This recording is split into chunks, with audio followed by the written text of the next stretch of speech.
Ladies and gentlemen, episode number 424 live.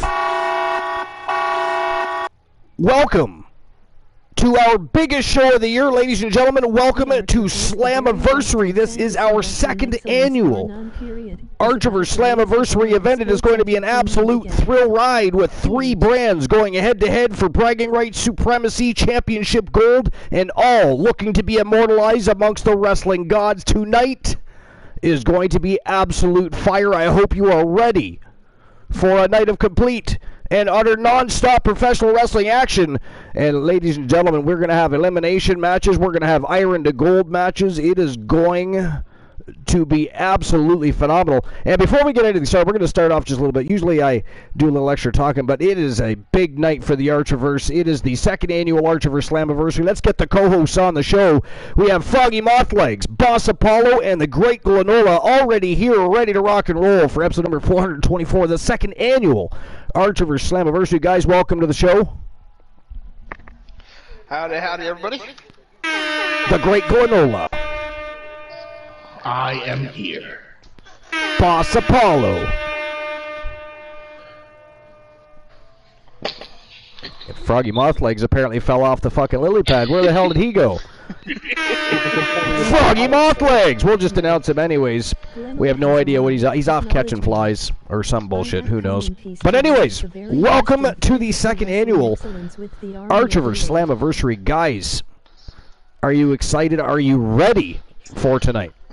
I don't know. Is anybody really ready for this? Fair enough. Fair enough. Expect the unexpected. There is no preparation. It's like the atomic bomb falling, coming down at your face. And you're like, anybody? Are you ready for it?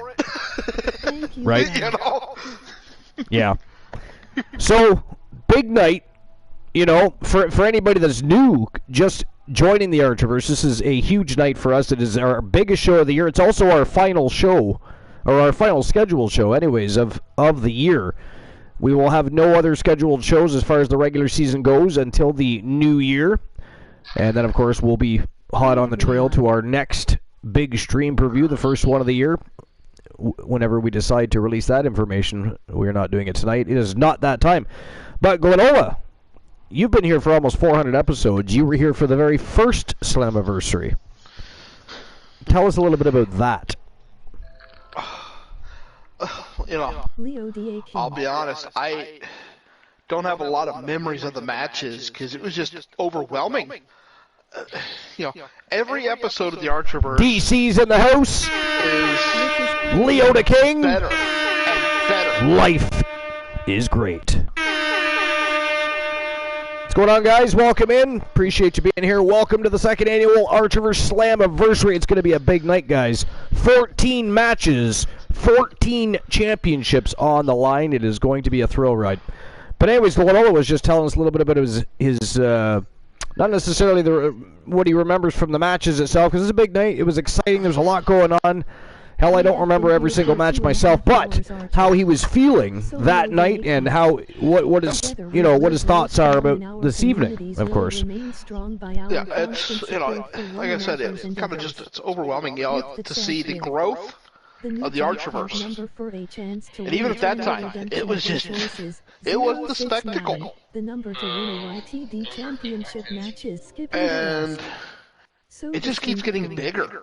Together we will grow and now, communities will yeah, go ahead. Not just in Superstars and all that, but the feelings, the emotion of the Archiverse just draws you in, and it just grabs a hold of you, twists you around, slams you into that seat, and you don't want to move. Yeah, and not just that. Now, you know, in addition to expanding in having such a great community, now we are over on YouTube and things are exploding over there. We have, of course, YTD Academy, which they are involved in tonight's Slammiversary. Last year it was just two brands going head to head. This year, three brands locking horns, and of course YTD Academy, our development brand. But I mean, it has taken off. We've had some epic matches, a lot of great battles, rivalries continued and or began on over at YTD Academy has been an absolute blast. Dark matches, live shows, doesn't matter. It's a lot of fun. But I mean, so what are your? Do you have any expectations for tonight? What are your expectations for the Archerverse Slammiversary II, if you have any at all? Because I mean, like we said earlier, you kind of got to expect the unexpected. It is the Archerverse; anything can happen here. But including people acquiring a belt, coming out to the ring, being declared champion, having a match, and not even being scheduled. Yeah.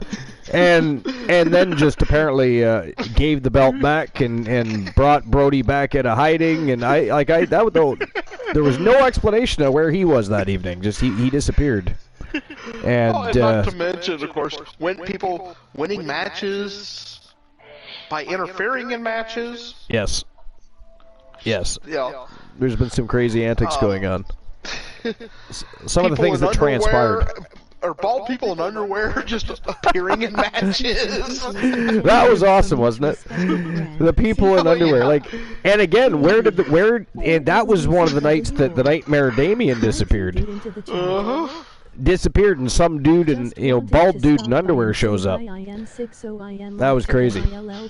Cosmic Goat Bear in the house. What's going on, Cosmic Goat Bear? Welcome in.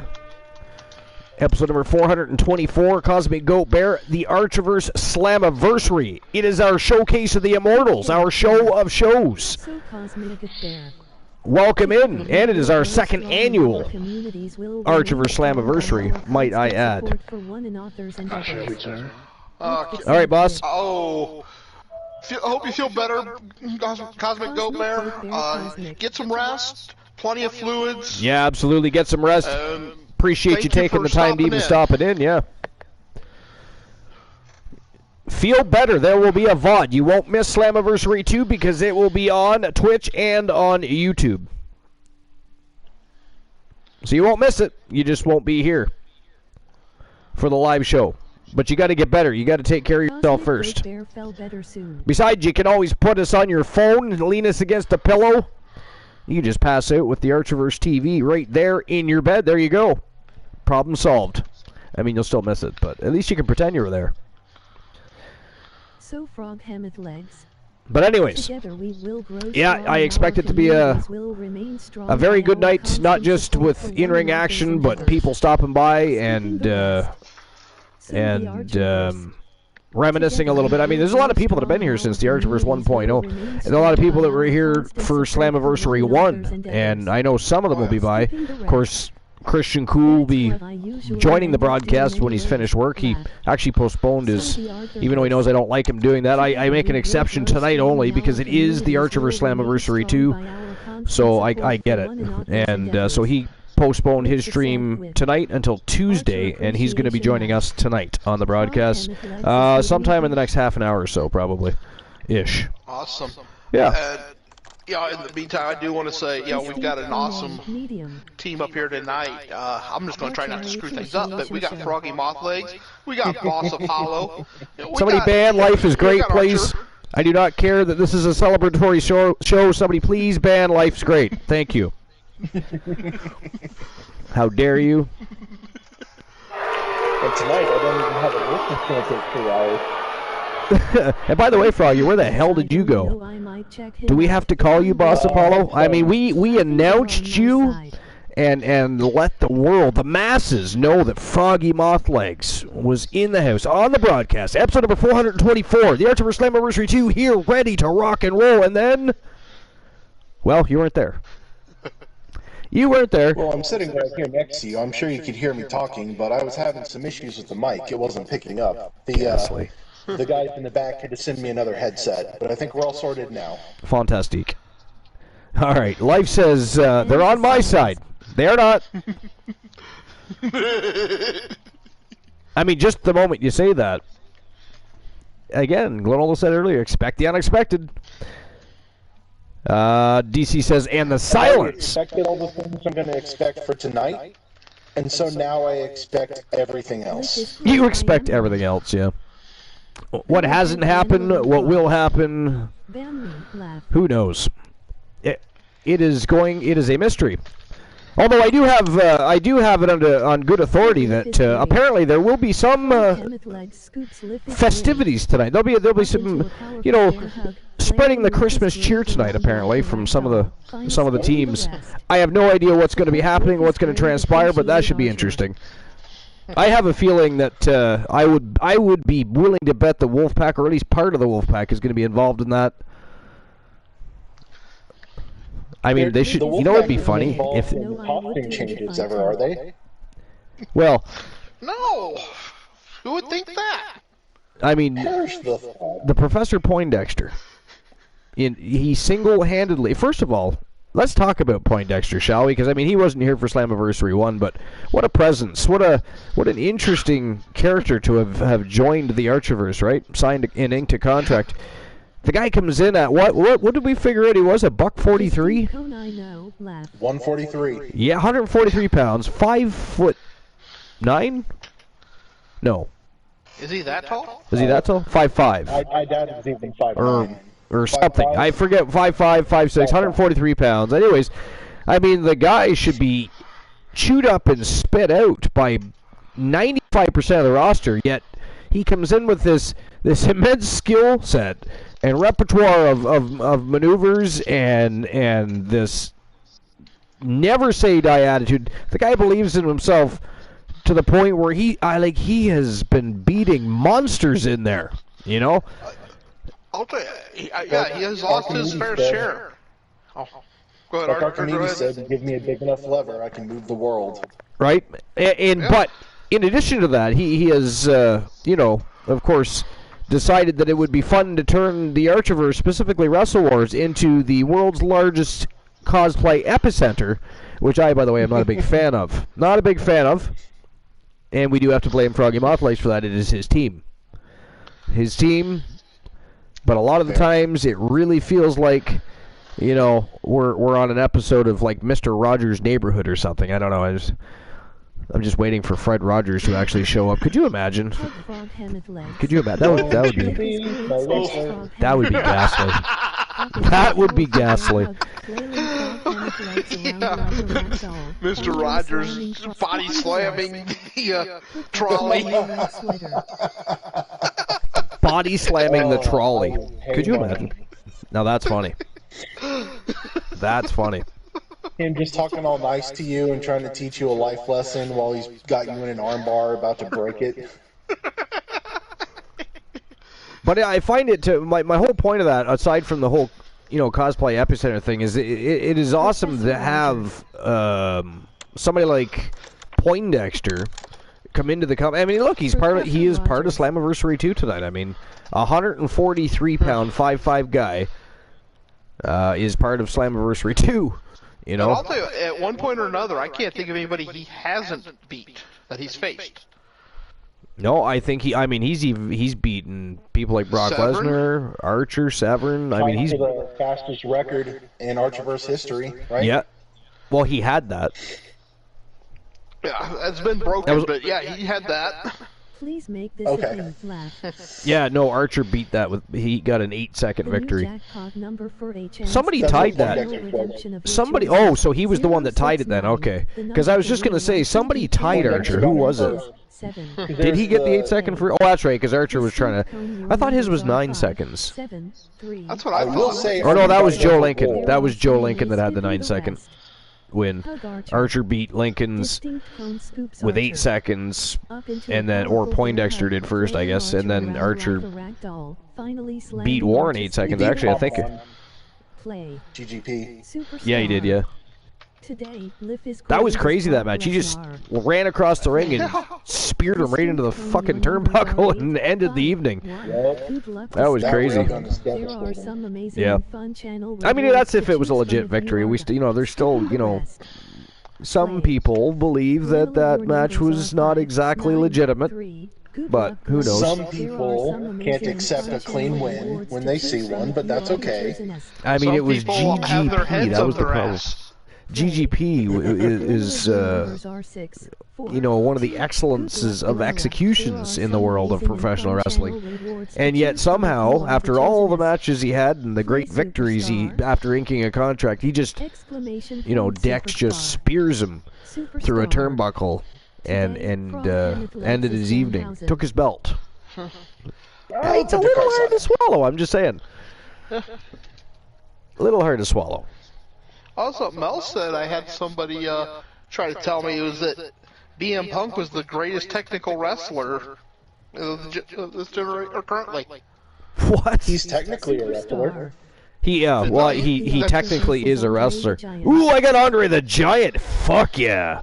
Lift is great, no life, the Raider Red Play But yeah, I had somebody try to tell me that BM Punk was the greatest technical wrestler currently wrestling. I mean, are they part of the Archerverse? They should be banned. Not that I know of. Except that he not because I mean, wrestling because he ran his mouth off and got into a fight.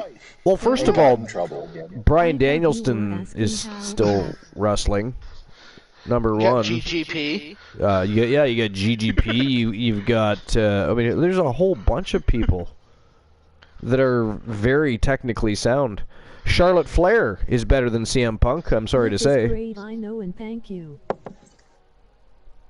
By far. Technically, performance-wise, she even looks better. So there's that. No, really, think about it. Compare right now. Bring up statistics between CM Punk and Charlotte Flair and see who's got the better. You know what I mean? CM Punk doesn't have 14 championships. And he most certainly doesn't have her speed, agility, or athleticism. And technically, I have a better record in the UFC than Punk does, but... Nice. I mean, yeah, Punk did... Well, I mean, he tried. You know, I give him credit for trying. You know what I mean? Like, Oh, sure. they didn't have to let him in the UFC to have him go through that. But they let him. He went through the camps. He stepped into that cage. I'll give him credit for that. But that's all I'll give him credit for, though. It takes a big set of balls to step in on any mat and fight, whether it's a cage or just a mat. It takes, you know, not everybody has that in them. You know, not everybody has that in them. And you have to condition your body for that, so it's hard work. You know, the average person can't just step into a cage. I mean, the average person steps in and against a trained combatant, they're going to die. Plain and simple. They're going to die. Which Punk proved in spades. Right? Well, I mean, at least he was trained. But I'm talking, if somebody just walked off the street and picked a fight with an MMA and they somehow sanctioned that and put him in a cage and locked the doors, that average guy could very well die. He's not trained. He has not been through a training camp. His body is not meant to be fighting, or much less in a combat sport. You go in there untrained and get a good kick right in the sternum or a kick in the head or... Fuck, no thanks. You know what I mean? Sing along. Oh, yeah. Fair point. Yeah. But anyways, yeah, so I mean, it's an exciting evening. I've been excited about this for a while, I gotta be honest. You guys know, we've been talking about it for 2 weeks, maybe longer. I mean, in the last few days, it's kind of ramped up, but I mean, second annual Archerverse Slammiversary, our second annual show. How cool is that? And again, and Glenola and I have said this a few times, but this is only one of 3 stream previews that ever stood the test of time with the Archerverse. Every other stream preview has either been changed up or... Well, they've been changed up. There's no other way to put it. They've been changed up. But Bash at the Beach, Halloween Havoc, and Slammiversary have all had their second annual shows. But this, of course, happens to be our show of shows, our showcase of the Immortals. And for anybody that was not here for the Archerverse Slammiversary, well... It's okay, because we are going to kick the shit out of last year's Slammiversary, because this year we have 14 matches, 14 championship matches. We have 10 times the amount of talent. We have a way better community built than we did then, and it is going to be an absolutely fire evening. I'm excited. Very excited to get things started, which we'll get started soon. Someone in management gave me the tiniest little preview of the card tonight. and the more I read, the bigger my smile got. I think we're in for a good one. Yeah, oh yeah. I can't wait. I can't wait. But, so Glenola, I know you have a very special list this evening, and it doesn't really pertain. It doesn't pertain to the show necessarily, but it pertains to the Archiverse as a whole. So, I mean, if you would like to share that list to get things started, we're going to skip the dirt sheet tonight. Sounds great to me. Well, I mean, if we all have lists, and what do the dirt sheet? What are the dirt sheets? Nothing in the dirt sheets will be as entertaining as anything that's going to happen here tonight. So we are skipping the dirt sheets, and we're going to go right to lists. Sounds like a plan. So, this list is coming. It's dated today, actually. It's the 10 awesome Archiverse moments. 10 awesome Archiverse moments. All right, now, go time. There is no ranking. This is just a list of 10 moments.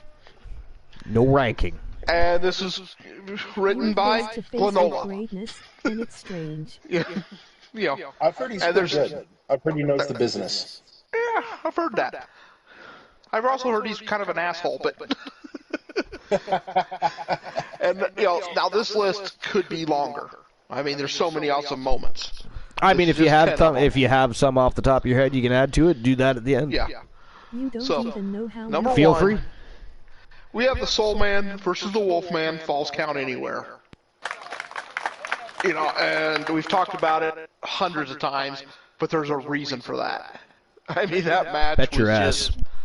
just, from bell to bell, that thing was just complete and utter chaos. If there was a kitchen sink available, they would have used it. Oh, hell yeah. If they could have ripped the toilets off the wall, they would have done it. Now, number 2, Christian Hart is eliminated from the Royal Rumble in 30 seconds. You knew that had to be on the list, Archer.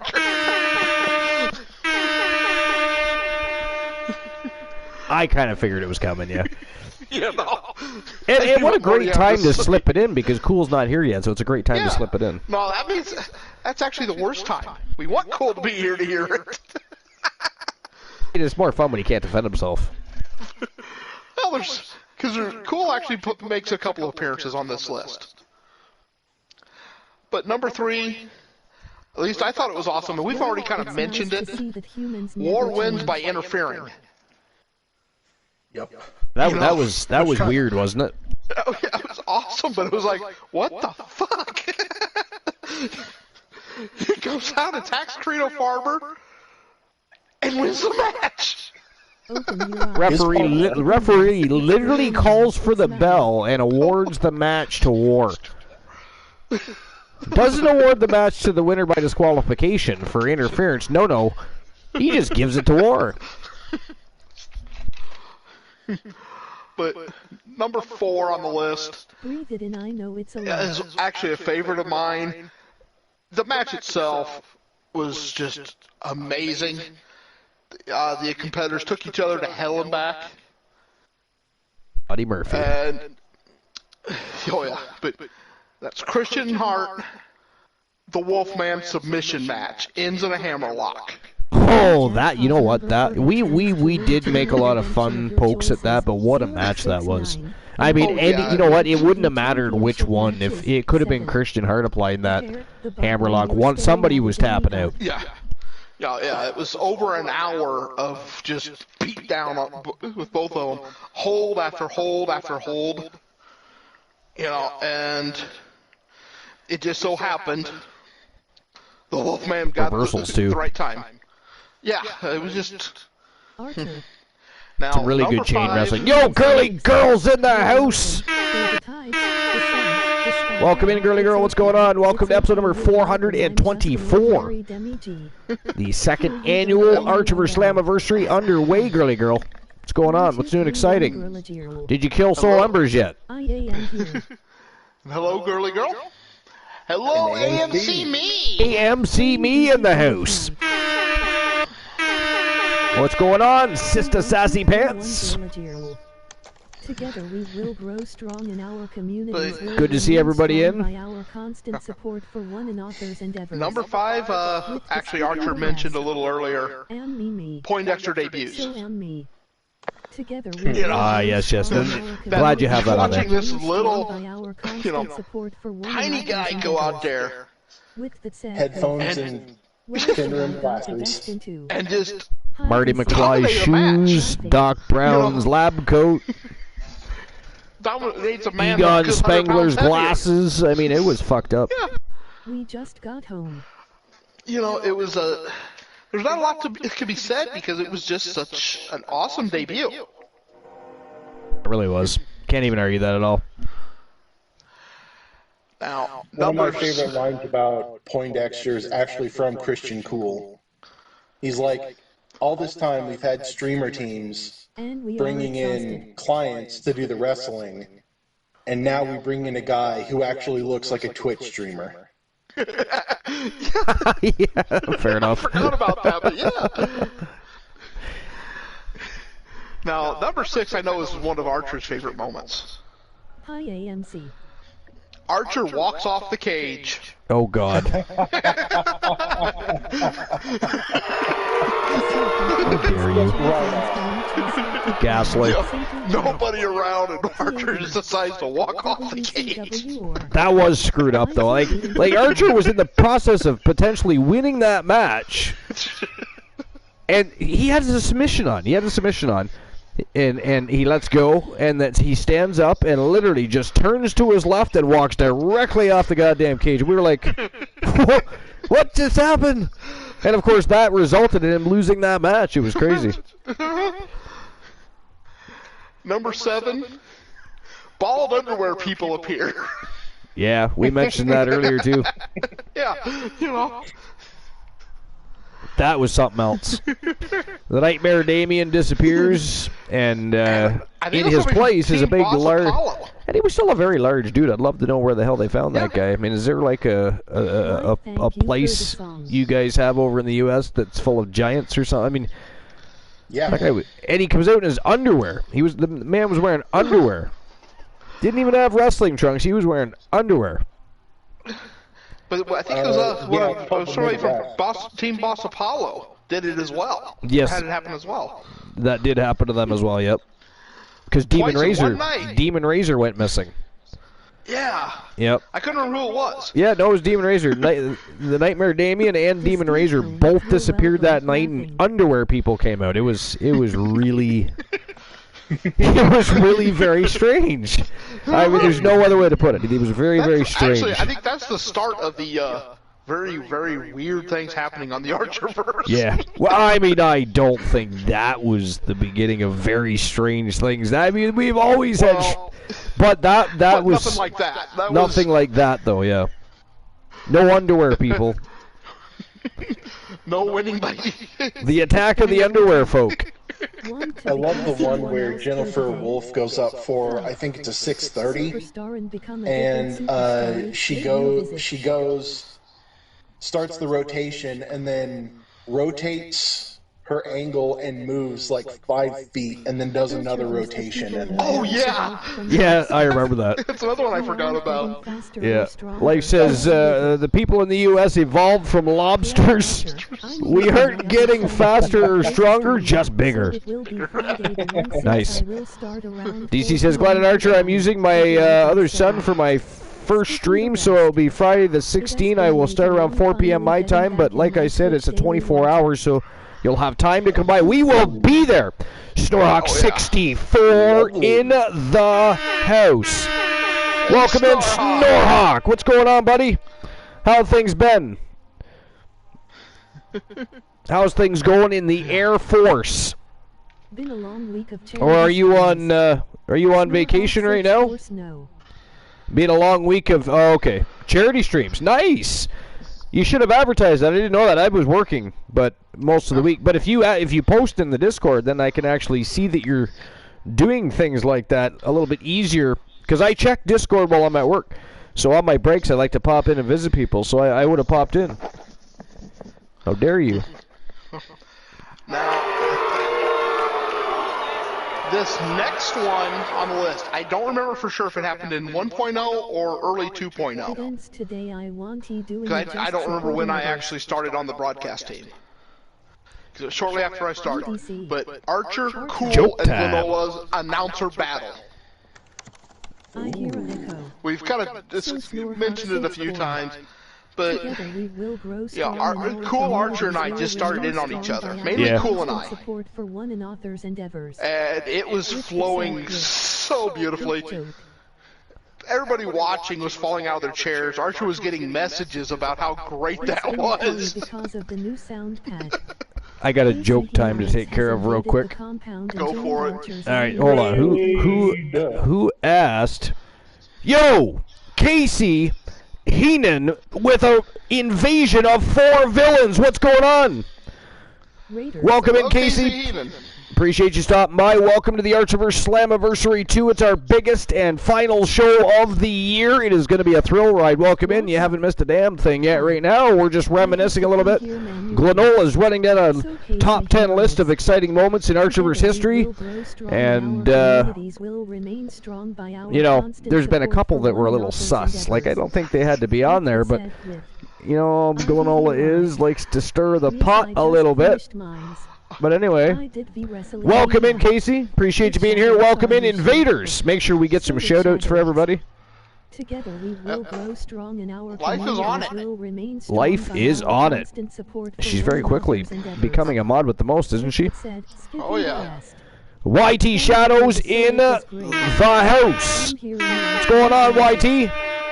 Crondo! What's going on, Crondo? Together we will all right, so yeah, go ahead and continue that very sus list. But yeah, you know, that announcer battle was just so much fun. It was. It was really, I think, when I felt like I belonged on the broadcast team. To be honest. Well, I mean, it was. You kind of had the not necessarily the exact same problem as Woozy when he first started, but you had. Because he had a problem even, you know, talking, much less having the confidence. But being heard. Yeah, you had a bit of a confidence level issue there when you first came around and you weren't sure if you belong. Yeah, I remember we had some discussions, but look how things turned out. Here we are. You've been around for almost 400 episodes. You've been on the broadcast. I mean, more than most people. Yeah. You know? Superstar. Oh, so. I always remember that night. Just, you know, I couldn't tell you one thing that was said that night. 8 hours. You know. What's going on, Maze? Welcome in. Oh, and if you want to do your joke, it was a girly girl that gave it to you. It was girly girl? Yeah, that's right, too. Yeah, those ads suck, don't they? There is a way around those. And Glenola and Froggy can explain that while I go to my joke. All right, so girly girl. What is a cat's favorite dessert? What is a cat's favorite dessert? Fun channel rewards to choose from if you are T. Baby mice. Muse. Together we will grow strong in our community. I mean, boss goes right to baby mice. With the said with. And what did you say, Glenola? Chocolate mousse. Chocolate mousse. I had a question about the constant Tony changes. I just want him to say how he is if he. Girly girl, what is you? I mean, are you gonna take a stab in the dark here? Are you gonna take a shot at this? The joke is for you. You redeemed it. I have a bad. It's Soul Embers. No, it's not Soul Embers. It is not Soul Embers.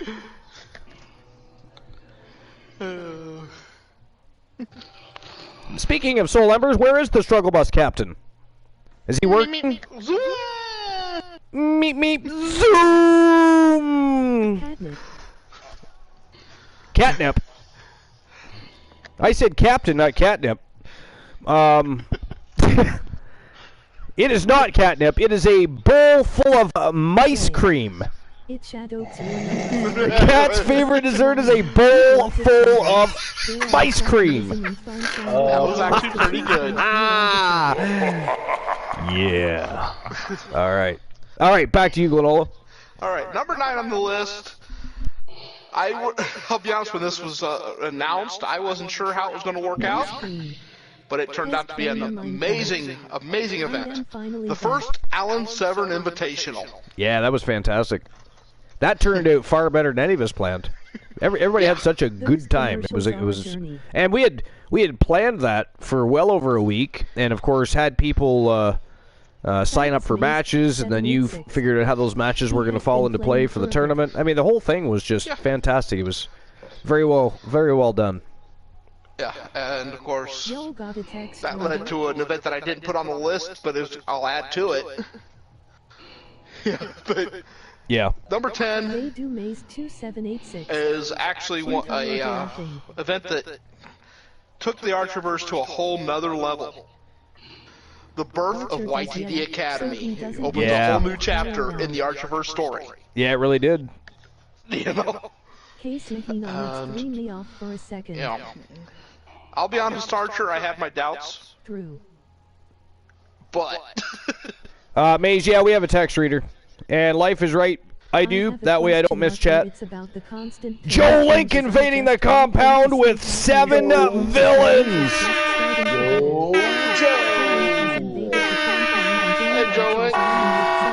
Welcome in, Joe Link. How was the rest of your stream, my friend? Of course, I jumped in while I was at work and lurked around and watched you do your thing.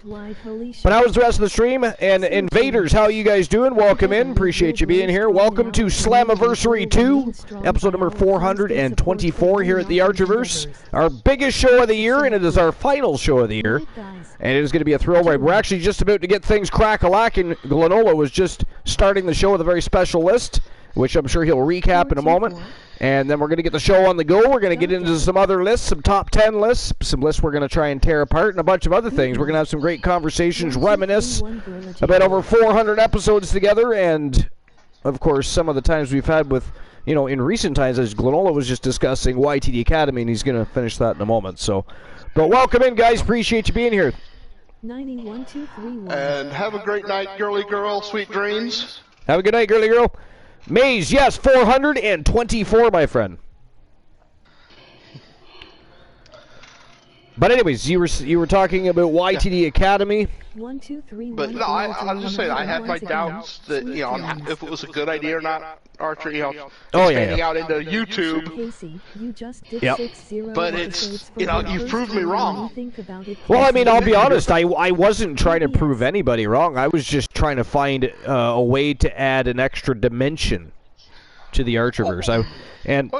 And it worked out far better than I planned, especially with uploading the dark matches during the week, and then we have the live show on the weekend. But those dark matches, man, some of them are just getting regular views, some of them are getting hundreds, some of them are getting thousands.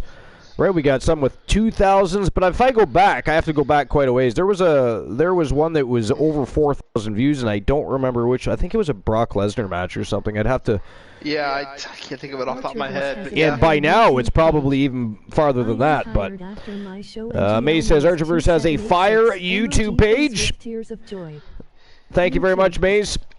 Archer Verse has, that's correct, not just Archer the Archerverse, because it is our YTD Academy. Just like the Archerverse is our show, our brands, our superstars, our community, our Discord. Fuck the me shit, there is no I in team. Alright, but anyways. Matches are uploaded every day. Well, not every day, but we do them a couple times a week, yeah. And, yeah. Can Tony get a complete change with no upgrades in the complete change with no upgrades in the future? And you lost in Dog's tournament today and Dog nice! Well, I had to lose at some point. If you want to change Tony, that's fine with me. Just let me know. Speak to management and let them know what you want to do with his gimmick. And, that's no problem at all, YT. You know, the Archerverse is also ours to appreciate, Archer. Gaslight. He hates when I say that. Life says it's hidden in the A in team. There's no I in A. Thank you, Life is great. You knew exactly where I was going with that. There is no I in A. It is not hidden in an A. Time. Yeah, it is. I mean, there is a triangle hidden in an A. There is a V hidden in an A, but there is no I. All right. But anyways, it is time to get things crack-a-lackin'. We can continue any conversation once the show is on the go. But ladies and gentlemen, it is time for the biggest show of the year for the Archiverse. It is our second annual Archiverse Slammiversary. Welcome to episode number 424. Welcome to the late night place to be, the most must-see show on Twitch TV. And god damn it, we are the very best in fantasy wrestling excellence, bar none, period. Let's go!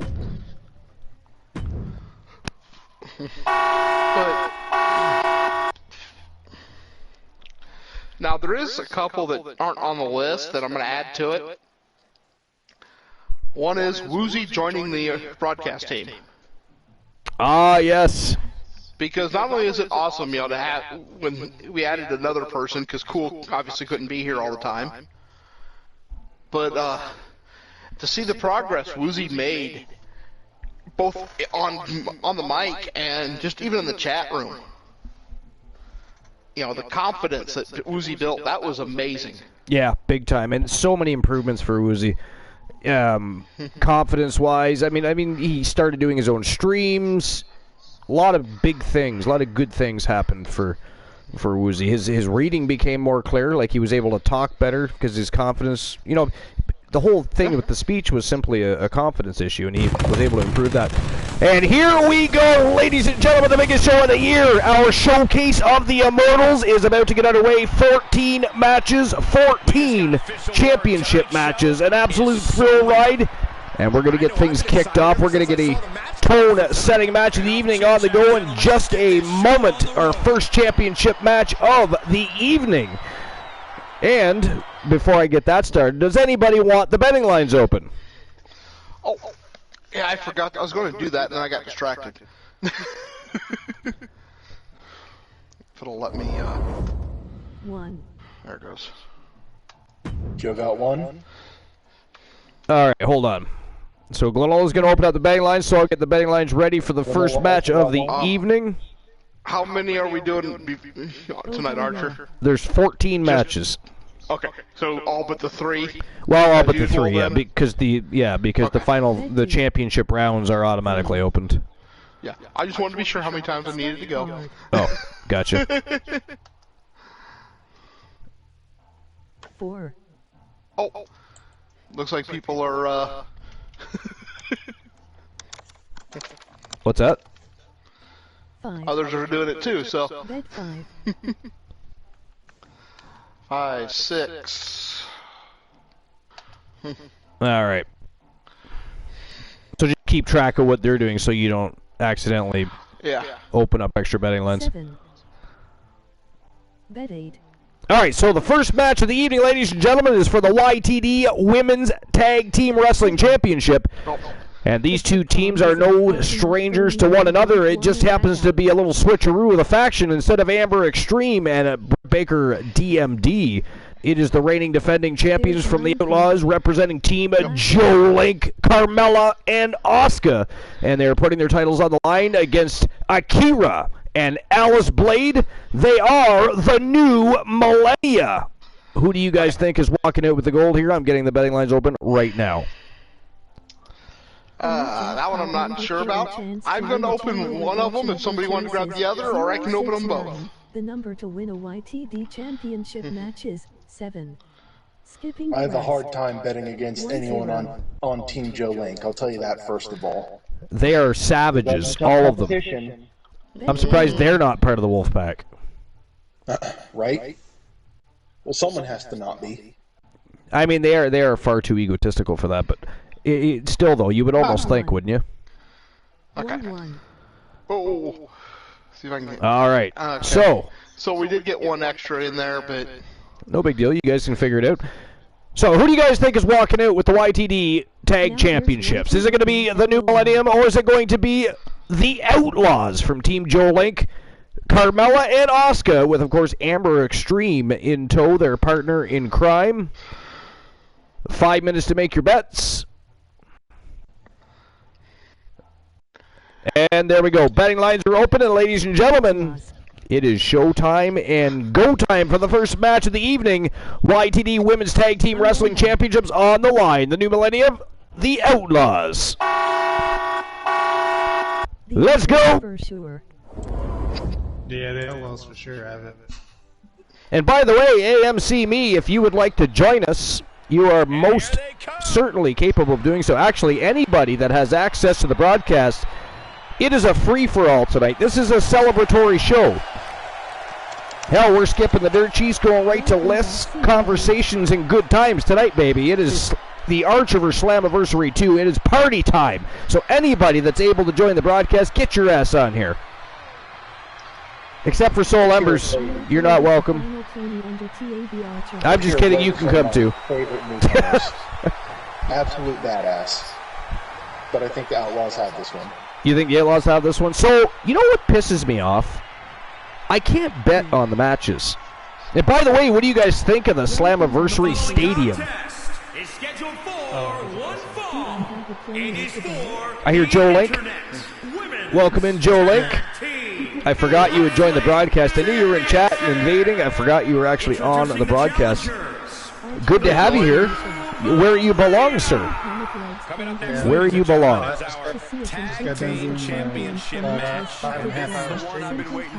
Yeah, that was badass. I mean, like I said, I was there while I was at work. Well, you know I was there while I was at work. I was working and... Yeah, no, I appreciate it. I know working is a big thing, so... It'll be nice. It'll be nice when you can stream more often, because then we can get in there and enjoy your content and get your viewership built up, and your, you know, that is our hope for everybody. You said we were just talking about with that Frog. We said, when are you streaming, Frog? Because we want to be there. We want to make sure you can grow and expand, and you know, everything isn't about the Archiverse. It is about our community. So if we know our community members are streaming, we need to be there, even if it's for a few minutes to say hello, enjoy the content for a while, check out what's going on. It's important, right? That's how we got to where we are. This is why we have such a great community, is because we have such awesome people to have conversations with and to be there for. And, you know, maybe they're using us for an ear to listen. Maybe they just want to have a good time and shoot the shit. Maybe we're on Discord watching videos. Maybe we're at the Archiverse, the Glowiverse, the Coolverse, the Linkverse. Now it's the Froggyverse. I mean, there's a whole lot of, you know, but... It's important that we're there, though. No, joking aside, right? It's important we're there for each other. The DC-verse. Can't use that one. DC-verse is... It's already in use. Who the hell has DC-verse in use? DC. Well, isn't that who we're talking That's about? Movie. No. DC versus the movies. Isn't theirs the DC Universe? Are they going by that? Maybe it is. I'm pretty sure. I don't think they're called DC Verse. They're called the DC Universe. If so, then awesome. But yeah, we can just call it the Coneverse. The Coneverse. Actually, that kind of sounds better anyway. The Coneverse. We should go with that. But we need to fact check that, because how dare they use that name if they are? It's true.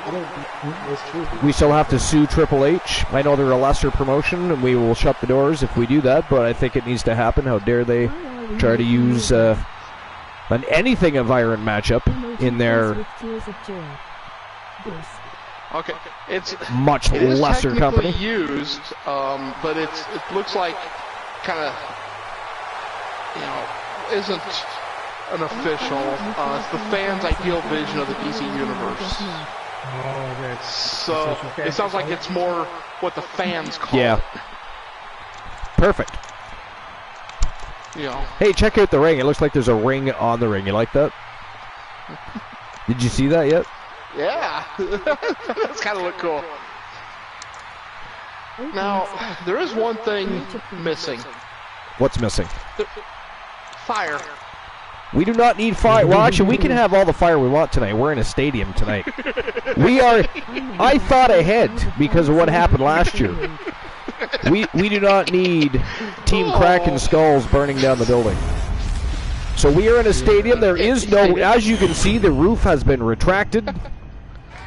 It wasn't the building. It was just some of those nice banners. Yeah, some of those old banners that we had to, we can't even replace them. We had to pay for them, and they were very expensive. Of course, as they said back then, they were priceless. And by the way, the judge put a price tag on those priceless items. So, yeah, we don't need things like that happening. Yeah, so stadium it is. 3/4 of the matches had lots of fire on entrances. Good God.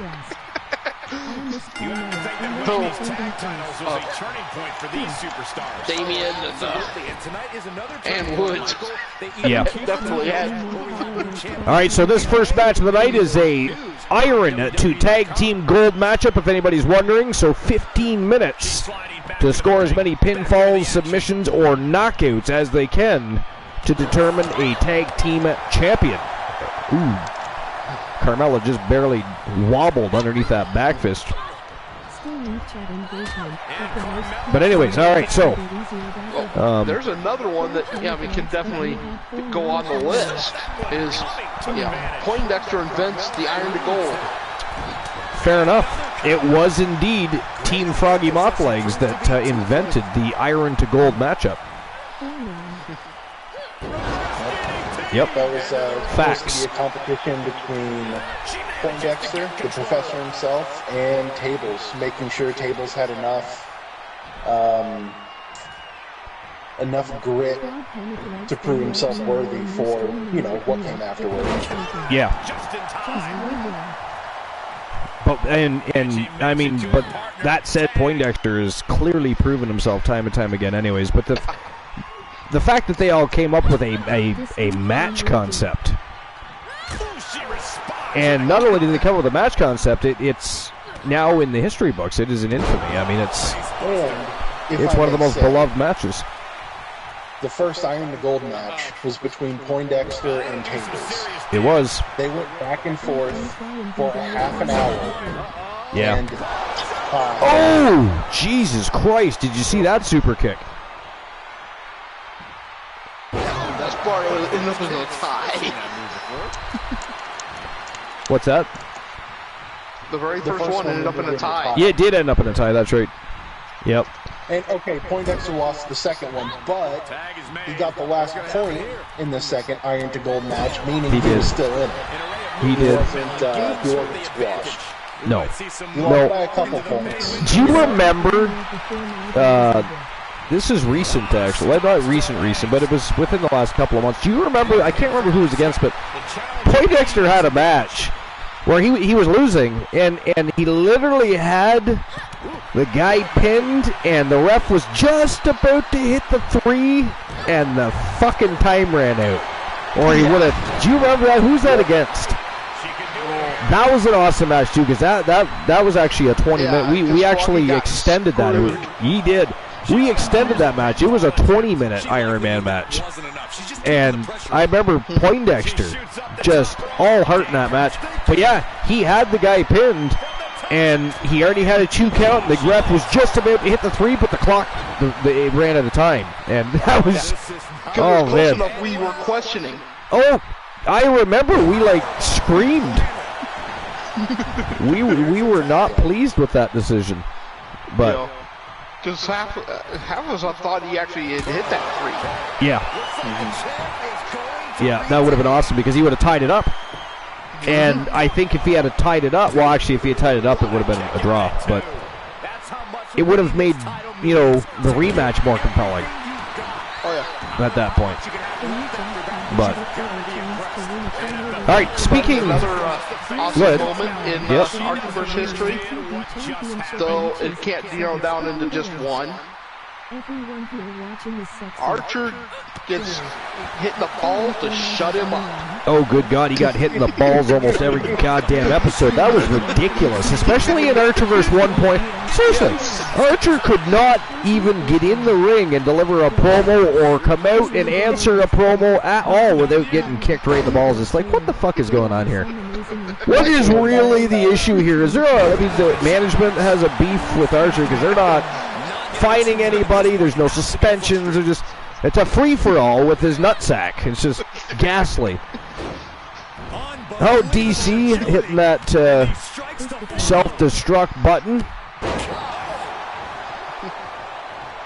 And Cosmic Goat Bear would like everybody to know that everybody here watching is sexy. You're all sexy. I mean,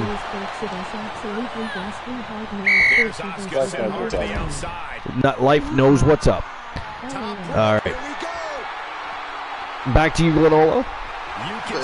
Actually, just kind of a few extras on the list there. Yeah, no problem. The main list, the original list. Hold on 1 second. Before you take another breath, I's gots to pee. So I'll be right back. You can recap when I get back. Okay, good. We said when you get back, so. But no, it was,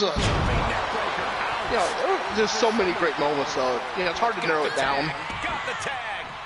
And, we've had great stream previews, premium live events, premium live content, Archer appreciations, whatever you want to call it.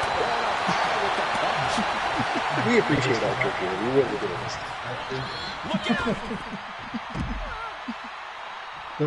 That comes back in a few weeks, doesn't it? What comes back? The list? Yeah. I hope so. The champ getting put to the test here. Close my eyes, so I'm not watching.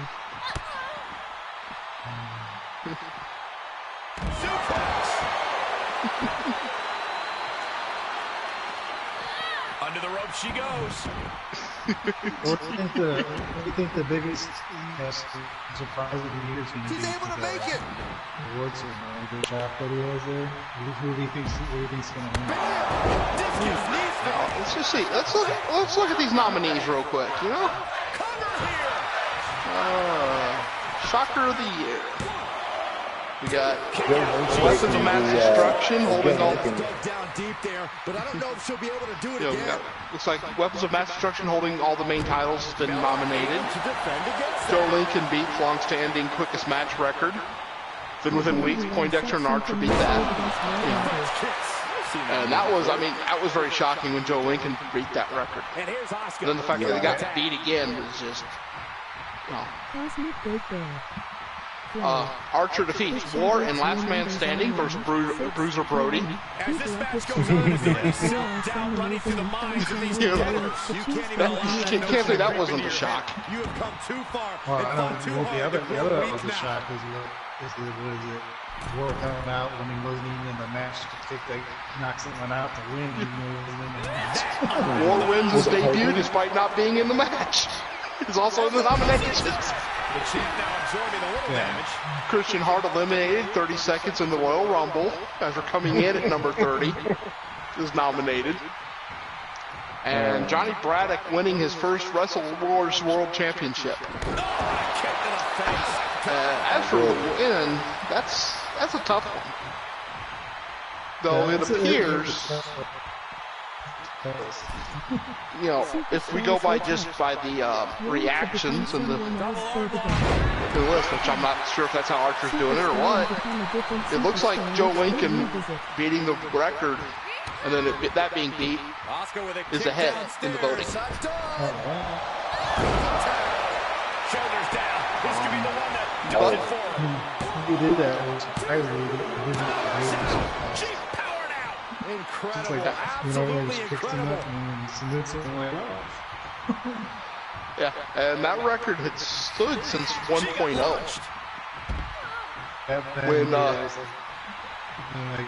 That's why, even though he doesn't have the record at this moment, I have returned. that's why it's so important to recognize Joe Lincoln as breaking it, because it stood at, 12 seconds? Oh, we're talking about records. All of 2.0. Yeah, there was literally no records broken at all in 2.0. The records from 1.0 weren't even touched until 3.0. It was crazy. And We didn't think it was ever going to be broken, to be fair. I mean, I don't know. I didn't expect it. Thank you, Cosmic Goat Bear.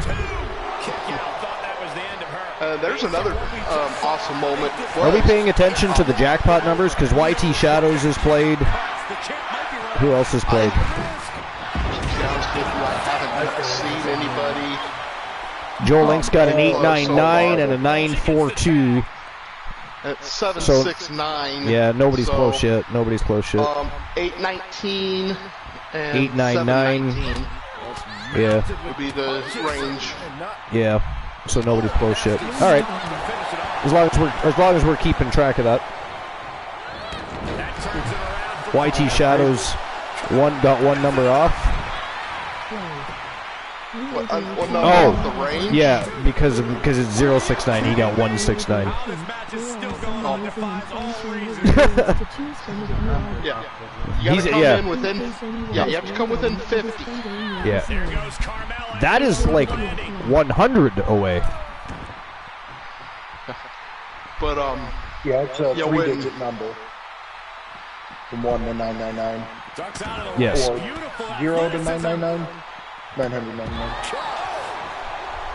But when Kalo made his well, actually there's a couple Kalos that belong on this list too. Yeah, there is. Yeah. His debut when he won in 12 seconds, and then when he took over the broadcast.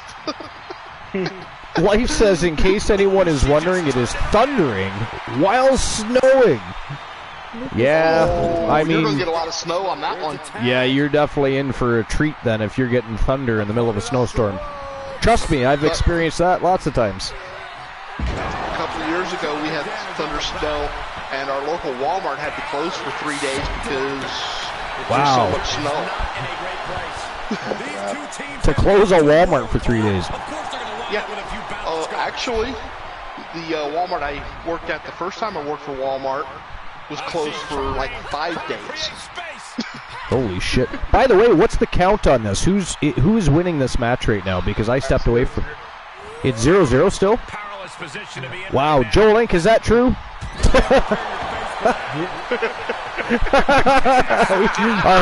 our fact checker. It's on the broadcast now. I know. Leo the King and Joe Link said 0-0. Life says, I love that it's Sunday night. I hate bright and early Monday, and you gotta scrape your car off. Yeah, well, I have a carport, so we just, park in it. But, for those of you that aren't aware, Kalo is also... Sunset flip powerbomb to the outside by Akira Blade. That was savage. Whoa. None of the Outlaws are safe from Akira Blade. The new millennium just taking it to all of them. Everyone can catch those hands. Maze, we just watched the show, my friend. That's what we're here for.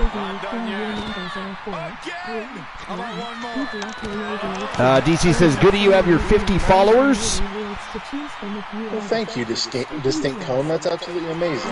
Fantastique. Well, congratulations, Froggy. Yes, congratulations, Froggy, on 50 followers. And can we get another shout-out for Froggy, please? In case anybody else wants to follow Froggy. We'd appreciate it if you would do that. There's electricity running through this arena right now. Will it be the spark for one of these competitors? That was a hell of a slide that Akira just pulled off. Right? Why is it that Oscar looks like her neck's broke? Oh! Boot to the face! Good God! That is savage. Carmella to save the day.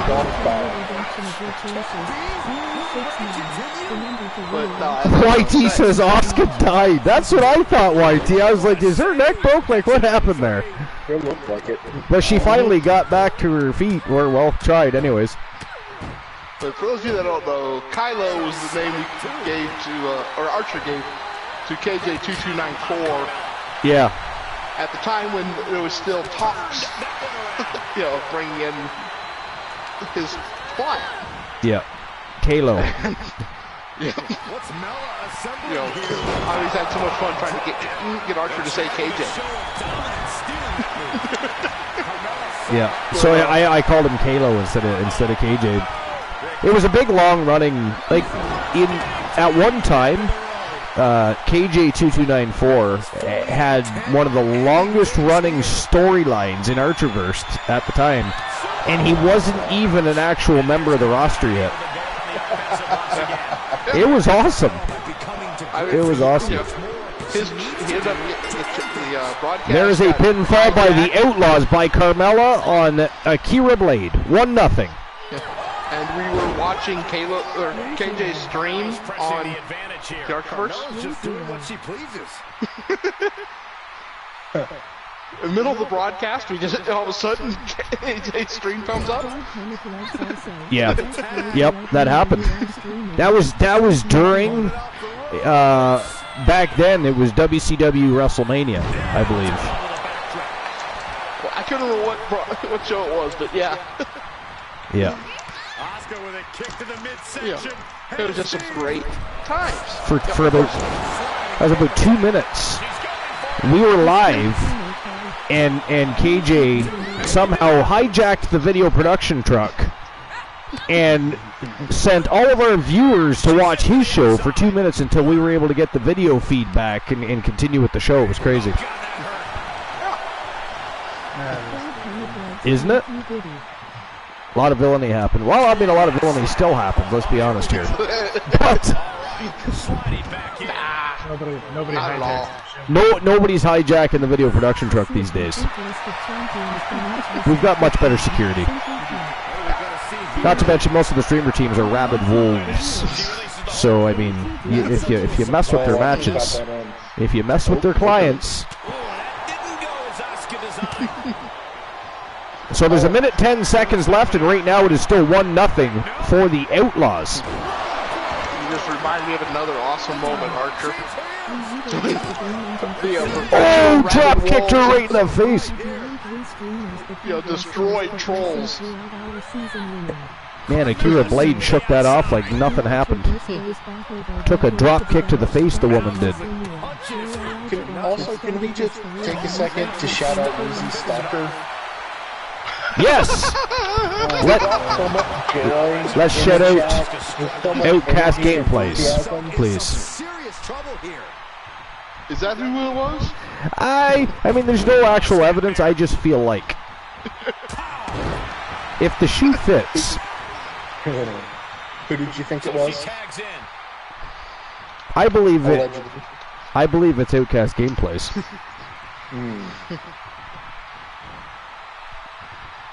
I can see that.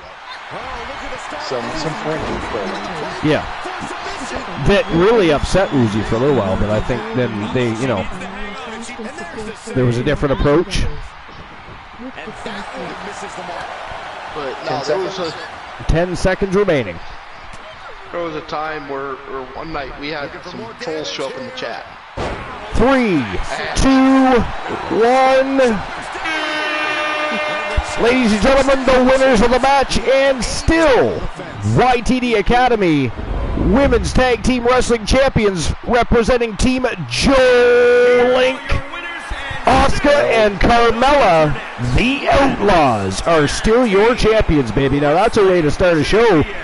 Tag team retention. You don't see that. You know what? I got to be honest. You don't see that often. Quite often on stream previews, champions have a real tough time. Think about the history of shows we've had. Think about the history of those stream previews. There's a lot of title change. So I remember one stream preview just recently. Wrestle Wars basically had all of their titles change hands in one evening. Yeah. Yep. Yeah. Wasn't that the one that the only team they retained was the Steiner Brothers? Yeah, I'm thinking it might have been. Was it the Tribute to the Troops show? I think. Nope. That was a YTD Academy show. Yeah. Yeah, so it wasn't that one. It was the show before that. What was that? It was Halloween Havoc. Was it Halloween Havoc? I think it might have been Halloween Havoc. Wrestle Wars champions all lost their titles. It was embarrassing because WCW either won titles or retained titles. Wrestle Wars lost all their fucking titles. It It was not a good showing for Wrestle Wars that night, which is funny because Wrestle Wars usually leads the way, right? It's almost always that way, but not that night. They took a shit kicking that night. It was awful. It was awful. Awful, I say. So, just as a quick recap here. That is not funny, Leo the King. How dare you? Originally 10 awesome Archerverse moments, though some got added just off as an aside.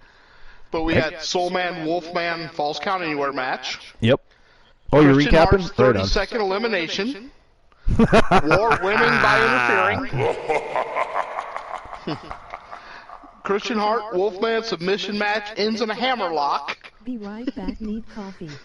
Though I was gonna say, new people are here. Explain that match a little bit, because although we like to poke fun, goddamn, that match was awesome, right? Yeah. You got to explain a little. That was a submission match that went for over an hour, and it just so happened the hammerlock got put on Christian Hart. We believe, in all honesty, that it wouldn't have mattered who got the next submission hold. It was over. Absolutely. You know, it just so happened that it was a hammerlock. Yeah, even if it was, even if it was just a hammerlock, even if it was Christian Hart that applied the hammerlock, one of them was tapping out because it was a long match. Holy hell. They were battered, bruised, bloodied, and fatigued as hell, so... All right, so I did issue the payout for the last matchup already, so I'm opening the betting lines for this match. Second match of the night. Another showing for Team Joe Link. What a way to start the show. We've got Dangerous Amber Extreme from Team Joe Link taking on, well, She-Fiend, also representing Team Joe Link. It is a faction versus faction battle. Just happens to be factions amongst their own because it is the Outlaws versus the Fiendish Outlaws. Dangerous Amber Extreme, Sinister Fiend, a.k.a. the She-Fiend. YTD Women's Grand Prix Wrestling Championship on the line. And, of course, it is iron to gold. Who do you guys got winning the match? Who's walking out with that gold belt? What do you think? Sinister. You got 5 minutes to put your Archerverse bucks where your mouth are. Or is. Could be R. Depends what you're doing and how many people are involved, right? That's a discussion for another time at another show. Sorry, go ahead.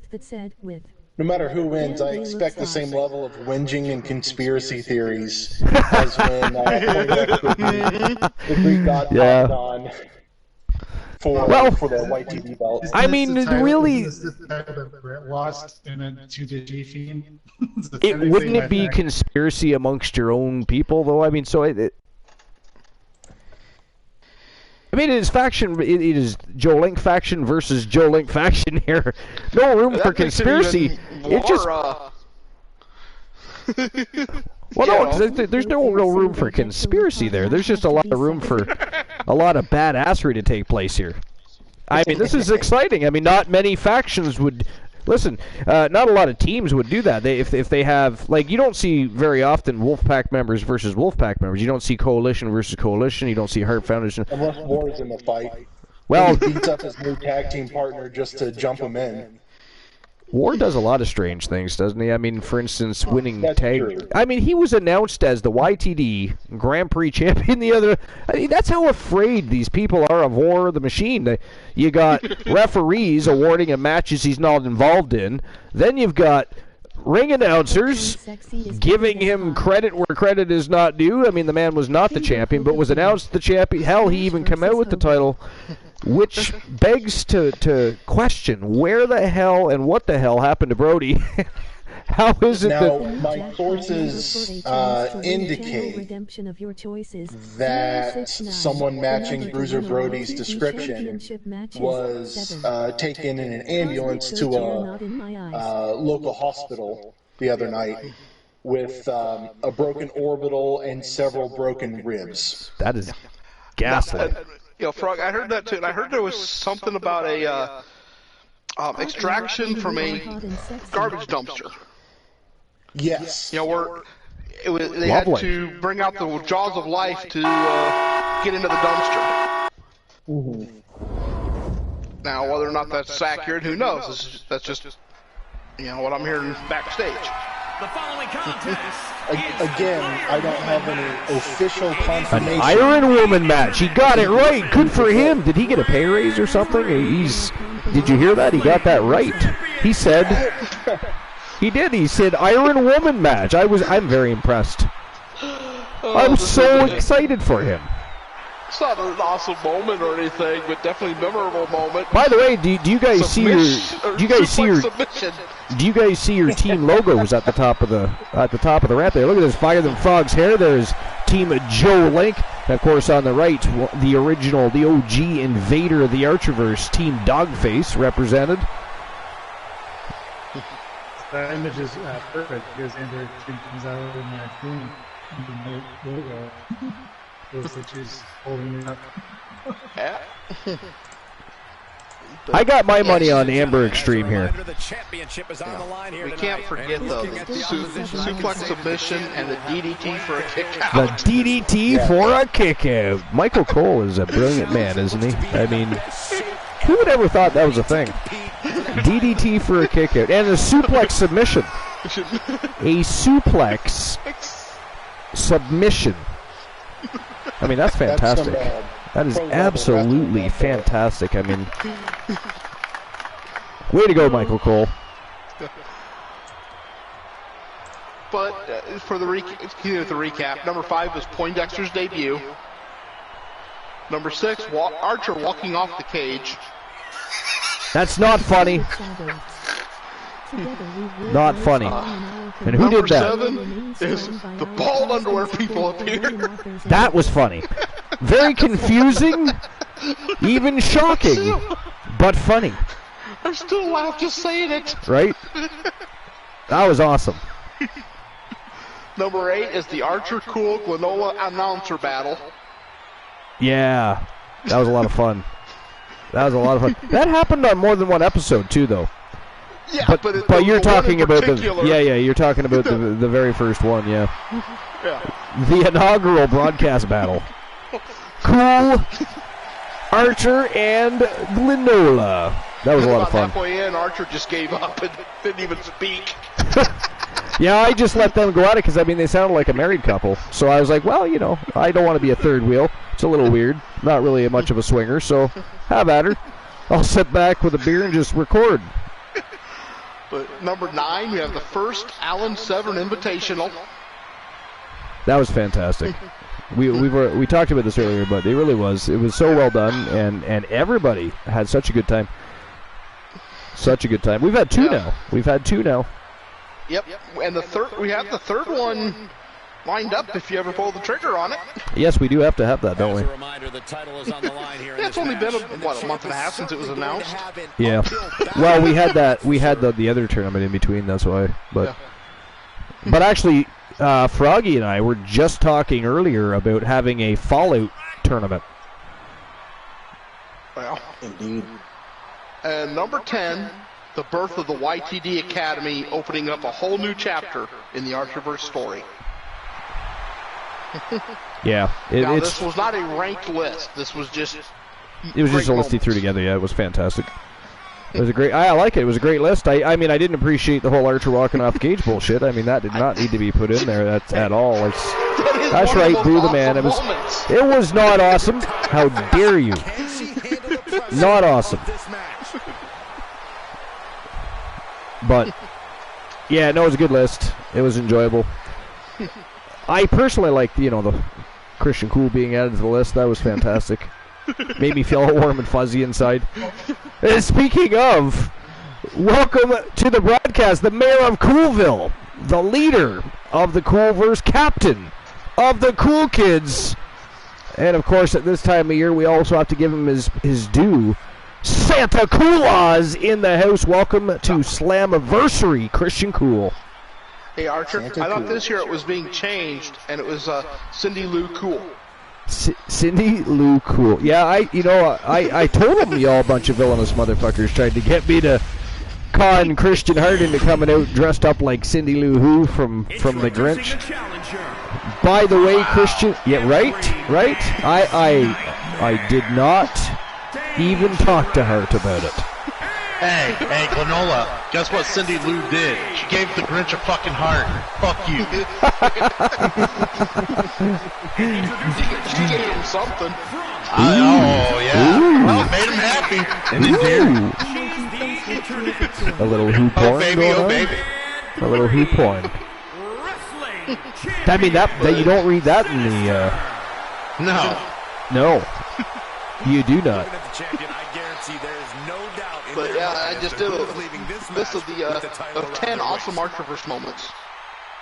10 awesome Archerverse moments. Yeah. Yeah, you or your client were in 3 of them. Oh. Yeah. Oh, not even half the list. I'm disappointed. Not even half the list. Actually, It might as well have been a fucking Taco Boy list. But hey, Archer was one of them was Archer walking off the cage. That's easy. not funny. Easy. That is not funny. Not funny. No, it's pretty funny. Not funny.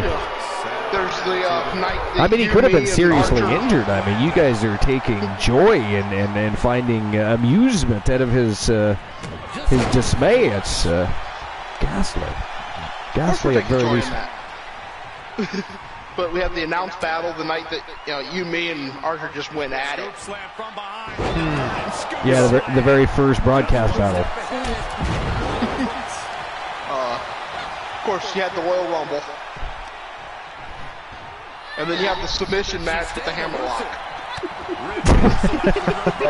But that's your personal favorite now, is it? I didn't say these were my favorite. As I said many times, this was not ranked. Hey, you want to know what my personal favorite is? And it's the only time I've ever got to compliment Jay Simmons. Is when he throws your client's ghastly ass, off the fucking top of a goddamn truck 500 times, and you refuse to understand what the concept of pain was. It was 4 times, and that didn't even end the match. It was 400 times. Now, Forget the man, he doesn't understand extended digits. Now you all know what I was talking about earlier, right? Right? Froggy? Joe? Boss? Welcome to the broadcast, Christian Cool! Indeed. Oh, good God. It's like I hear the party doesn't start till I arrive anyway, so it's doesn't start till you arrive. That's right. I mean, you were just a group of guys being on a channel. It's fucking weird. Now it's a party. We were, you know. Yeah, now that the women have arrived. Oh! Just because I have bigger tits and they look sexier than what you have ever attempted doesn't mean you gotta fucking call me a woman. That's not nice. Acknowledge me as a man. Well, I mean, isn't that identifying you as a... I mean, I guess we could acknowledge, but... He has to identify you as a man first. Until I'm using the pronoun they, you just call me he, and him, and you just make me, realize how manly I am. With my bitch tits. With your bitch tits. It's not even just he, him. It's the manliest version. They are middies. Oh my God, Them big old middies. Ooh! Looks like we got a silly cool. We got a silly cool, Christian Cool. Have I not been silly enough this fucking whole 10 minutes I've arrived? What the hell? I know I haven't been around on the Archerverse all that much lately, but my God, your crowd is fucking needy, and I don't think you appease them as much. They demand more. They missed you. They love you. Oh, now that I actually see the channel, it's Glenola. Fuck you, Glenola. You don't even get a silly cool. I just been silly. Fuck off. Oh, shit. Christian Cool, by the way, one of the people that have been here since Slammiversary 1. Well, since before that, but they both, Glenola and Christian Cool, were here for Slammiversary 1. We were talking about that just a little bit earlier there, Christian, just some of the things that transpired at the first Slammiversary. And of course, we couldn't remember every single detail. I mean, that was a chaotic night. A lot happened. It was a hell of a good time, but We just talked about just the emotion of it because it was our first real big show, and then this year, I mean, we are going to just simply blow it out of the water, so it doesn't even matter. The first match of the night already blew that out of the water, so we are already on route to break that record. But it's awesome that here we are, the second annual Archiverse Slammiversary. It's our biggest show of the year, our final show of the year, or well, final scheduled show of the year.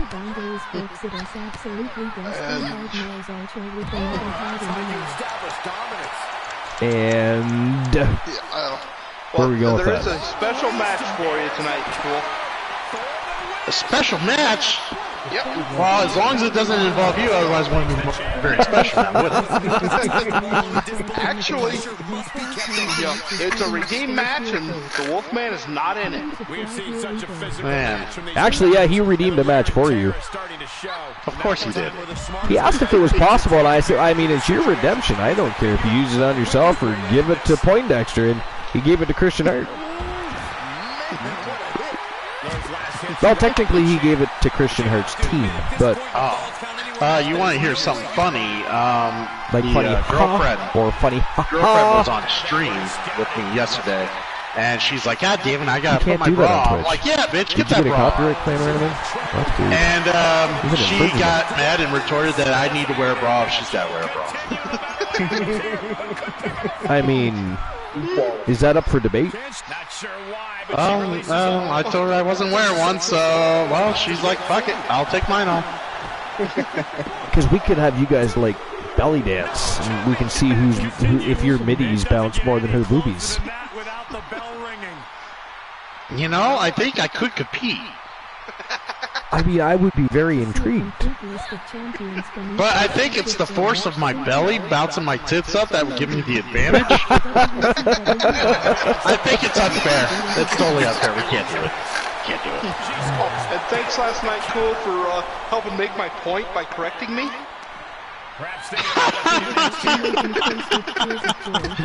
You're welcome. Yeah, I heard there was a big discussion about CM Punk, and somebody had mentioned that he was the best technical wrestler of today or something like that. Oh, yeah, my buddy Haikiri. Yeah, he's a big wrestling fan. He likes CM Punk too. Yeah. I mean, but the best technical wrestler of today? I wouldn't say that. No. I didn't actually go on there and, yeah, I was just like, yeah, okay. No.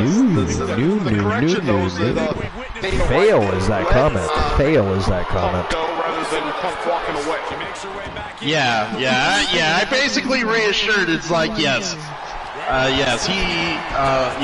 what was it, yeah, Glenola said, yeah, he bitched out of, MMA, and I believe it is 1-1. Dana White just wasn't willing to pay the motherfucker. Sinister Fiend just picked up a submission over Amber Extreme, so it is 1-1. 1-1. 1-1. I think Sinister Fiend got another submission from the claw earlier. Oh, now it is now 2-1. Until we were wrong. Oh, big boot to the face from the bottom. And that is why they call her Dangerous Amber Extreme right there. When you can pick a bitch up from her crotch and her, like, the front of her bra alone, you know, that's... Right, and Sinister Fiend is no small woman. No, not the small and it is scary.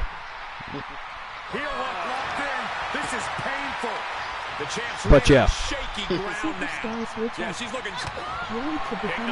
Uh-oh. She-Fiend going for a ride. Damn. And it is 2-2, just like that. All right, so anyways. You were at work, were you not? Cool? Oh my God! Let me tell you something. I never thought I would be in a. Well, let me tell you something, brother. When I take an office job, brother, that I figure it'd be nice, warm, temperate all the time, not have to worry about, you know, weather extremes like I did in my other job. No, it's fucking like 45 degrees in that goddamn newsroom. They don't have the boiler working. So it's cold as fuck in that building. Awesome. Like I'm in here getting warmed up right now. That's what I'm doing. I'm trying to warm up. That's if Glenola isn't getting me heated as it is. Well, there you go. I'm being nice and warming you up. Yeah, he's such a sweet guy. Wow. And here we go again. Round number 2. Ding, ding, ding, ding, ding, ding. When you're round 1 win. Well, I think Cool actually won round 1. Oh, dude, that was easy. To be fair. So, I mean, I thought it was only right you got a rematch. Oh, it's fair. I mean... Oh, another Hellabomb. Good God. I like to always exert my dominance, so yes, rematch where I dominate. 3-2 with 5 minutes. These guys are just going back and forth. This is crazy. Oh, there's another mandible claw. And it is now 3-3. I mean, you have to tap. I mean, you don't want that thing in your mouth all day. You don't know where that's been. I mean, I don't think by the end of this match, it's really not going to matter who wins this belt because neither of them are going to be able to walk. Exactly. God. Savages. Scars will be the insignia of titleship and, you know, what they've earned in this match, not the title itself. Oh! That was savage. Just picked her up by the hair and threw her face first into the fucking mat. I mean, ooh, that's brutal. That reminds me of your ex, Cool. Oh, shit. An Uranagi from a standstill. Which that is one? Fair point. Fair point. And it is now 4-3. Yeah, see, this is what's great about Archer. He's been in my life long enough to know I've had more. He's been around more than one ex, or at least witnessed or had to hear about more than one ex. And both had their weird quirks. And although I got to be honest, the whole one that would rather just leave you overnight on the highway, I liked her. She was fun. Oh yeah. It is 5-3 now for She-Fiend. Wow, Amber Extreme just scored a roll-up pinfall. 5-4. Jesus Christ, these guys are just going back and forth. I'm pretty sure Amber's using the table as leverage to keep the pin intact. That was very unique where she had herself. It was kind of unique there, yeah. Ooh, that was a big punch right to the sternum. Welcome to the chat, Winnie. This is an amazing show. This is our 2nd annual Slammiversary. 14 matches, all belts on the line. The name is Winnie. Welcome in, Winnie. Appreciate you being here. It is also episode number 424 for the Archiverse. But yes, this is our biggest show of the year. It is the 2nd annual Archiverse Slammiversary, and it is also our final scheduled show of the year. We are going to be having an award show before the end of the year. Actually, some of our first inductees into the Archiverse Hall of Legends are on the broadcast. One Christian Cool and one Glenola. And congratulations on that. You guys are both certainly deserving. Christian Cool actually being inducted for a guaranteed record setting in standing 3 times by his peers. So congratulations on that as well. I do appreciate everybody who felt the need to recognize me that many times. Because even on his best day, Archer wouldn't have even amounted to that. So thank you guys. Thank you very much. I appreciate it. How dare you? That was gaslighting. I love my boy Archer, and I believe it is 5-5 now. I am happy to be part of this community. You're all great. Glenola, you have a joke. Oh no, sorry, Cool, you have a joke time. I know. I'm just trying to come up with a joke. And the only thing that comes to mind is Glenola's face. So I'm trying to find something better. I want to do better. Oh, Joe Link says it's 6-5. Whoa! So is it 6-6 or 7-5 now? Joe Link. It's 7-5 for She-Fiend. Okay. What a brutal match. 12 falls in this iron to gold match, guys. I think that might be a record. Well, maybe a record for the ladies. Distinct Cone, you be nice now. Well, I mean, they don't fight men, Glenola. Well, I'm just saying, because the Iron to Gold with Poindexter was in was like 11 to 13 or something like that. Yeah, but again, we're talking about the... Yeah, it was, and it's also in the men's division. This is the women's division, folks. I was just referring to the match type. So he is being like Michael Cole and assuming all of you wrestling fans are stupid. I see how it's working. You see that cool? See what's going on there? I see it. Fans, just you, Gasler. Archer. Ouch. Ouch. How dare you? Gasly. 30 seconds remaining, and it is 8-6 for She-Fiend.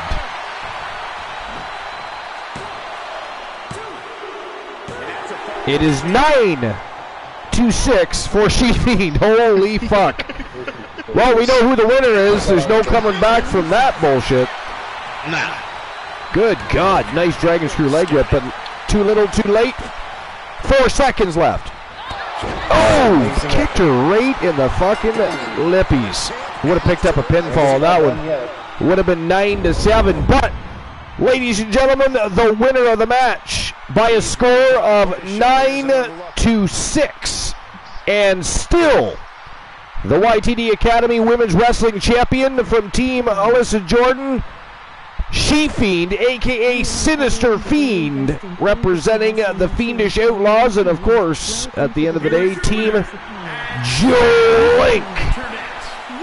What the hell is She-Fiend doing here? Oh, that is, look at that, just shoving her head right into the mat a little further. A little insult to injury there. She is a savage, I'm telling you. While she prances around with her title, Yuzuka, hello, welcome to the channel. First time chatter, and if you've been lurking, we're glad to have you. I think that might be Yusuke? Yeah, Yuzuka, I said it's probably Yusuke. Yusuke, yeah. Yusuke Howell. Welcome in, Yusuke Howell. Welcome to episode number 424. Here at the Archiverse, and welcome to our biggest show of the year, the Archiverse Slammiversary. This is our second annual Archiverse Slammiversary. We're just getting started. That was matchup number 2, so you're showing up at a good time. Welcome in. Appreciate you for being here. My mods and everybody else will help you with anything you want to know, because this is a fantastic community, and believe me, they know not just their wrestling, but they know their Archiverse. So if you have a question, you can literally ask anybody that's in here.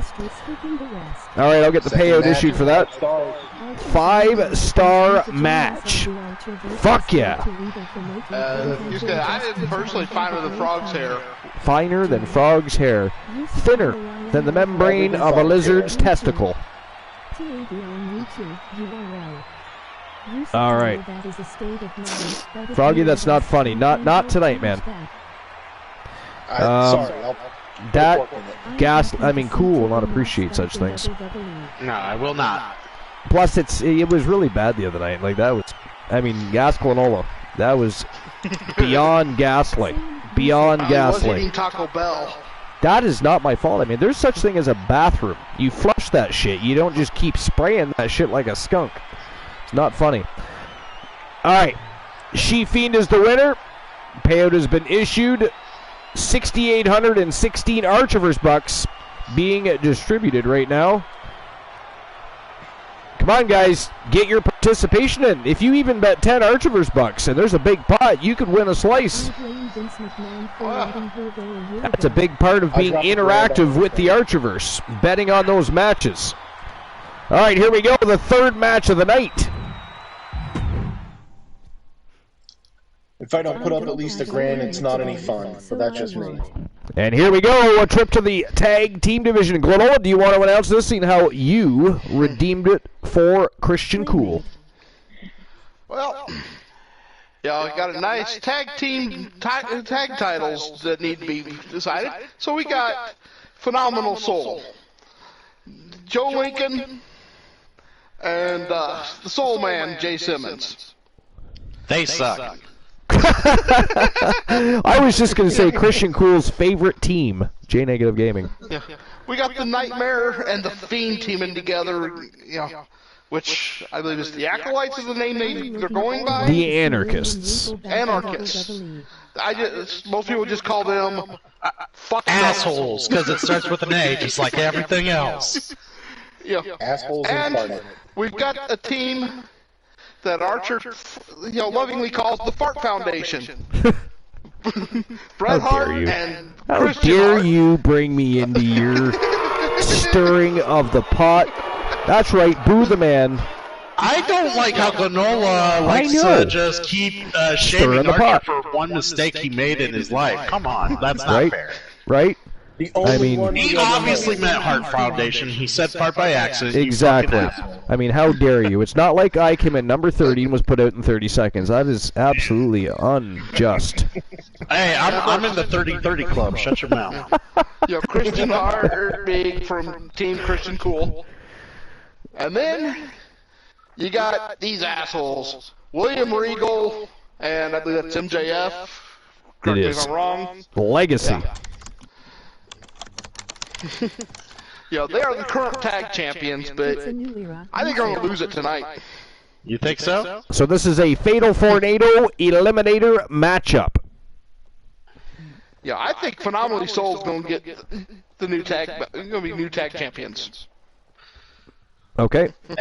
Hey, I'm the better. I'm going to support my my team, but if I had to pick someone else that was not the Heart Foundation, I think Regal and MJF's going to defend it right here. Wow. Joe Link? I'm hoping to play Oh, I'm gonna over go in with Flammable Soul, but if I didn't have to pick them, I'd probably go with Anarchists. You going with the Anarchists and Boss Apollo? Well, Okay, hold on. Just so everybody knows, this is going to take a while.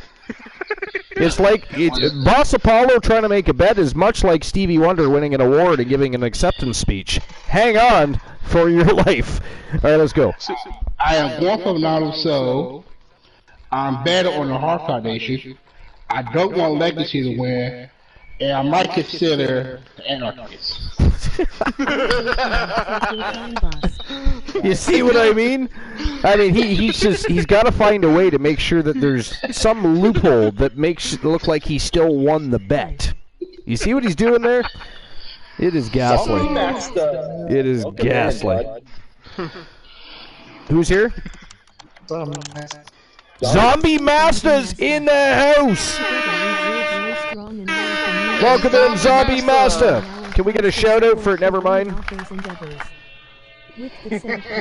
And don't actually shout out Nevermind either, or I will have to ban somebody. I just don't understand why we're openly acknowledging this prick, but I'm fine with that. Okay? Your channel. You do what you want. All right. Nah, it's okay. I love Zombie. What's up, Zombie? What's going on, Ban Archery said, wait a minute. Zombie, you literally just got here. It is not funny. It is not funny. That's right, boo Zombie. I mean, he's dead, he don't care, but boo him anyways. Thank you. Second round of boos is nice. You literally just got here.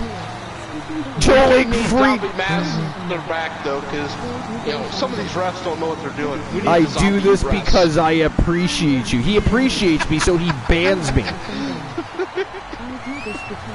Now, Joe Link, you do realize Zombie has a whole lot of points in Archer vs. Bucks, and you just utilize the only speed up the ban. It is only the third match, Joe Link. Oh, I'm going to be in trouble later. I can just... You're just going to need a few extra breaks later. That'll be fine. I mean, we could carry the load. You got only like 5, 6 other people in this chat right now. Do not encourage they that. can carry your load. That is not funny, Glenola.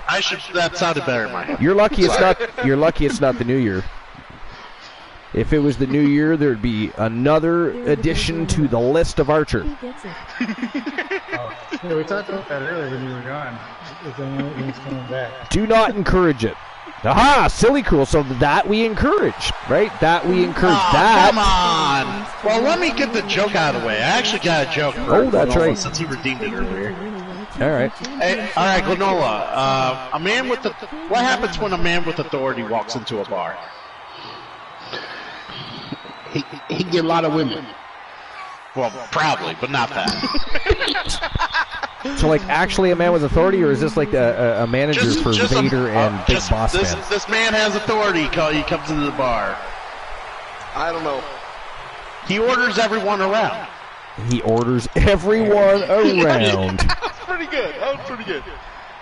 The joke fulfilled. And we got another one, by the way. Yeah, Leo the King just, oh, and he wants a tree of knowledge or rotten fruit from Cool. God Cool. damn, Leo King just wants to get to know me.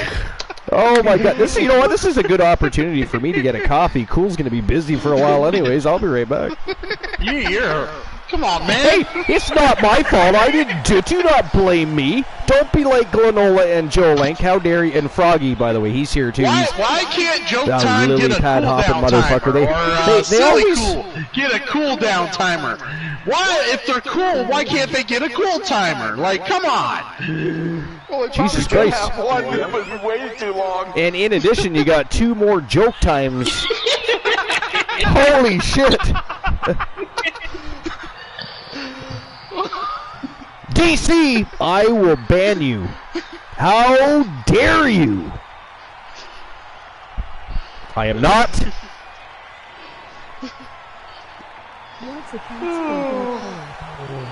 What's a cat's favorite color? Purple. What do you, wait, what? Purple. Oh, okay. But did he just ask us a question and answer it all in the same sentence, though? I mean... Yes, that's what he does, because he doesn't know what communication means. What do you call... It's because he's French. I wasn't going to say the obvious, but you feel free. Not a funny one, DC. Not a funny one. Not. It's a dad joke.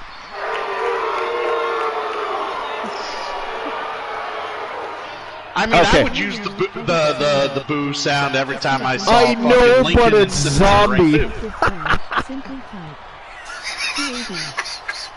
DC's got jokes.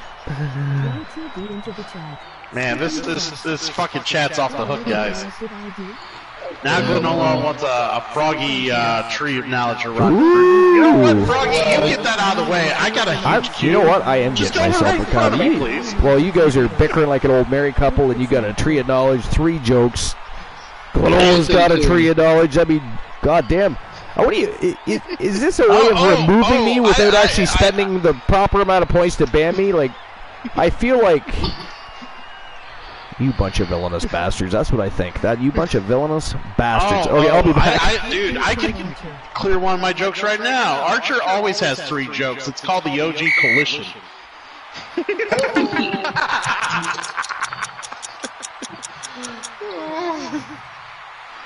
So, sorry, Archer. I was on my way to pick up a friend. We were going to go see... This is the early 2000s, so we were going to go see one of the Kill Bills.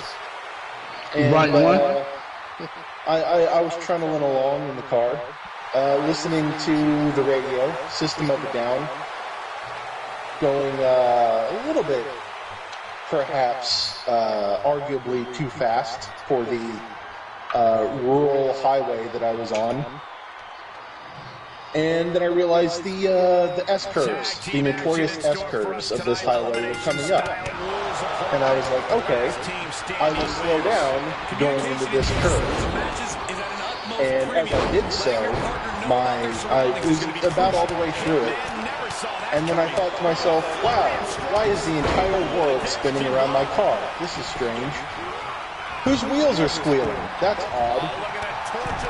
And when I realized what had happened, I had done a perfect 180 and ended up in the other lane facing the other direction. Thankfully, made it through. Made it all the way through the curves. And just 180.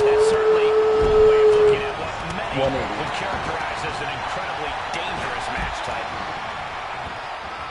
and he's taking this to the outside now. Effectively targeting Any questions? He's turning the tables. spring, summer, fall. Summer, I believe. It wasn't icy. It was bright and sunny. No rain, no snow, nothing like that. You put too much thought into that. That's false. I'll take that as a compliment anyway. Going for a trial. I mean, trial. Going for a cross, but I think it's blue. I meant to say frog. That's it.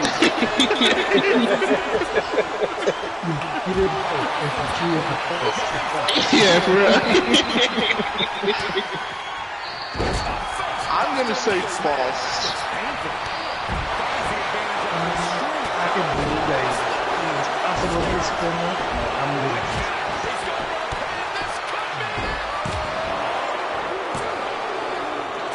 All right. Well, I can tell you with absolute certainty that story is 100% true. Some of biscuits. Well, and Leo became just before you revealed it said true. Yep, he did. I was going probably 60 or 65 going up to the turn and decelerated, but because I was riding the brakes through it, I lost traction in the rear wheels and went in. Were your tires a little bit low? I couldn't tell if they were any different. I should have stopped and checked, but I didn't. The tracks were there for like 3 months afterwards. You laid it down. Yeah.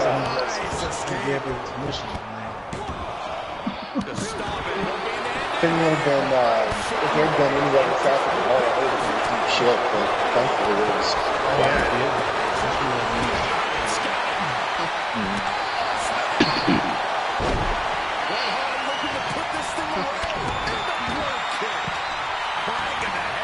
Oh, geez, MJF just got laid out. That didn't look fun. Well scattered reversal there.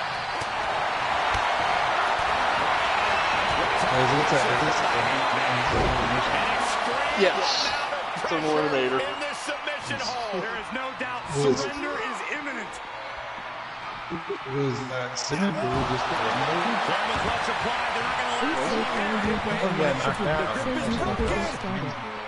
What energy in the arena tonight. It looks like it, because I don't see him out there. Oh, there he is. He's on the side, so I don't know if he's...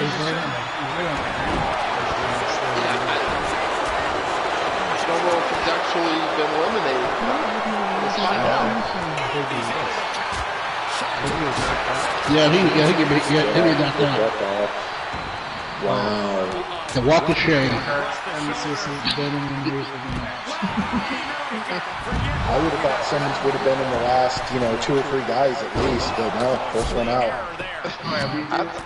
I figured it was going to come down to Cool and Simmons.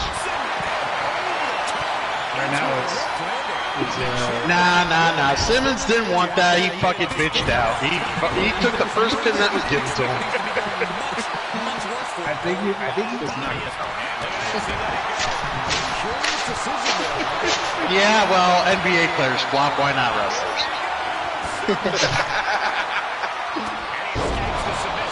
Before things got more disastrous for him.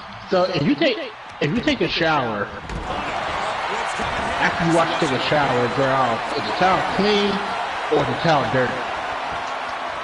Worked on the shoulders. Trying to get out of this situation.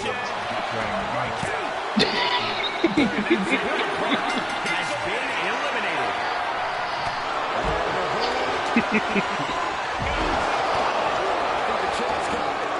Outside the ring now. He has no need to rush. 2. Oh, yeah. I got so much to do. You gotta be kidding me. There's a headbutt. Joe Lincoln not doing so well.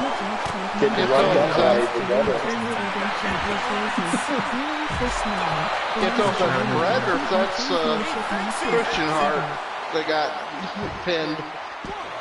I have returned. Seeing something special from the champion. By the front side of the entrance. What have I missed? Well, Simmons got knocked out, we believe. Wow, Simmons got knocked out already? Yep, the walk of shame. And then Wow. one of the Oh, Hart Bret Hart Foundation- Bret the Hitman Hart just got eliminated by the looks of it. Yeah, I couldn't tell because of the distance of the camera, but Christian Hart has a lot more black in his attire than Bret Hart does, so that's how I always, because they have very similar looks if you're not, if you happen to have a quick glance.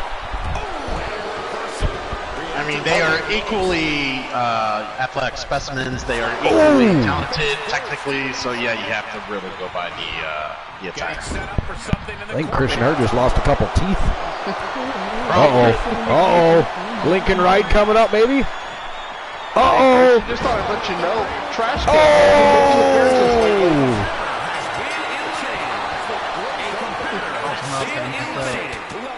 Yeah, Christian Hart got knocked out, I believe. The Lincoln Ride did him in. The Hart Foundation eliminated. So you're saying We are down to... got We're out da- before Christian Hart? Right. Well, I mean, there's satisfaction in that, at least, I suppose, if you want to look at it that way. So we're down to one member of Phenomenal Soul. Actually, I think the Nightmare Damien might have just got eliminated. He was eliminated too. I think Ed got eliminated too. MJF is gone too, yeah. We are down to 3. I think there was 3. Hey, nobody fucks with Lord Regal, man. Who's trying to bring out the first knuckles By the way, Wow, did did you see- did anybody see just- the Regal news and some of the dirt sheets today? Uh-oh.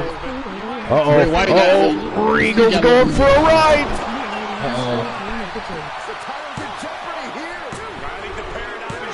He's eliminated. We are guaranteed brand new champions. It's either going to be Phenomenal Soul or the Anarchists. Who is walking out with the gold here? Did you guys bet on Phenomenal Soul or did you bet on the Anarchists? Oh, Jesus Christ. Did you see that? Busted him open with that. Swept his legs right out from underneath him. And Lincoln went face first into the mat, busted him wide open. It might have angered the beast, though.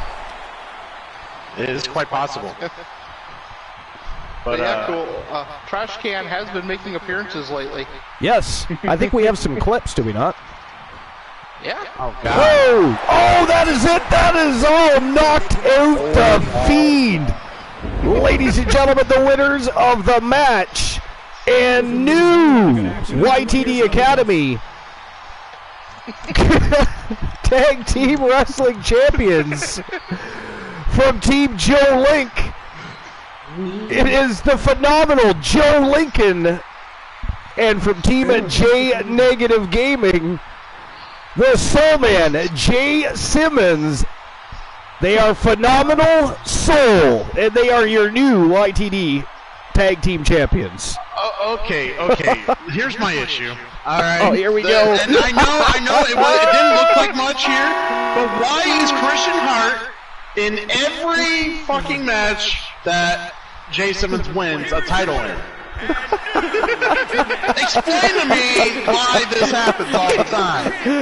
I didn't think about that. Can we get a shout out for Joe Link and J Negative Gaming, please? Can Christian Hart not put Jay Simmons over for a fucking change in your program, or is that just not possible? J Negative Gaming is ! Soul Man. Constant support for one and offers endeavors.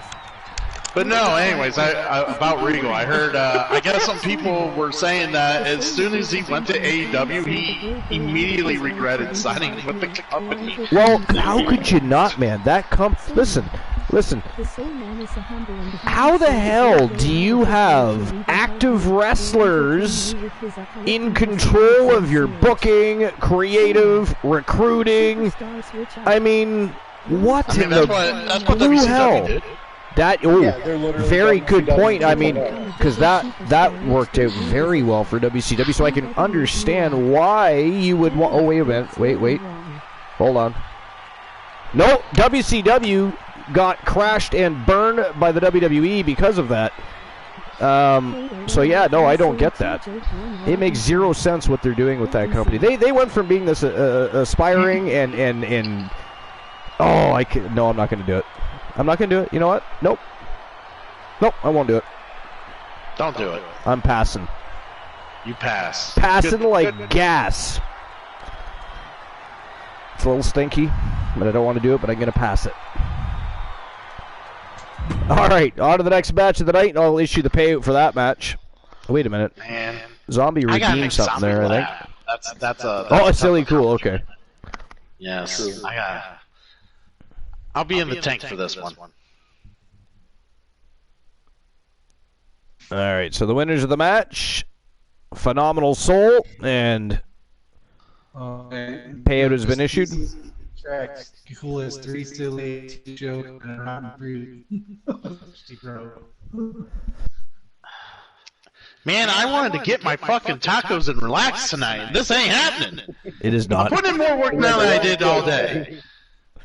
All right, next match of the night is for the YTD Submission Wrestling Championship. It is the newest sensation to the YTD roster, already off to a tremendous start.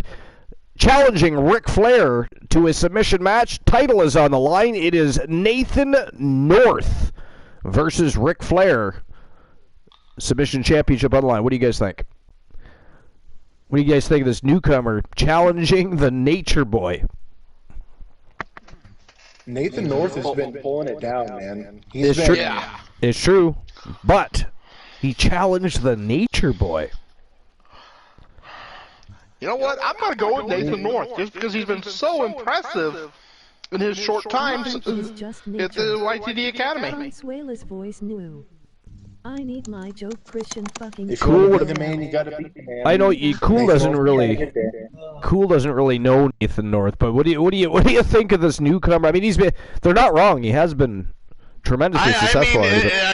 He looks very like he stands out a little bit. He's got the nice mustache, very nice fine mustache. Yeah, that's the first thing I noticed. I mean, the guy looks like he's ready. He's ripped. Maybe he could win the tout. But I tell you what, he wins the tout, it all goes south from there, unless he can hold on to that title.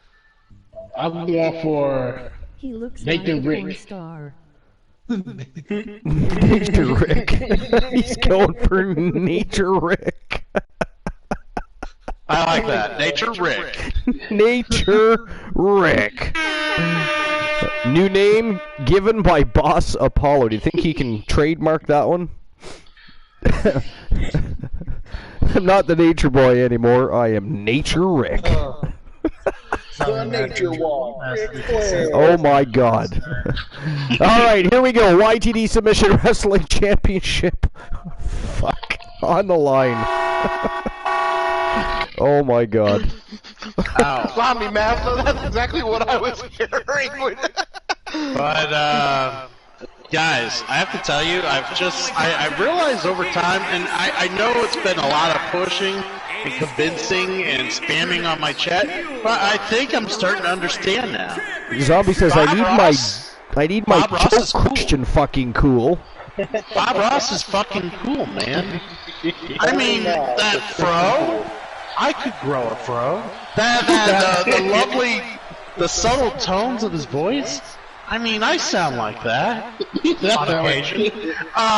The pretty little pictures. I paint pretty little pictures with my cat. And, yeah, he's a pretty cool dude. I like him. Well done. Well done, sir. Alright, God, so many more silly jokes. And we will overlook the Bob Ross reviews. So far, Cool has 2 sillies, 2 jokes, 1 rotten fruit. DC's keeping track here. Yeah, well, concerning the rest of that, thank you very much, DC. That's fantastic of you. They can wait. DC's keeping track. Oh, DC likes to keep track of my stats, trust me. Zombie says, you can sub to him now. I'm I'm tapped out for the month. The new jackpot number for a chance to win a channel redemption of your choices. Man, that pure tile looks beautiful around the Nature Boy's waist, right? It does. Nature Rick. Nature Rick. How dare we? How dare we? How dare you correct me? It's alright, it's alright. I'll take the correction. How dare you? Well played, sir. Well played. It's Nature Rick. I mean, that is great. And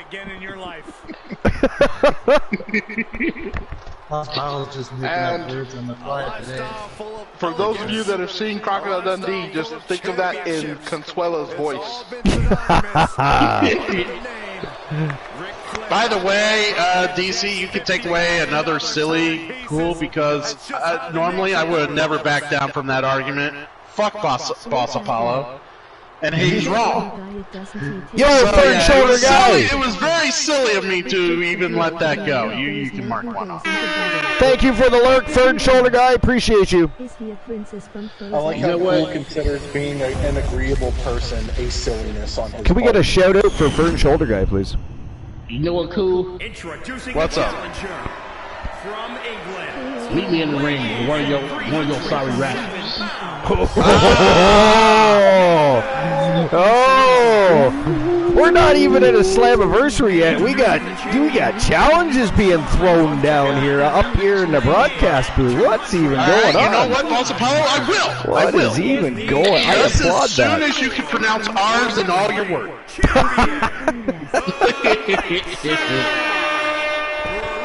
Oh, yeah, sometimes I think Boss is from, like, Russia. Put it like this.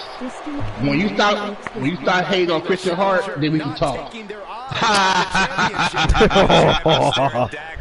Not a chance. Not a chance. No chance. I love you, dude. No chance in hell. He said not a chance. DC says, I agree with him today. Yeah, you forgot the space between the shoutout and Fern Shoulders. I noticed I was trying to figure out why it wasn't working. I was like, wait a minute. Okay, so Nature Rick is not a small person. Nature Rick. He called Nature Rick. Man. Here we go. Everybody's going to call him. It's going to trend. Nature Rick. It was not Ric Flair versus Nathan North. It was Nathan North versus Nature Rick. Yes. Oh, he's got the figure four. No, he doesn't. It's just a leg lock. I thought he had the figure four on. I was going to say, what a savage. I just had the image of F from O'Malley in a tree costume. A tree costume. Oh my God. Glenola's been watching Lord of the Rings. No, I was thinking more Rick and Morty. Rick and Morty. Is Beavis in here? Whatever's playing here can't be good. I hear. Was that Queen Apollo? Yeah. One thing a competitor must remember in this type of She had a matchup, woman. it doesn't matter A woman if can't you catch get them to all. the point they can't get up. The referee can count to 100. Do you guys remember the time Queen Apollo busted Boss Apollo's tree of knowledge or rotten fruit? That was hilarious. Into the turnbuckle. Right in the middle of the tree of knowledge or rotten fruit. Boss Apollo's wife says, "What are you going on about? Bullshit." Oh my God, we were all in stitches. That was awesome.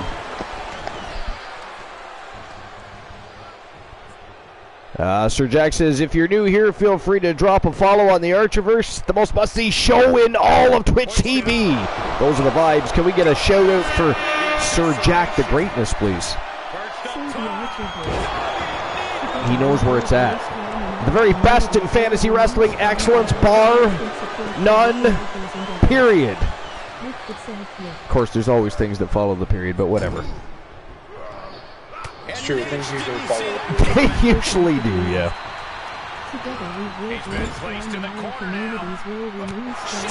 Not funny, Froggy. That one's lit. Every time there's even a half a second. Every time. I mean, that's almost getting as bad as the Cool Wave was. Remember that going on? Remember the Cool Wave? You know? The Cool Wave was always heat. Ooh, the figure four locked in tight on the British Brute here. Now, this is a submission match, not an iron to gold. So if he taps it, oh, he reversed it. Those are some big legs. Oh, Flair quickly got out of there. Nice. Very cool. Front face lock applied. Hoist it up. Damn. Hey, Archer, I think we got enough clips. We could add cool snoring. We could do that, yeah. Tough position to be caught in here. I mean, there's probably a few of those. Although some probably got deleted by now. Twitch likes to delete my stuff. It's why I stopped putting my trust in Twitch. And, you know, before we even branched out on YouTube, I was starting to add to our library by uploading all of our shows. And then eventually we decided it was time to branch out. And that's when YTD Academy was born, of course. And what a monster that's turned into. What a monster. Joe Link, of course, has always got his eye on not just the matches, but he is paying attention to the analytics. He can probably tell you lots about the Archerverse on YouTube, if you ever had a question for him. Is that not right, Joe Link? Oh, did we lose Joe Link? Yeah, we lost him. How dare he? What a chicken shit. Just took off and didn't even say goodbye. Oh, I got another joke. I got another joke, guys. Can I hear a train? Is Frank Miller here? I don't know, and there's no trains going through my thing right now. Did the man seriously show up in a train? I mean, I understand the whole freight train Frank Miller. Yeah, I get that, but that's weird. He's trying to keep on going. Fair. And I mean, it's a very impressive entry, I suppose. I mean, good luck getting that into the stadium, but. Uh-oh. British Brute in trouble. Figure four locked on again. That is the second time. That might do it. Yep, that is it. That is all. Oh, wow. It is over. Ladies and gentlemen, the winner of the match by submission via figure four leg lock. Nature Rick is still your champion. Have a great night, Zombie. It's great to see you again. Yeah, Zombie, thanks for stopping by, man. Appreciate it. The biggest night of the year for the Archerverse. Appreciate you being able to stop by and take a little time out of your day. You're awesome. We love you. We'll talk to you soon. And I finally remembered to turn notifications on. I always wondered how the hell I was missing Zombie's goddamn stream sometime, even though I've got him subbed. It's because I didn't have the notification on, so I got that corrected. So I will be able to stop in more frequently now, Zombie. And we can. I always have to catch his streams via after the fact. I can never catch him live. Yeah.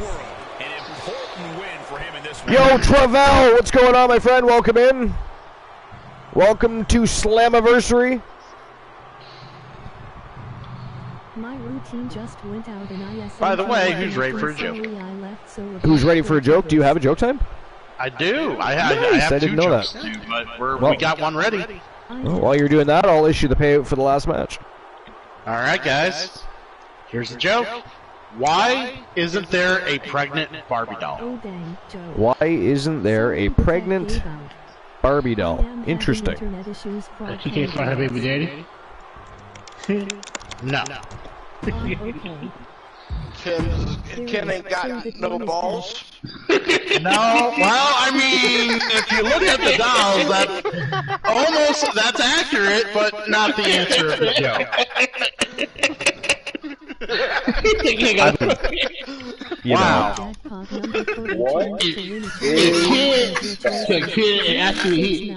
Well, Nola, just so you know, they make them that way so you can't cop a feel. Okay? She'd even have a baby one can take out. Yeah, the ball. That's a good one. But no.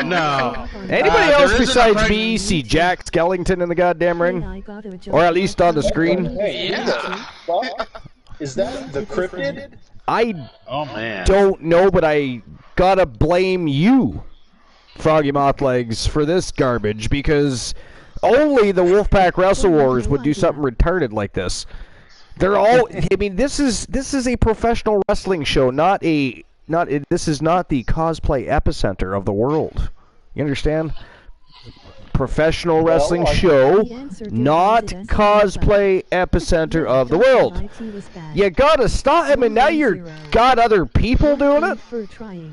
I mean, ladies and gentlemen, that is supposed. I believe.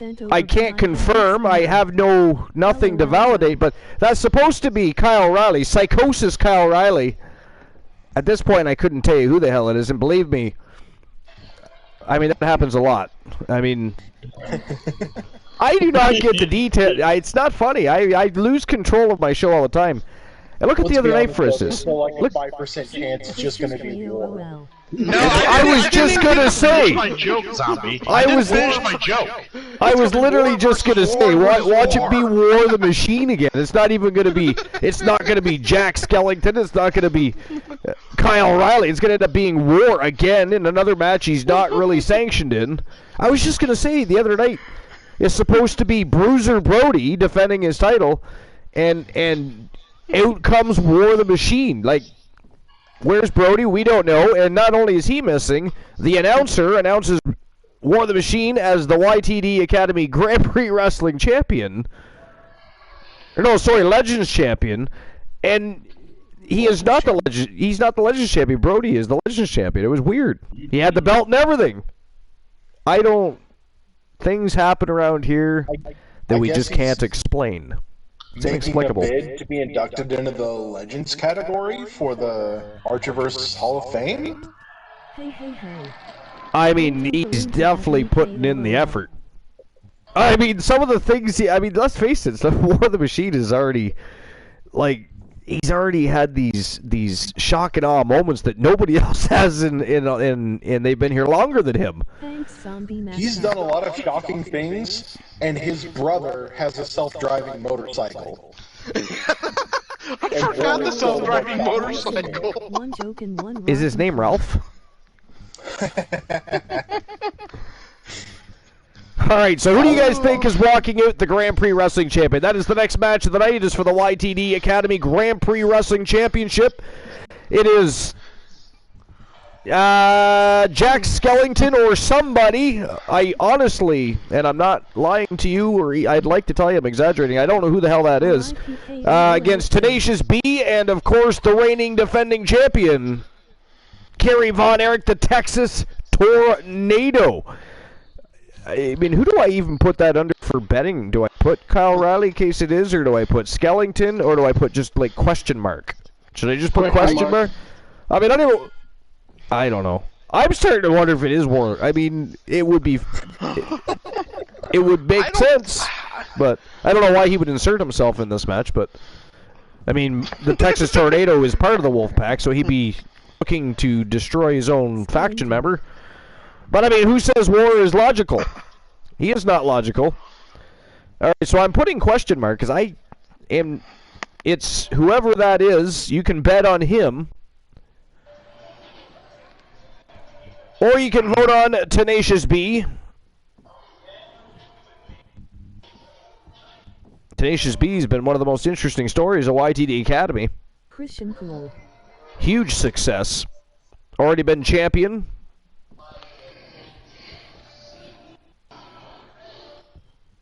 Alright, so is it going to be the question mark man? What am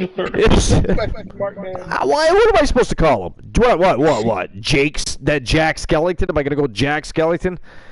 I could say like what he's going for. It is supposed to be Kyle O'Reilly. It's supposed to be Kyle O'Reilly in this match, but I mean, I don't have any control of my own show, so I don't know who the fuck that is. I'll be honest. I'm just going to throw it out as question mark, man. Is it going to be Tenacious B or the Texas Tornado retaining his title? Who's walking out with the YTD Grand Prix Wrestling Championship Triple Threat Elimination Matchup? 5 minutes to make your bets. Who was that dude on Nightmare on Christmas? Whatever his name is. Jack Skellington. Oh, yeah. I mean, there was word earlier that there was going to be some, festive surprises, but that is kind of morbid, isn't it? I mean, that is not Santa Claus. It is not Rudolph the Red-Nosed Reindeer, a cute little elf. It is Jack Skellington. I mean, unless you like that kind of thing. I don't know. I wasn't a Nightmare Before Christmas type of dude, so I don't know. All right, but anyways, who are you guys betting on? Starting with Froggy. My money's on question mark man. Your money's on question mark man. Glenola? Well, This is going to be good. I'm going to go with the Texas Tornado to retain. Makes sense. He's part of your team. Right. And Boss Apollo? I am betting on Texas Tornado. Here we go. Question mark. And Tenacious B, I don't want him to win.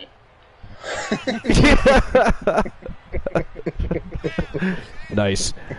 Christian Cool.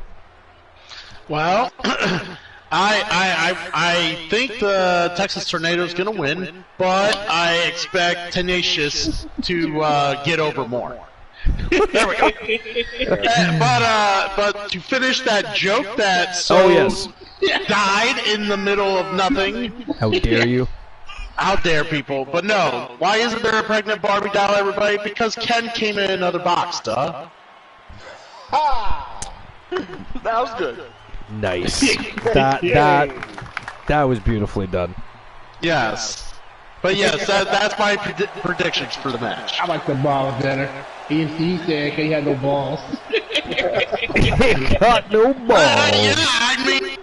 Yeah, Glenola had me laughing. That was, He did. Fuck Glenola.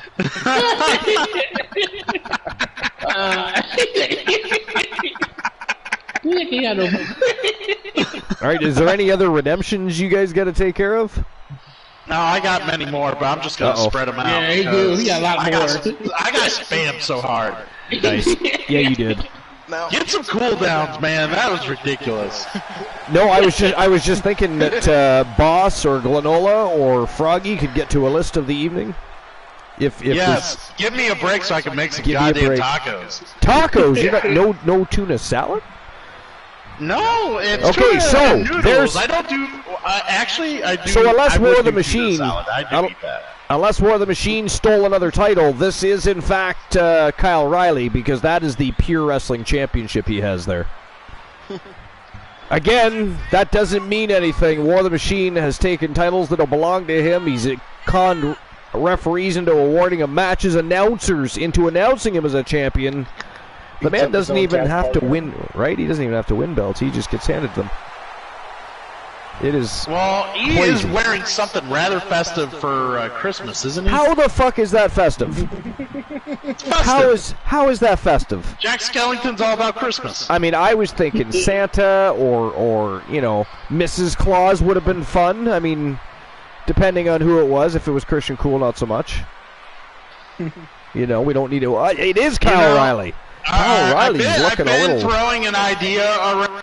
I've been kind of just tossing an idea for the channel around, my channel. So there you go, guys. If you were waiting to figure out who it was to make your bets, we now know it was Kyle Riley. So question mark man, now Kyle Riley. Question mark man. Or, well, I guess it is not funny. What was I going to call him? It's funny. How dare you? You can call him Question Riley.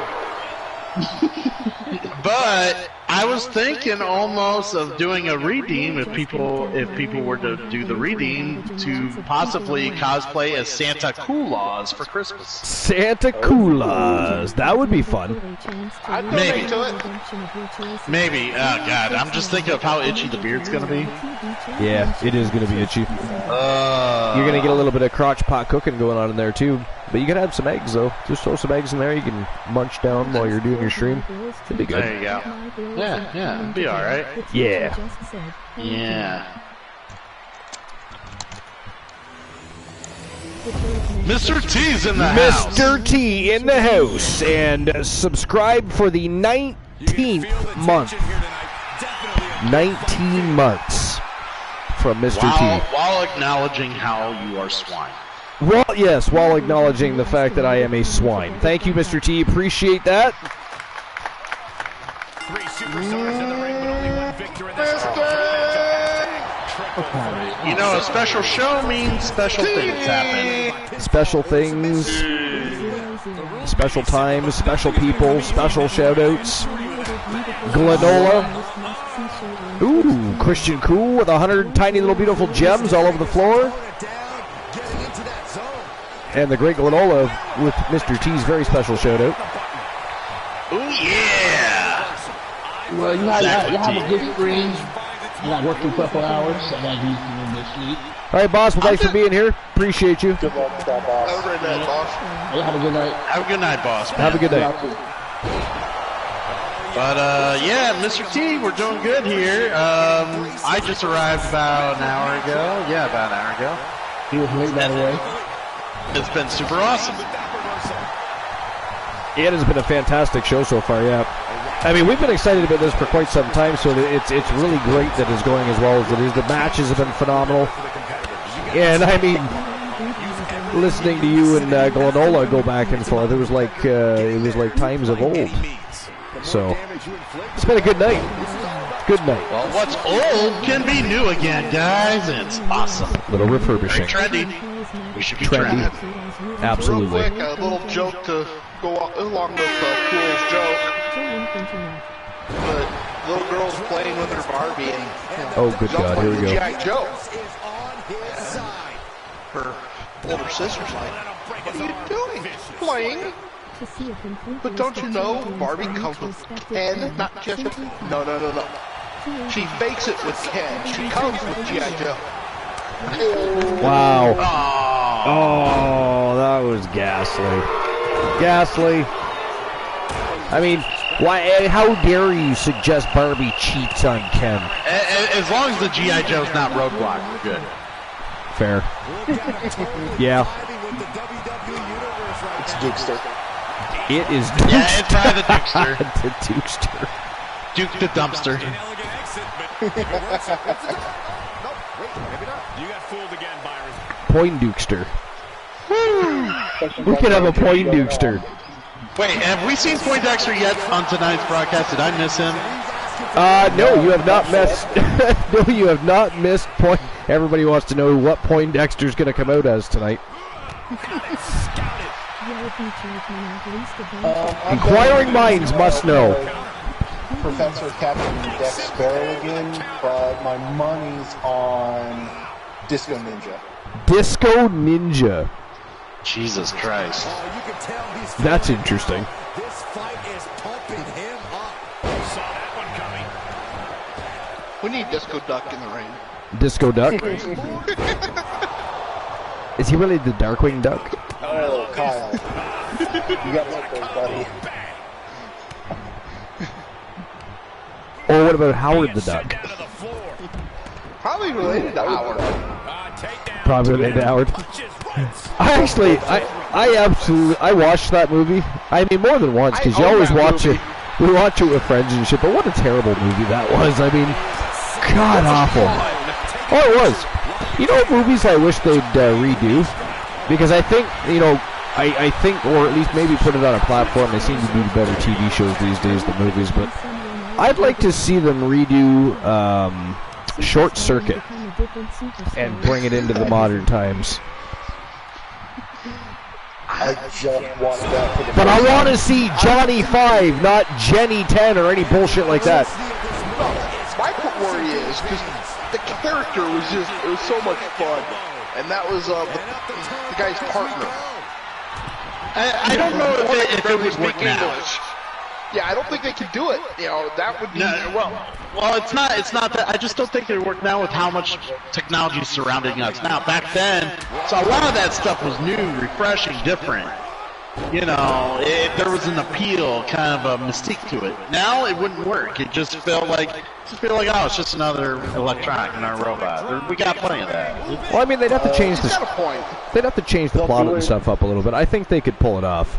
It's still about it's still about it's still about robotics at the end of the day. I think they could pull it off. They couldn't pull off the same story, obviously, because that just doesn't relate. We got some color on the tornado here. I know, I seen that busted open. Kyle O'Reilly on a roll right now, but Tenacious B can't sell him short. I mean, Tenacious B was the YTD Academy champion before being defeated by the Texas Tornado. Tenacious B was conscious until Kyle Pele kicked him. Yeah. Missed hard on the tornado, though. He's got the iron claw locked in tight here on the skull of Kyle O'Reilly. B doesn't give a shit. He's just taking a breather. Yeah, I know. He's just standing there watching. I mean, that's what I would be doing, though. I mean, why do anything? Why not watch them tear each other apart and then swoop in and pick up the pieces? He's a smart man. Yeah, I will say there is one movie I'd like to see them remake, just to see if they could make it better, because the idea behind it sounds really kind of cool. Okay. It's called Real Bullets. Real Bullets. A bunch of stuntmen out camping and ended up running afoul of drug dealers. I don't think I've seen it. Oh. Give you an idea of how great of a movie this is. There's one point, guy's up on a cliff with a rifle. Somebody on the ground with a rifle. The one on the ground shoots the guy on the cliff, but one on the ground's rifle is actually pointing away at about a 100-degree angle, and the guy on the cliff's already starting to death fall. It ain't even close to being pointed at the guy, let alone... Is it a well-acted movie? Is it, like, worth watching? I didn't think so, but... I didn't think so! Like I said, it was a really bad movie. So we've heard the story, we don't have to watch it, it's good. We're good. Yeah, for him. But like one point, then that guy runs into a woods. He's got a half quiver of arrows. And he's running, he's pulling arrows, firing with the bow. Comes out with a full quiver. Nice. Yeah. Nice. It's like, where's he getting all his arrows from? He's just pulling them out of the air. Yeah, you know, it was just... it was acted... The thing is, the actors were stuntmen, actual stuntmen. Okay, DC. DC says she will be back soon. Alrighty. But we pick on my dad about it every once in a while because we were having a movie night and he overrode us kids and picked that one. I love movie nights. We wanted like Stripes, you know. That was a good one. Yeah, I'm trying to figure out when to plan the one I got redeemed on my channel. Not sure when. What are we watching? Don't know. Open to suggestions. Someone said action movies, so maybe some action movies. I don't know. We'll figure it out. True Lies. I vote True Lies. Speaking of which, I just saw that available on one of the streaming services recently. That is an awesome movie. So yeah, True Lies, because we meant to watch that last time and it didn't happen. That's right. Because no one had it. Now it's on, I think, HBO Now or some other service. Sexy. Let's do it. Just because of knowing how much you love it. Teenage Mutant Ninja Turtles, the original movie. Yes. I own all of the Turtles movies. Yeah, so do I. I own all the original. I don't have the newer ones. I'm surprised they haven't rebooted I refuse it to yet. watch newer ones. The latest one I liked and watched was the pseudo-animated TMNT in like the 2000s. Actually, I enjoyed the new Turtles movies.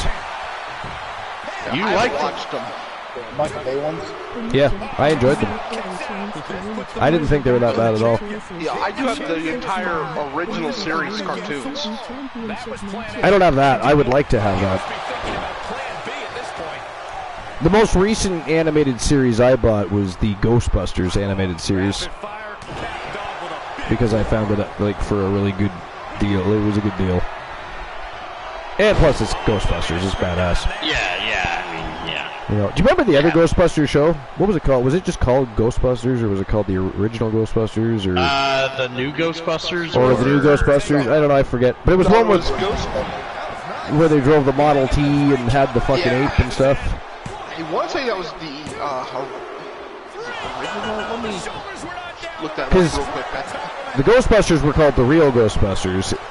Were they called the original Ghostbusters? I don't know. I don't know.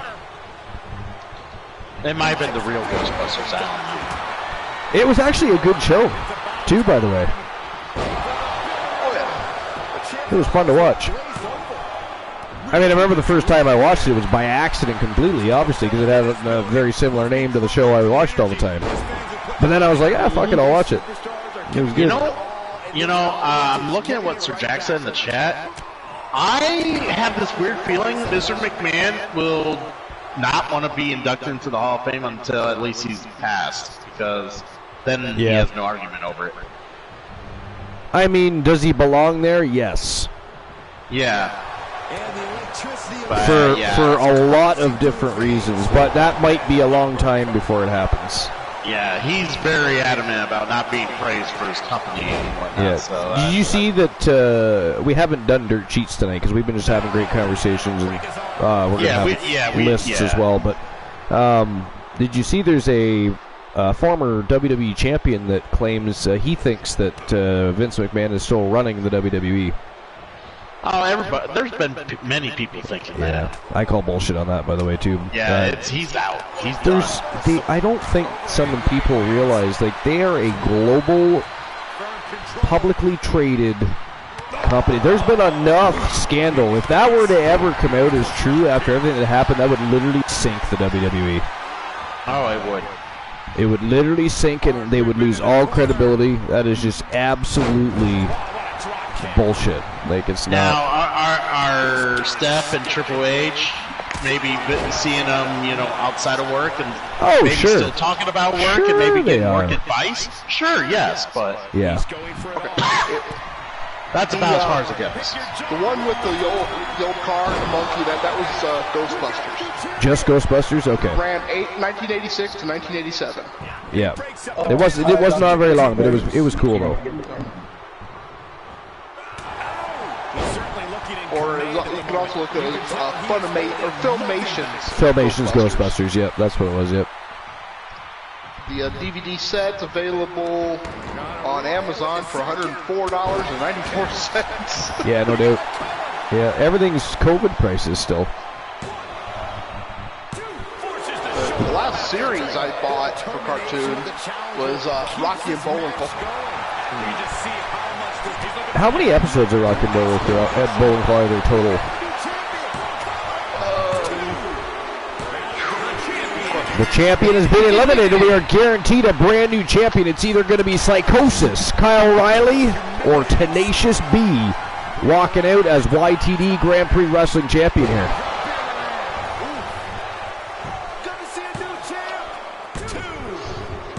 Wow, and that is it. That is all, ladies and gentlemen. The winner of the match and new YTD Academy Grand Prix Wrestling Champion, Tenacious B, is your champion. Props to B, jeez. GG's to B. It's a little funny. Here is your winner and new. All right. If just looking real quick, it looks like 166. Tenacious. How many? 166 episodes. 166, okay. Talk about history in the making. This is All right, Tenacious B from Team Thrill Zone Wrestling, by the way, if we can get a shout-out for Team Thrill Zone Wrestling. This is about the new champ.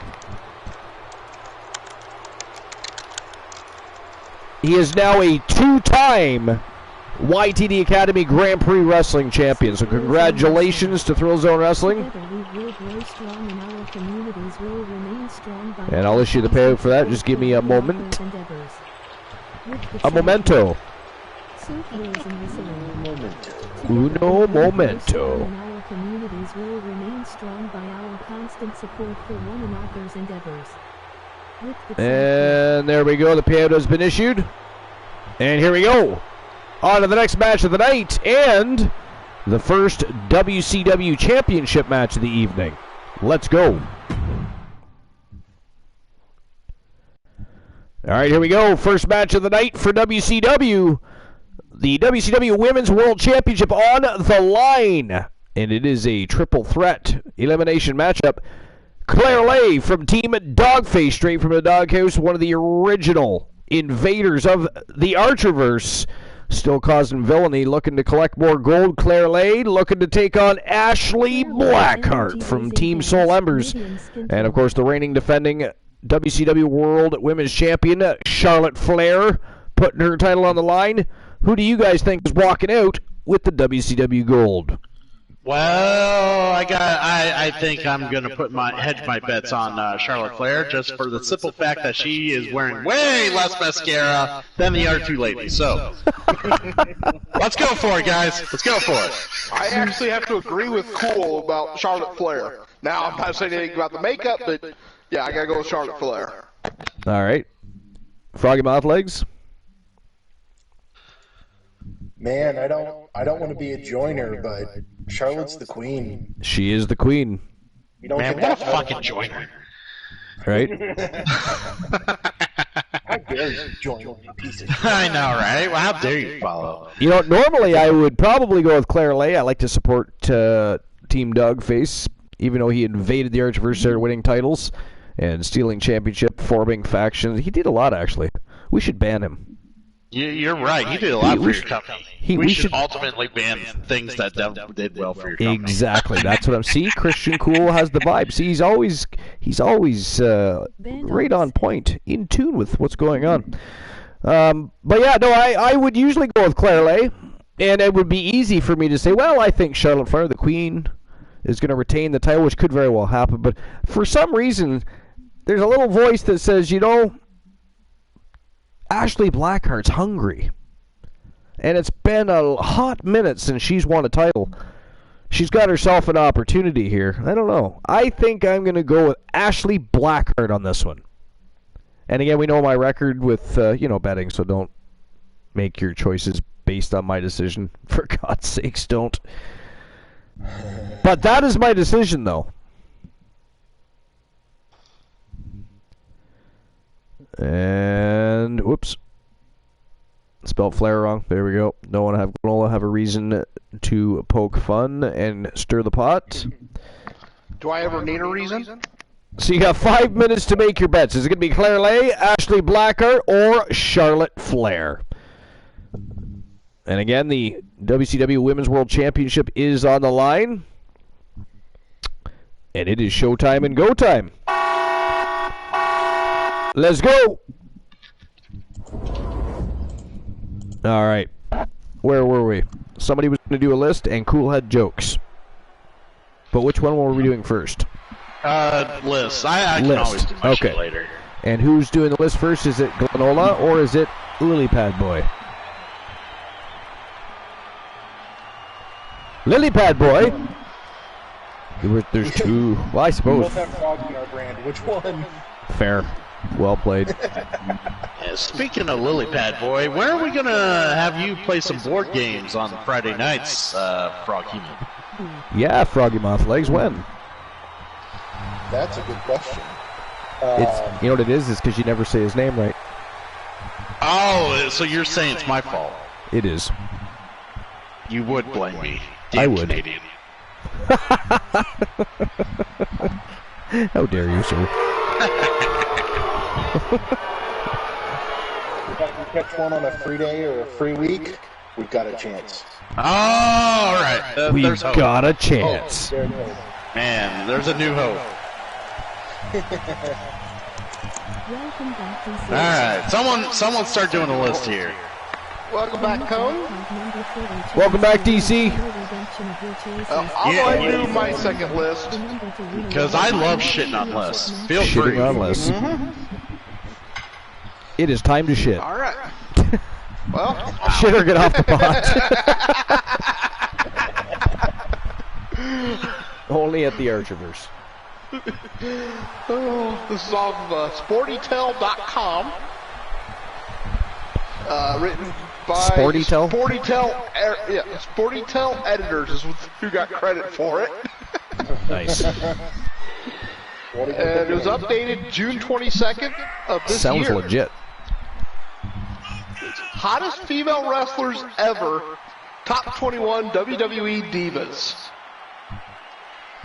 Nice. So, number 21, Melina Perez.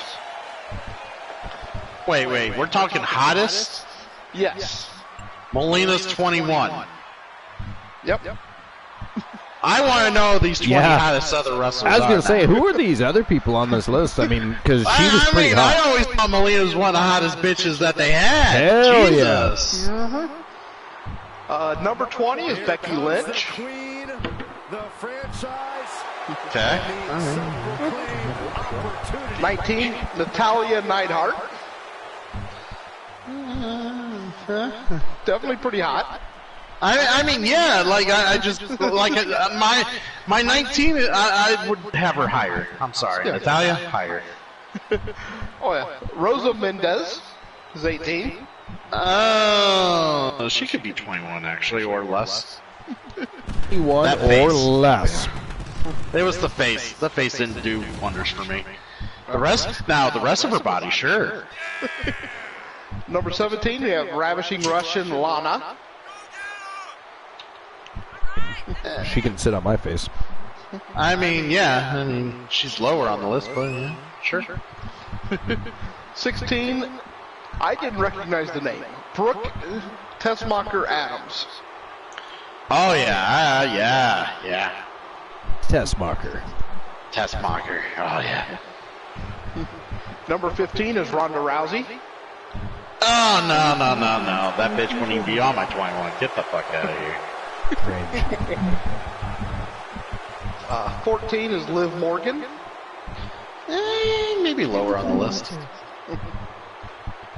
13 is Paige. Midway. Number 12 is AJ Lee. She'd be higher. Yeah. She was hot, sexy. but crazy, but definitely hot. Oh, well, you only say she's crazy because she's married to fucking CM Punk. That's the only reason you say that. No, she was I'm crazy. calling you out right now, Glenora. I'm back right now. I'm just saying she was crazy anyways. That just was one example. 11 is Peyton Royce. Oh, she'd be higher. Fuck that shit. Number pretty 10 goddamn hot. is superstars seem eager to go Maria after each other, Kanellis. and in this no disqualification, there's I think I'm okay with her there. Her younger version, I don't know about that one. Not to mention too high maintenance. You can just tell. Yeah, she is a little bit. Number 9 is I Alexa Bliss. think she should be way up higher on the list because I think Alexa, like, she's this little petite, sexy little beast. You know. Yeah, I think I'd go a little higher. I'd with like her Alexa. to go all Sister Abigail on my penis. Oh man. Number 8 is Michelle McCool. No. Saying a damn word about her. Nada. Because if the wrong person ever listened to the Archer show, Archer dies. I don't like that ending. Yeah. Either way, I'd never. I mean, she's just above homely to me, but not in my list. Number 7 is Undertaker can come have my rap. All right. Number 7 is Nikki Bella. for any situation. Okay, yeah. This is a fine number for her. Number Go 6 in is Tori comparison- Wilson. I was just gonna say, like in comparison to some of the hot women that have ever existed in WWE, I gotta be honest, I don't think the Bellas are all that hot. Well, I don't think Brie Bella's all that hot. Nikki, on the other hand, got the boob job, so there you go. Hey, you can look. You can't touch. I mean, I'm not saying she, if she was like 10 or 11, that's fine too. I mean, she wouldn't be too much higher than where she was. I wonder if John Cena could see them. Terrible. Fucking terrible. 2 minutes in the penalty box for that. We got Eve Torres. At Funny Froggy. Eve Torres. I think that was like the few years of WWE I slightly blanked out. Was Eve Torres being there? The LSD. So, I don't know. Number 4 is Kelly Kelly. She's hot. I'd have her up there. I wouldn't want to watch anything she does other than dance, but... I've not heard like Bianca Belair or Naomi yet or anybody. Like, I'm thinking, where's the milk chocolate? I want some right now. Number 3 is Trish Stratus. Yeah, of course. She always deserves to be on the high end. I mean, she shouldn't even have to be on the list. It just goes without saying. Yeah. Number 2 is Maurice. Yeah, I actually do like Maurice. Yeah, the French bombshell. Hell yeah. Sorry, Miz, but I would bone her with you watching. Number 1 is... And by the way, Miz, I really like. Since we know your background and where you came from, you wouldn't be able to do shit about it, by the way. Just saying. But I really like number 1, so Stacy Keibler. Yeah, she'd be up there for me. Yeah. She was awesome. So I like how Archer mentioned this.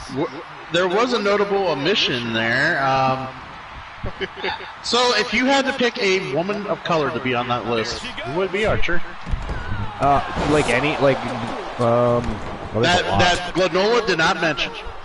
A woman of color on that list. Well, it'd have to be Bianca Belair for sure. You think Bianca's pretty? Good God, she's got a body. She's got legs glowing like an ass themselves. She's got titties that are just bam. The ass is so tight. There's whammo. It's bend it over and fuck yeah all night long. Wait, she has titties? Oh yeah. I don't see much titties. Oh dude, did you not see that one picture they posted of her in a goddamn bikini? She's all fucking jacked up. Oh my God. So you need to search some shit out. If I had to pick one, it would probably be Jacqueline.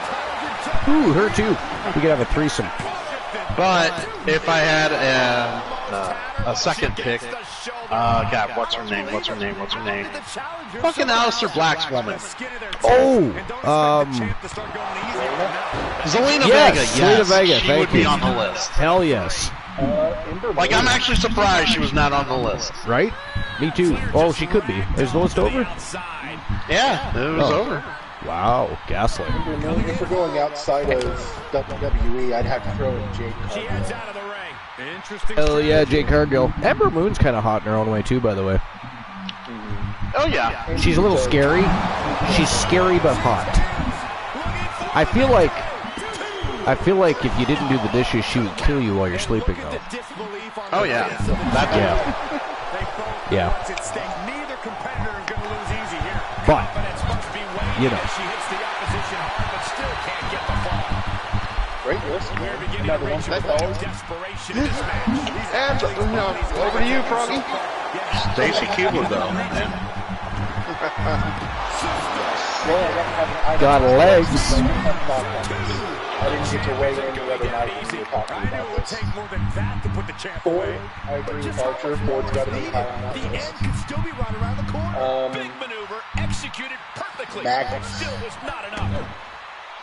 Magnus has got to be high on that list.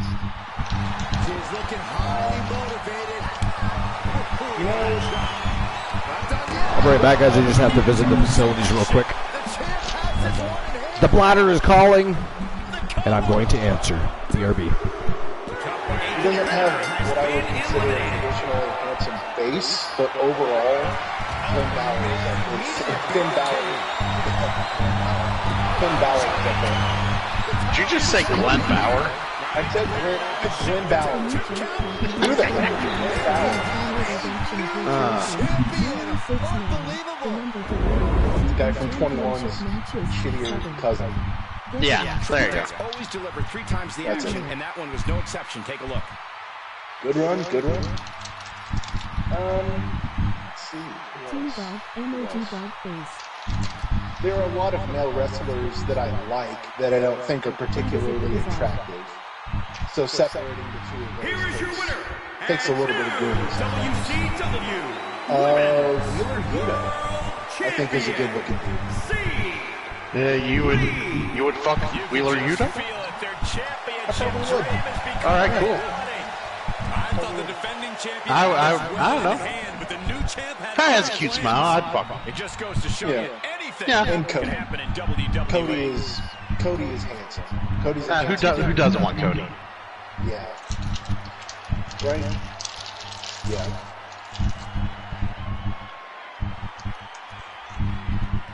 And the match is already over. Well, wow. Well, that's not the worst thing. Archer has 1 million matches on the card tonight, so he needs to get through. Good point.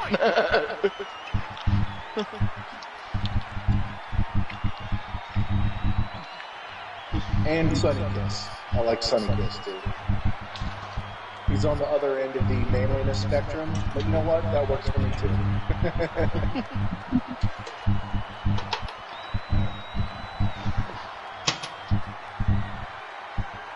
And a guy that thin that can still fight is pretty impressive to me. And returned, and good God. Yeah. I left. There was a battle. I return, a victor, and lo and behold, the winner of the match and new WCW Women's World Champion from Team Dogface. It is Claire Lay, straight into the doghouse, is your new champion.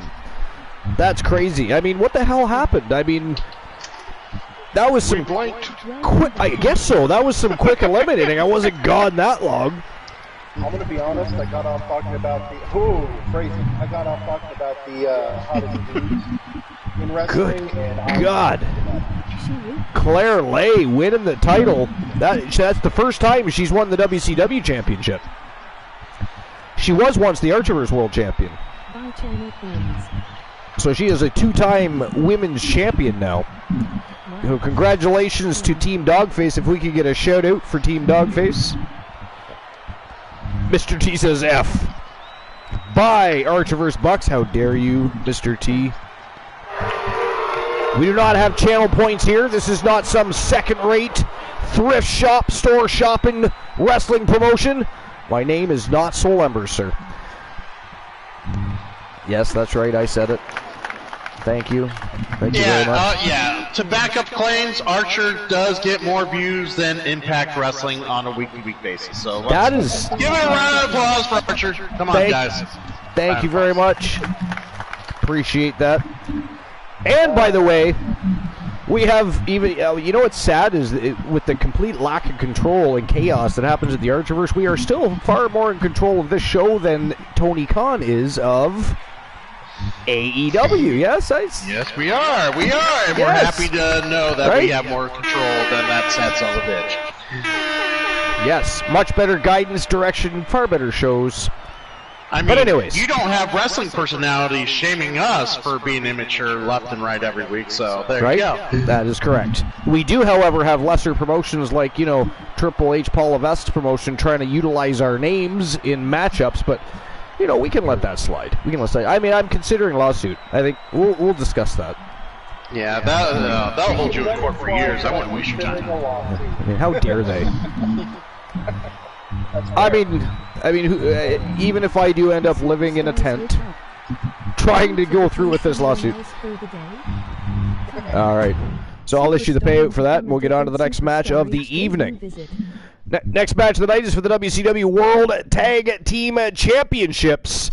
And God damn it, Santa Claus apparently going to be escorting the Wolfpack to the ring. Why? Why? What, Froggy? Seriously, we got to work on our communication here. You know? What? I didn't dress war. Well, no. Is this our second showing of MJF and Regal? Did they have that many titles? They were, sadly enough for poor William Regal, he's going to have a third match later. Oh, dear Lord. I know. It is Regal. crazy. But yeah, they were double tag team champions. Right now they're putting their WCW World Tag titles on the line against the Wolfpack. And apparently Santa Severn, or whatever the hell we're going to call him. I mean, it looks like Severn anyways. Those are his beady little eyes, I'm sure. Good God. Froggy, seriously though, stop. It's got to stop. That's not funny. That is not funny, Froggy. He forgot his hat. All right, but anyways, not funny. Santa Severn. I mean, he's supposed to be the Wolf Man, not the Ho-Ho Man. Wolf Claws. So Wolf Claws, nice. Okay, fair enough. Well played. Well played. I'm fucking shaking my head at this man.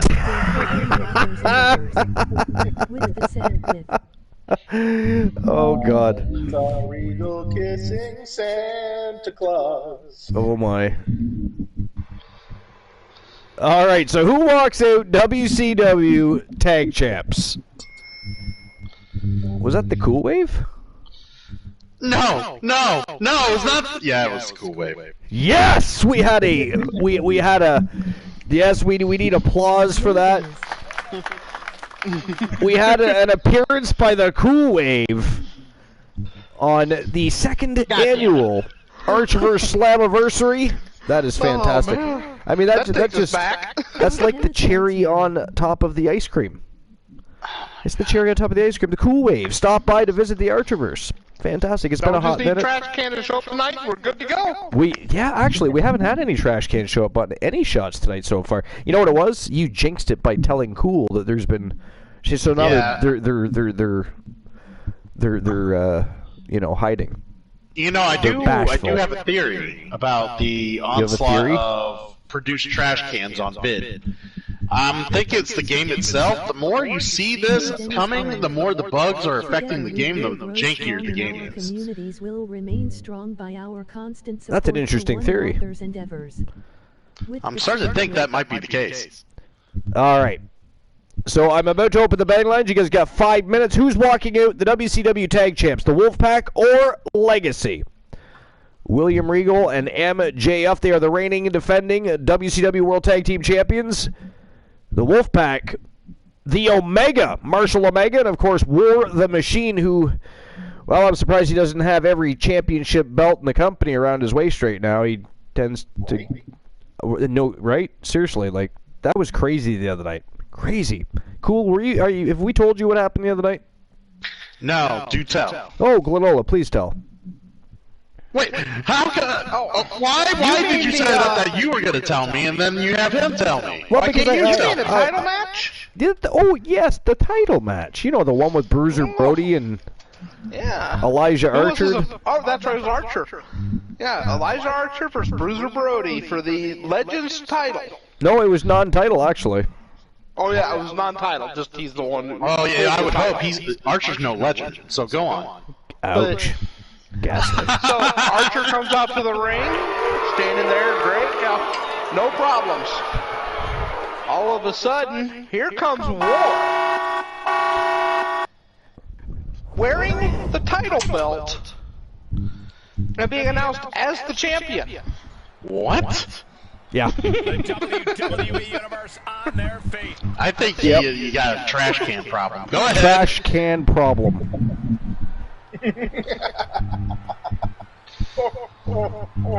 Wow, look at this. Santa Severn. Alright, everyone, I've got $5,000 on the Wolfpack. Come take my money. This is not a festive surprise. It is a ghastly surprise. I thought they said festive surprises throughout the night. This is not a festive surprise. This is Weird. It is the Wolfman. And why does he have the wolf pack on the back of Santa's coat, by the way? Granola, is that merch that they're going to have? Man's got the wolf pack on the...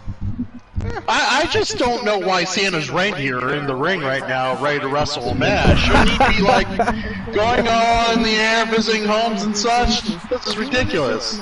Santa's 100% of the revenue for the Wolfpack Santa's coat is going toward Toys for Tots this year. So Toys for Tots. That's nice. It is beautiful. Does War know that that's not food? Does he? Or does he People not? are worried about Carino Farmer not knowing it's not food. Good point. Yeah, that guy, yeah. William Regal's in good spirits, considering. He is so happy to be here for his second of 3 matches. Second of 3 matches. I know, the poor bastard. Hey, he's the one that was, gold hungry. Yeah. I mean, what can you do? The belts are on the line. The one with the belts. The biggest show of the year. You're not having a championship belt walking out with it without defending it. Hey, like I said, it's hard to be at the top of the mountain. It's even harder to be at the top of multiple mountains. I mean, someone might think one's a god at that point, and gods always get chased down at some point or another. Down.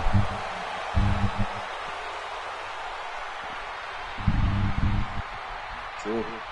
It is. But who did you guys bet on? Oh, I went with Legacy. You went with Legacy? Froggy? Yeah. They can't lose them all. There's still 2 minutes to place your bets, people. Froggy's going with the pack.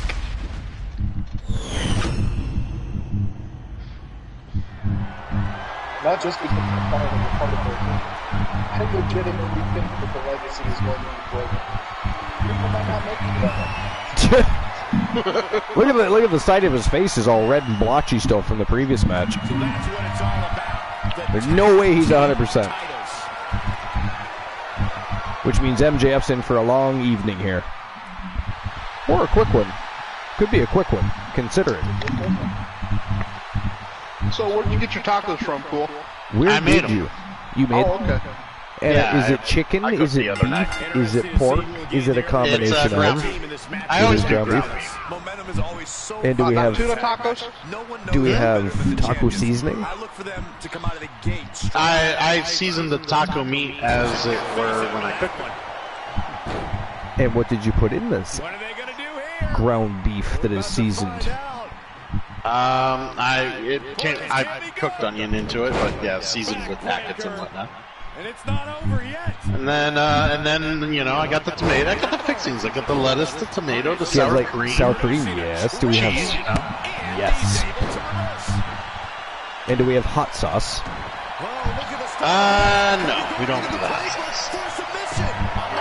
Ghastly. I knew you were gonna do that.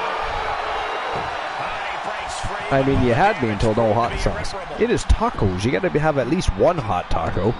It just depends. Like, I don't carry hot sauce here. Sometimes when I'm out, I use hot sauce on other stuff. I order hotter things when I'm at Mexican restaurants and shit. That was a hell of a pile driver right there. Did you guys see that? MJF. Yeah, we did. That is a big motherfucker doing anything if you run around a pile driver. Man, oh So man. big, his spinning backhand went over MJF's Yeah.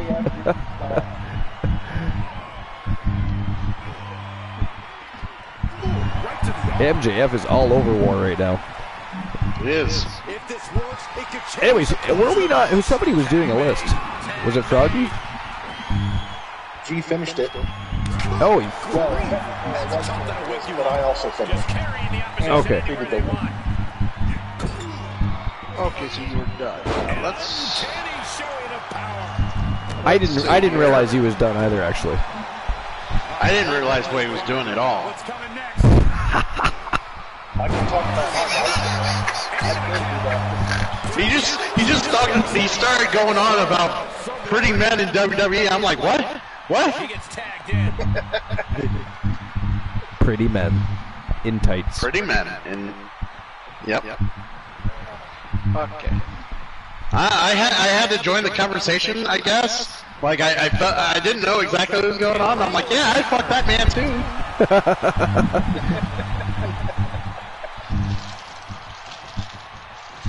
All right. I got another list from the Sportster.com. The Sportster. Written by Roberto Perez. It's been a hot minute since we had one of their articles. This was published July 19th, 2020, so it's not that old. 10 wrestlers you forgot teamed with Goldberg. Oh God, this could be interesting. So basically, 10 wrestlers who had to carry and help Goldberg through a match. Got it. Yes. Awesome. I didn't even know we really did any tag team work, so... I'm sure they were just random, like, hey, you got to team with this guy today for a tag team match for that meant nothing.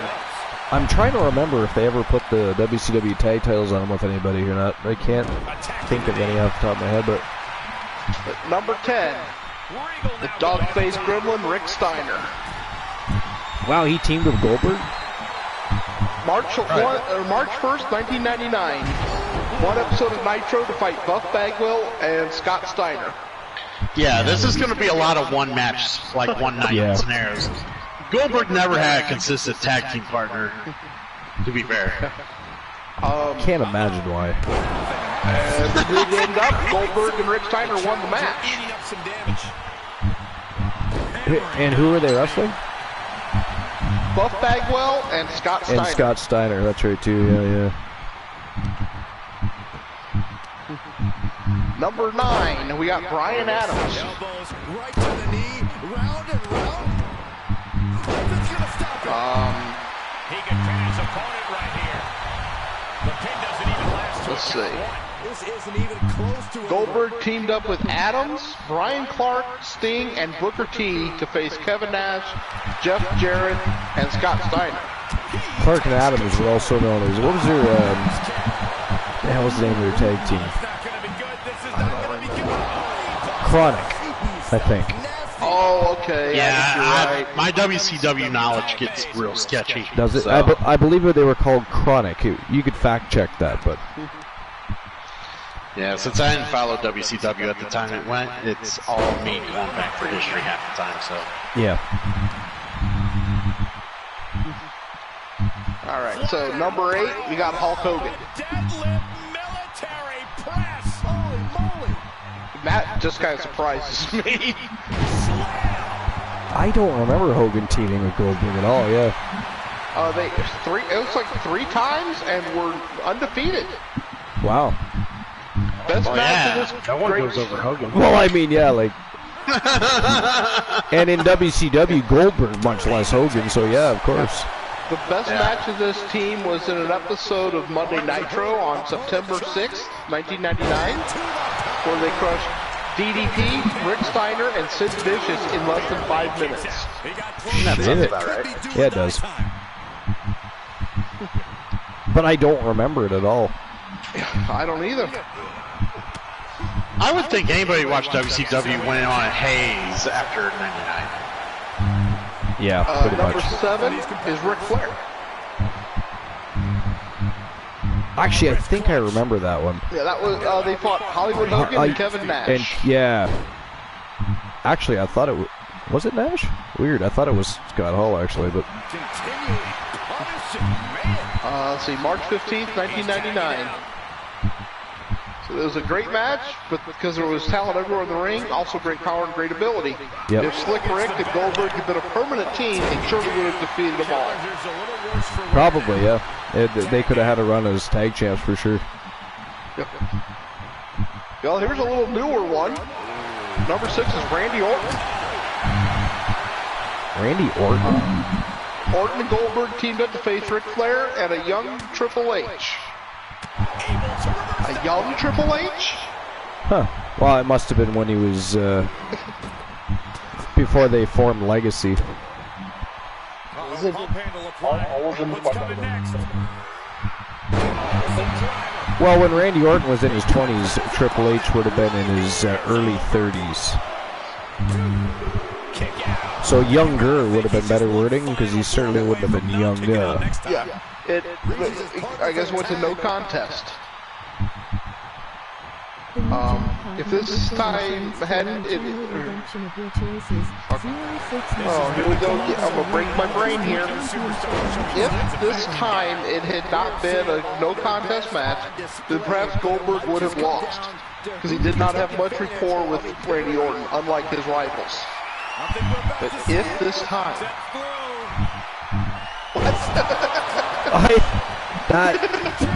what? Was that English? I mean, did anybody else understand that? Cool. No. Froggy? Why do I always get these and have these brain-breaking I don't know. Like, structures? but I don't even know what they're talking about right there. I just. What was that list where we had to stop it because it couldn't be read? Oh, that was bad. Yeah. Halfway through the list, and they're like, "Okay, we're done." That was like that one list I did where I had me repeating the same 6 or 7 words over and over and over. I was like, "Oh my god!" Well, that wasn't even an article. It wasn't even a list. Yeah, it was right. It was an article too. That's right. It wasn't a list. It was an article. That was terrible. I felt like I was a phone salesman trying to get you to buy the product. You say it enough time, you might say yes. Number 5 on just to shut me up. Psycho Sid. They teamed up only twice, both times where they lost. November 22nd of '99, they faced the Outsiders. And they go on to explain that the Outsiders were a team made up of Kevin Nash and Scott Hall. As if anybody that knows wrestling at all doesn't know who the Outsiders are. Right. They lost after 7 minutes in that match. A week later, they lost to Bret Hart and Chris Benoit. William Regal just tried to take out Santa Severn, but he's on the body list. He body slammed Santa. How rude!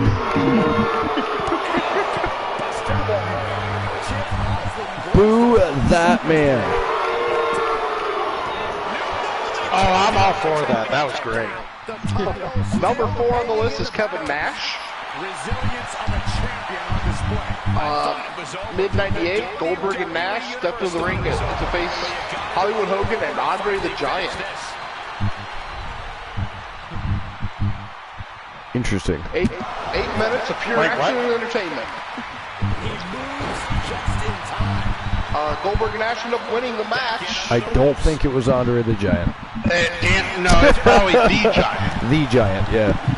I'm just going by what he has written here. Yeah, he's mistaken. It was the Giant, not Andre the Giant. Andre the Giant was never in WCW, first and foremost. It was a match corresponding and to Andre WCW Monday Nitro.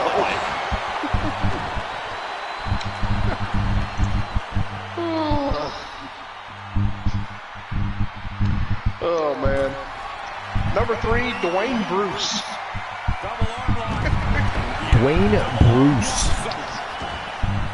They made a pretty interesting team. Their skills complement each other very well. Teamed 3 different times, and twice they won. When they faced Chronic. Yeah, it is Chronic. It was the team you're looking for. Okay, yeah.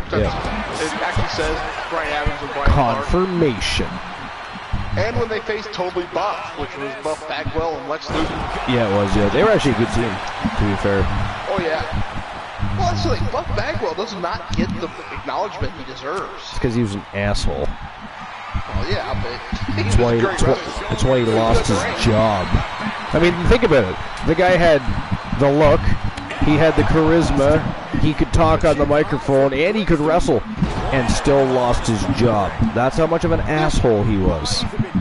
Anybody else would have been pushing him to the balls and having him as a world champion eventually, and they fired his ass. So, That says a lot right there. You know? Not like he was just some up-and-comer, or he was an established, very good wrestler with all the tools and the look that he needed to be successful, and he got fired. So now, number 2 is surprising when you think about where they're at now.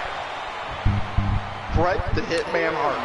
Bret the Hitman Hart, yeah, because he does not have nice things to say about Goldberg now. No. Yeah. They were truly great. It was evidenced December 7, 1999, when they defeated Creative Control, which was Gerald and Patrick. Yeah. And they actually won the WCW tag titles. Did they? Yeah, 6 days later they lost to the Outsiders. Shocking. And had to say goodbye to the belt. Yeah, shocking. Watch the quickness on this.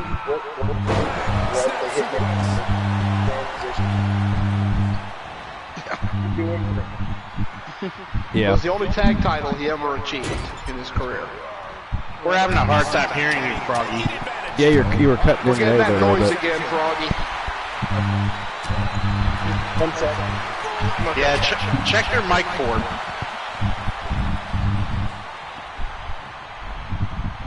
There's definitely some interference. Vicious body shot. The number 1 on the list is RVD. Rob Van Dam. It was a 6-man tag match on Raw, December 1st, 2003. Goldberg, RVD, and Shawn Michaels faced Batista, Kane, and Randy Orton. I think that RVD and Riddle need to have a feud to determine who the original bro really is. Because I believe it's RVD.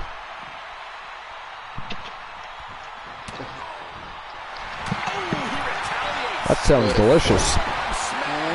Glad we could hear that smacking on our show. Episode number 424. Second annual Archiver Slammiversary. Not only do we get the cool wave, we get the cool chill. We're lucky. Us lucky people. You can't have me choking on my food with your Yes, we comments. Come can. on. Yes, we can. Fucking hilarious. No, I was gonna say RVD all the way. Fuck Riddle. Right? Like I think if they can't, he's choking on small bones. Oh, thanks. I hate you.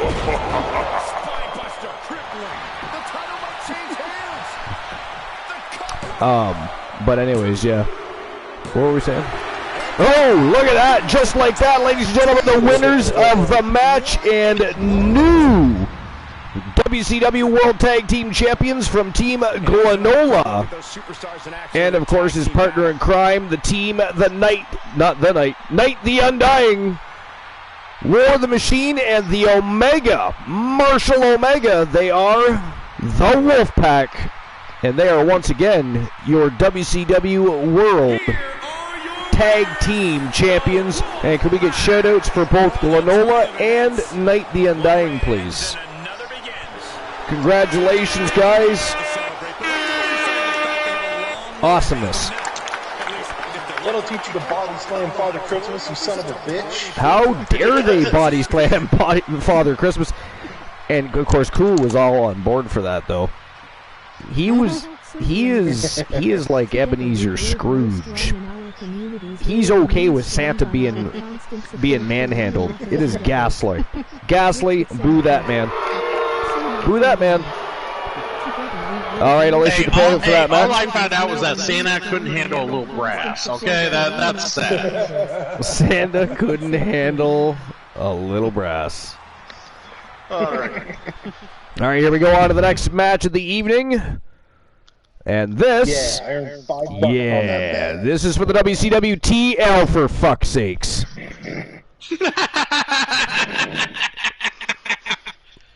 Is that Jack fucking Frost? Is that why, Froggy? You know what? You're not allowed to book. It's not funny. It is not funny. You are not allowed to book any matches anymore, Froggy. You know, I try to give you a little leniency. I try to, you know, make you feel a little bit more like you are part of the actual promotion as opposed to just a regular team member. I try to give you some responsibilities like, you know, Team Christian Cool. But you see, you don't see Team Christian Cool turning the whole goddamn place into the world's largest cosplay epicenter. Why do I have Jack Frost in the same ring with Sting and Frank Miller? It is not funny. That is not funny. Off your nose. Oh my god. Not funny. Alright, I'm issuing the payout for the last match. There we go. What in the blue hell? Strong in our communities will remain strong by our constant support for one another's endeavors. Not funny, Froggy. Good. Alright, so who walks out the TNT champion? Is it going to be the voice of the Archerverse, Reese Williams from Team 3TV Reese? We've got Tony Stone in action from Team YT Shadows.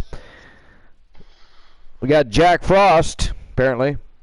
We got the man called Sting, the icon himself, and of course, the reigning defending WCW TNT champion, Freight Train, Frank Miller. By the way, we're pretty sure he showed up in the train earlier today, Cool, to be fair. To be fair, if Sting doesn't dive off something high into a plancha, I'm not into this match. Jack Frost is in this match. That is the only reason you're not into this match? No, fuck Jack Frost. Well, that'd be actually, never mind. You're not happy about it either. I'm just saying. I am not happy about it. I mean, why the fuck is Jack Frost? I mean, I get, again, festive. And we get Jack Frost try to ruin Christmas. How is that festive? So I'm not trusted. See, this is what happens when you trust Team Froggy Mouth Legs, the Wolfpack.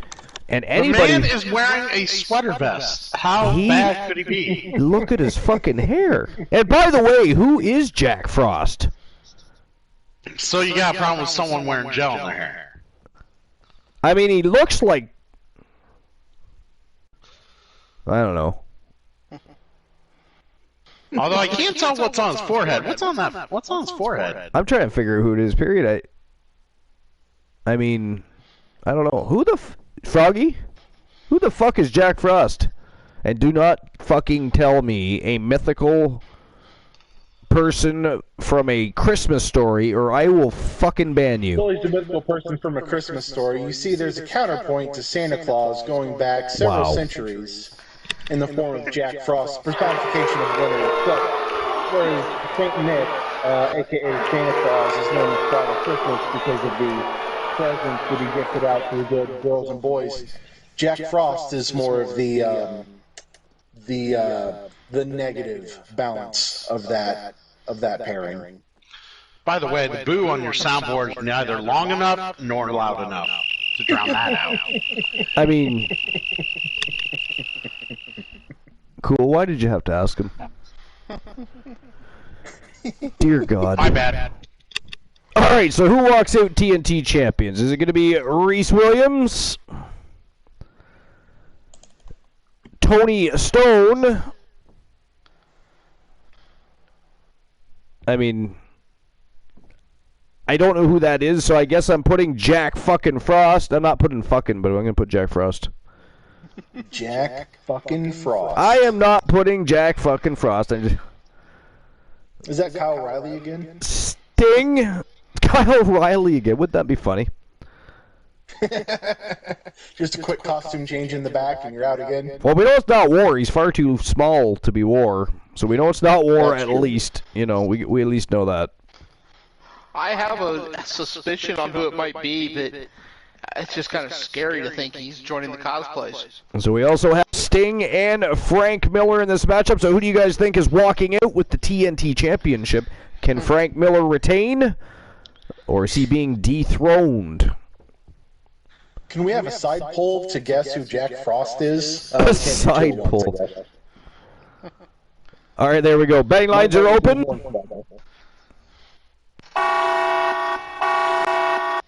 And it is showtime and go time, and let's go! TNT Championship on the line, a Fatal 5.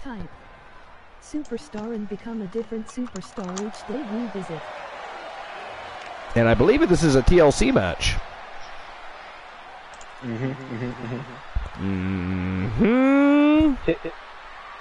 Table Frost?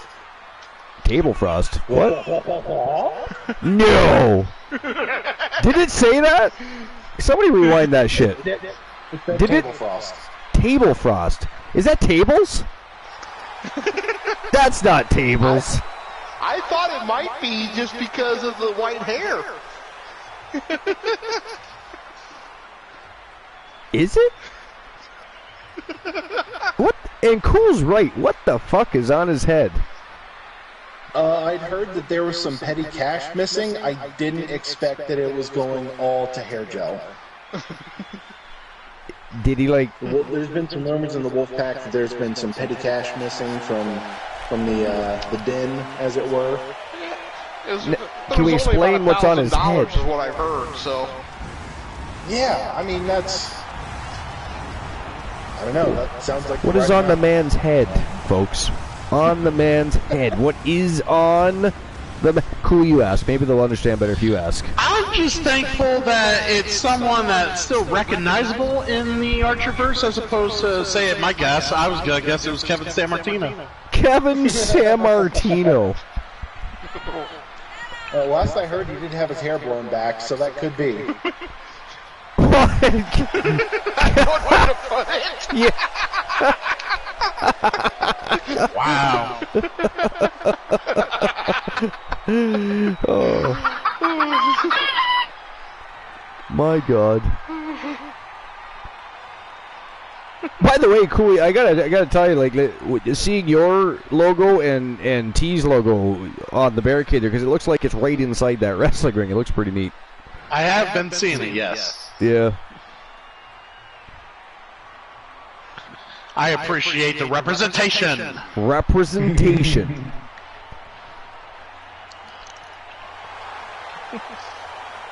Tony Stone.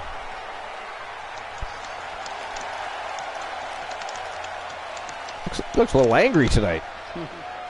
Who's shitting his cornflakes? The workhorse is back. Why does he have that right on his ass cheeks? I mean, he just kind of made us look at his ass. True. It is true. It really does make you wonder where he puts the most work in. Yeah. Yeah. I will be right back. Like, as in, workhorse is back, or? Hard to say. That's what I'm thinking. Considering I'm seeing his entrance right now, what's your, what, have you seen the episode on NXT? What's your take of Dijak? Oh, that was interesting. I think it's better than the last gimmick. It is, but anything is better than the last gimmick, right? Yeah. Yes. So Yeah. It's like they tried to mix a mix of the Punisher with Blade, Yeah. and they're yeah. trying to push it. Yeah. We'll see. We'll see. Is there not a new Blade movie or TV series or something coming out There's soon? supposed to be a new Blade TV series coming up in the next year or two. I'm really okay with that. I love that. I liked the comics. I liked the. I own the movies. I'd be. It's too bad it won't be Wesley Snipes, but. No, it's going to be the guy who played Cottonmouth in the Luke Cage series. Apparently. God, how good was the Luke Cage series? That was really good, yeah. Yeah, it really was. Yeah, I think it ended too actor, soon. That Luke actor Cage who played ended too Cottonmouth. soon. It was Oh, awesome. They only did 3 seasons, did they not? 2. Yeah. Luke Cage? Yeah, he was in Defenders, so that's why you're taking 3. Oh, yeah, right. Yeah. Defenders was stank. Yep, stank. Yep. No, you don't even have to further Oh, you detail. guys, It's just stank. if you check out my, I haven't been able to separate them yet on YouTube. I haven't gotten around to it, but my last Thursday stream with the VR missions, the last like 3 hours of that is a tier list of pretty much all the Marvel entities that was not owned by Fox, all the Marvel MCU pretty much, Netflix shit. Nice. Yeah, so I did a tier list. I was Very generous. sexual. So cool. If you were to take Froggy on a date, would you expect him to pay for the bill, or would you flip it? Are you asking me because you're wondering how I would deal with a first date, or are you asking me because he's gay? I was asking you because I want to know if you would flip it or force your date to pay for the bills. Right? I mean, it could have been anyone. You could have just mentioned a lady, but you mentioned him specifically. Why? Because that's true. That does imply that there's a connection with me in particular. But well, not necessarily. I could be actually, throwing cool out of the closet. No, see, what it is he wants to know what I would do for you, so that if me and Archer ever hung out personally, he knows what to expect. Yeah, or better. That makes sense. Yeah, see, it's not about you, it's about him. It is about me. It was a selfish question. Very selfish. I'm shopping for info. Yeah, you are. I'm stalking without stalking. I had to find new methods. I mean, pretty soon it'll be almost 2 years since we found each other and we realized the amazing potential for awesome wrestling. Isn't that crazy, though? Isn't that crazy? Like, it seems like yesterday we were planning the hundo. Yeah, I know, right? It doesn't, so much always goes on, time goes by fast, and here we are. We're like, oh my god. Yep, crazy. And now here we are, 424 episodes. Yeah, DC signing off for the night. Good night, DC. Thanks for being here. Appreciate you. Sweet dreams, DC. Darth Granola in the house. Since Archer doesn't like me dying on stream, I'm going to be taking my treatment, so I'll be off mic for a while. Oh, good. How dare you? Towards me for a while. Good. How dare you fall asleep, DC? That is ghastly. Biggest show of the year, and you're gonna saw logs like cool.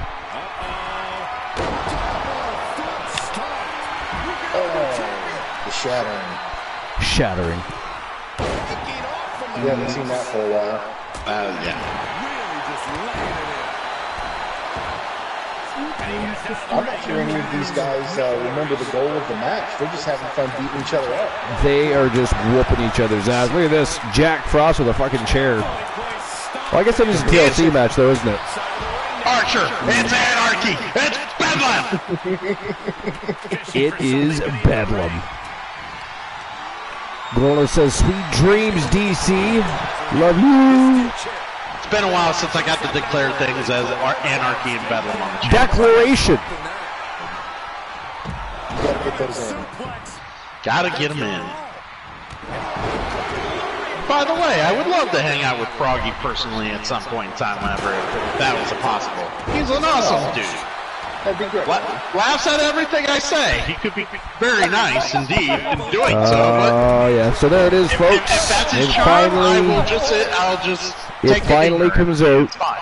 It finally comes out. He's trying to turn the tables, trying to pass that buck and deflect that monkey dung, but in the end, it comes out. Now he's kissing Froggy's ass, so he will pay for the bill and he doesn't have to. So now we know it is actually about cool. Aha! Ha! Too sweet and charming sometimes, man. You know?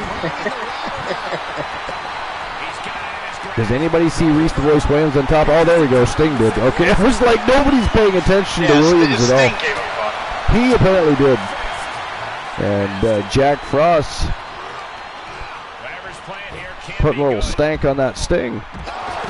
Holy fuck, he missed there. Oh, man. Good God, that was terrible. Flatten the tape. I mean, it's been a while. He's a little ring rust. You know, I'm starting to think maybe that's Jack Frost's undergarments. Because I can imagine the guy came in with the red suit, the red trousers, and everything, and then he saw fucking the Wolfman came in with that same attire and maybe a little better facial look towards the proper attire, and he was just like, fuck. Yeah. Apparently, Jack Frost took offense to Tony Stone trying to push that ladder over. He wants to be the one to do it. That was a bit of a crazy altercation there. Oh my God, from the ladder. Look at that. God damn. The brutality in this match so far is overwhelming. It's insane. It is. Get up that I mean, the match hasn't even been going that long, but the things that have happened are insane.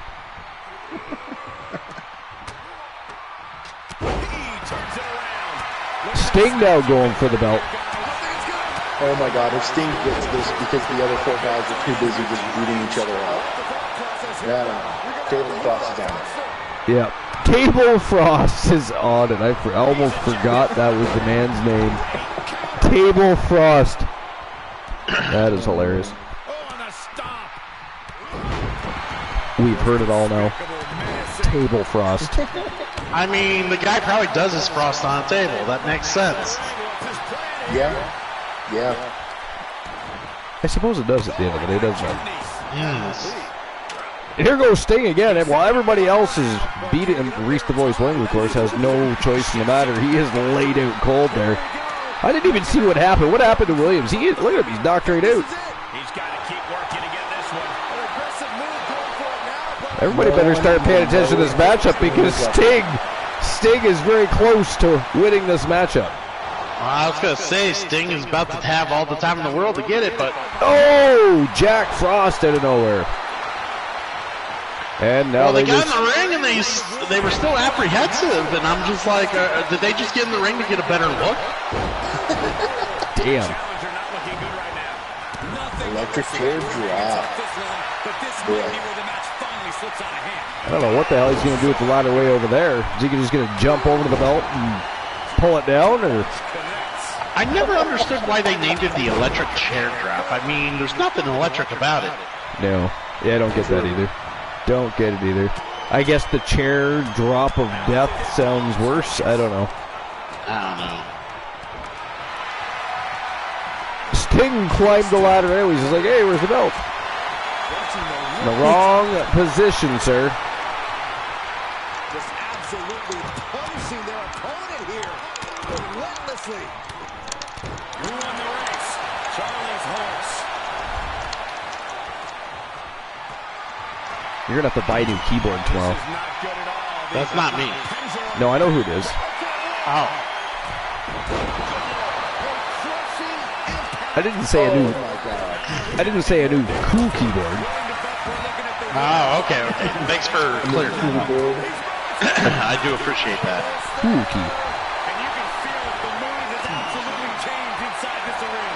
Able to elude it. Whoa! Damn. That's not so good. Oh, Tony Stone bringing a table into play. That's the first table that's been brought into the match. I know you're going to shame me because this is what you do, but are you normally, do you stream on Thursdays, or do you normally, are you off on Thursdays, or you just kind of hang out? Nothing good ever comes from Who are you talking to? You. Oh, you said stream. I don't stream. So I just assumed you were talking about. Broadcast. Oh, there you go. Broadcast on Thursdays, or do you just take it off? Oh fuck. Yeah, no, we don't have any shows on Tuesdays, no. Okay, I was just Were wondering. you pressing it? Because you knew what he was going to do before you even did it. That's what you call next level. Anyways. Next level.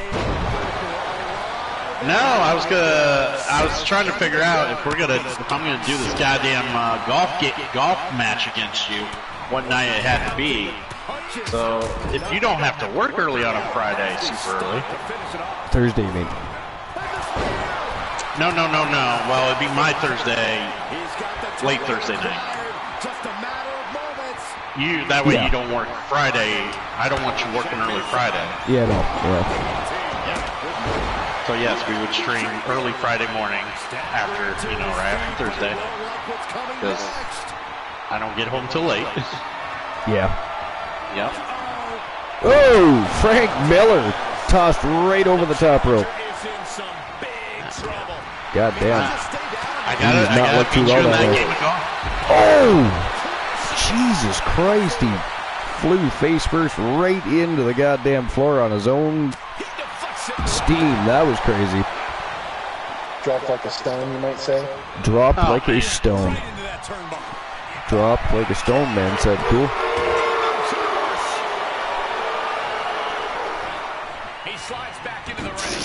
Not funny. I didn't think it was funny. I didn't think it was funny either. He doesn't understand the difference between fun or funny, humor, and stench. He thinks it's the same thing. He's like 5. He's like 5.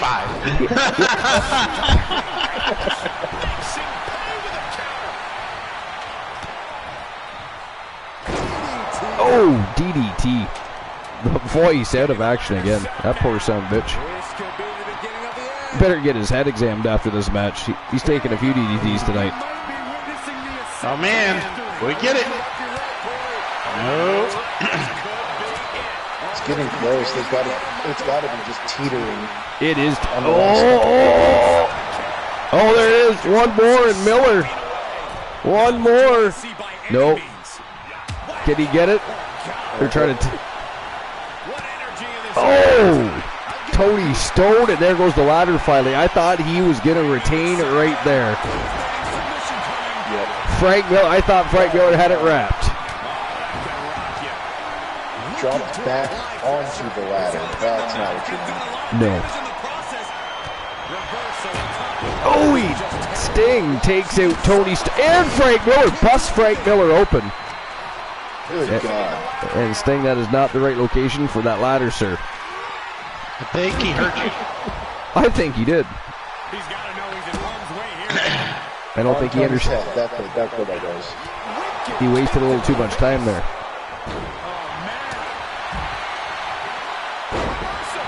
I will say, Table still has one of the most brutal fighting styles on the roster. He does. He looks a little rusty tonight, though. You can tell he's been out of action for a while. Yeah, speaking of certain individuals in the Archerverse, how's Blind Locksmith doing, or has he just not been around? He hasn't been around, but Froggy still talks to him. Okay. I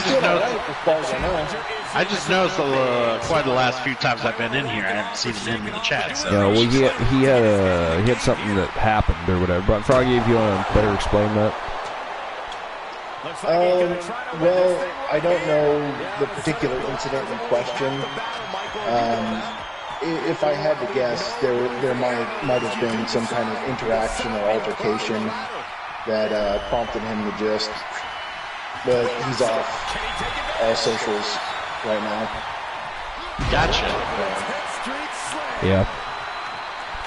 So unfortunately. Consider it a mental health break.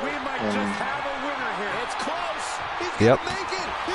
You know, that's one phrase I've just heard so much more since I've joined Twitch and done more social media is mental health break, mental health awareness. Yeah. God. It's a shame. It is a shame. Not something I want to hear more often. Look at this. Tony Stone.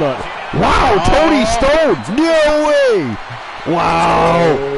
Ladies and gentlemen, the winner of the match and new WCW TNT champion from Team YT Shadows, Tony Stone, your new TNT champion. That's crazy. I did not expect that. He just snuck in there out of nowhere and took that title. Just like that. That was a war. Man. Here is your winner and new WCW Television Busted and bloody. Busted and bloody. A victory worthy of a new champion. All right, on to the next match of the evening. Congratulations to Team YT Shadows. If we can get a shout out for YT Shadows. Next match of the evening. This is a Fatal 4 lockdown matchup between Santa Severn.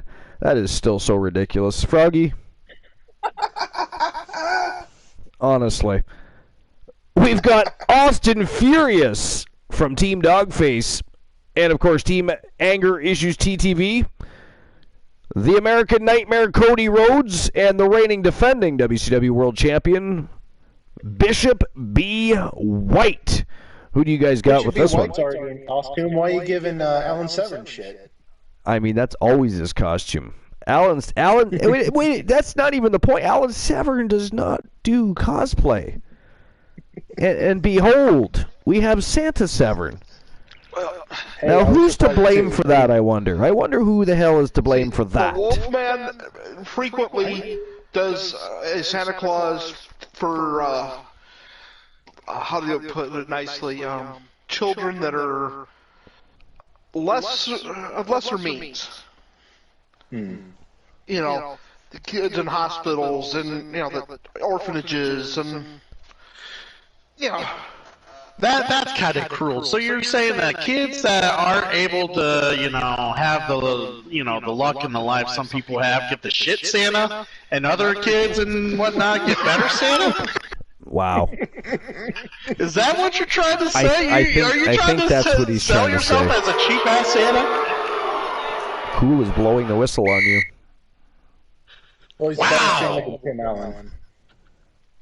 That is crazy. Glenola, what do you have to say for yourself, sir?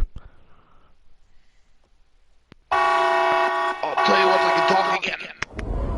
He has to continue his treatment, I'm sure. He's all choked up about the situation. He's probably gasping for air because he's probably laughing on it, and I fucking killed him. He's probably dead. Christian Cool has killed Glenola. Serves him right for all the shit he's been giving me lately. I'm not dead yet, but... I'm not dead yet. No, since I had COVID earlier this year, I take a treatment and then I start coughing and hacking for about the next half hour. Dude, I get it, man. The fucking COVID sucks. I still got that cough. COVID. Sorry, go ahead. Yeah, it just comes and goes like a passing virus. I got a lung function test Tuesday, so we're gonna see how bad I really am. Yeah, it probably did some damage. I'm hoping the cough, like, it's the intervals are starting to get a little longer, but it's like every now and again, it's like, I gotta take a cough drop or two. Like, it's just dumb. Well, the weird thing is mine mainly happens right after I take a treatment. Well, that and all the, like, live talking and constant talking doesn't help either. That's halted healing. Yeah, Glenola, you talk too much.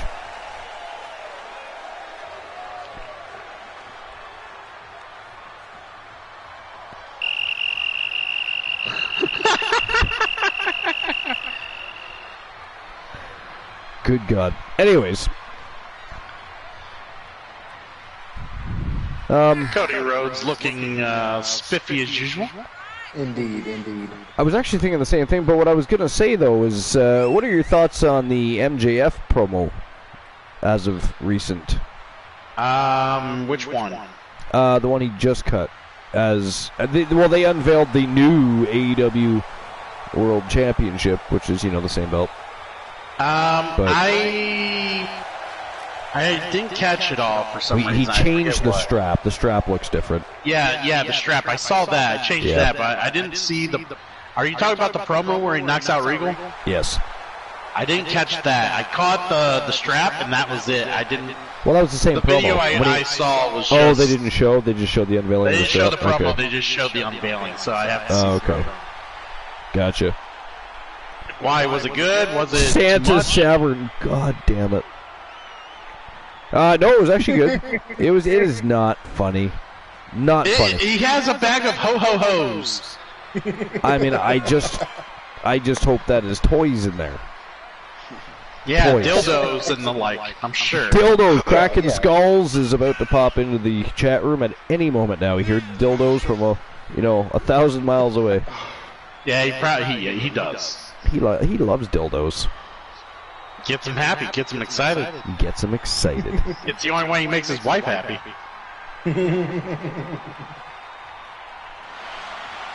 It is ghastly that Severn puts the Wolfpack logo on the back of Santa's jacket like that. That's disgusting. It is disgusting. That is desecrating. I did That hear should be that like he got sacrilege marked or something. when he went to buy the jacket. He somehow got the logo on, and they marked it down 70% because They marked it 70%. Yeah. he had to keep it under budget. Under budget. Yep. Bishop B. White. The man with the magical changing hair. I know, right?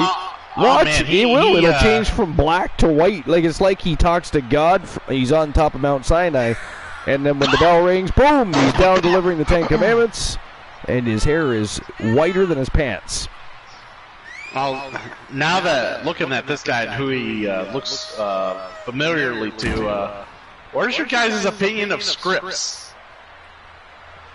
I mean, it's kind of still forming.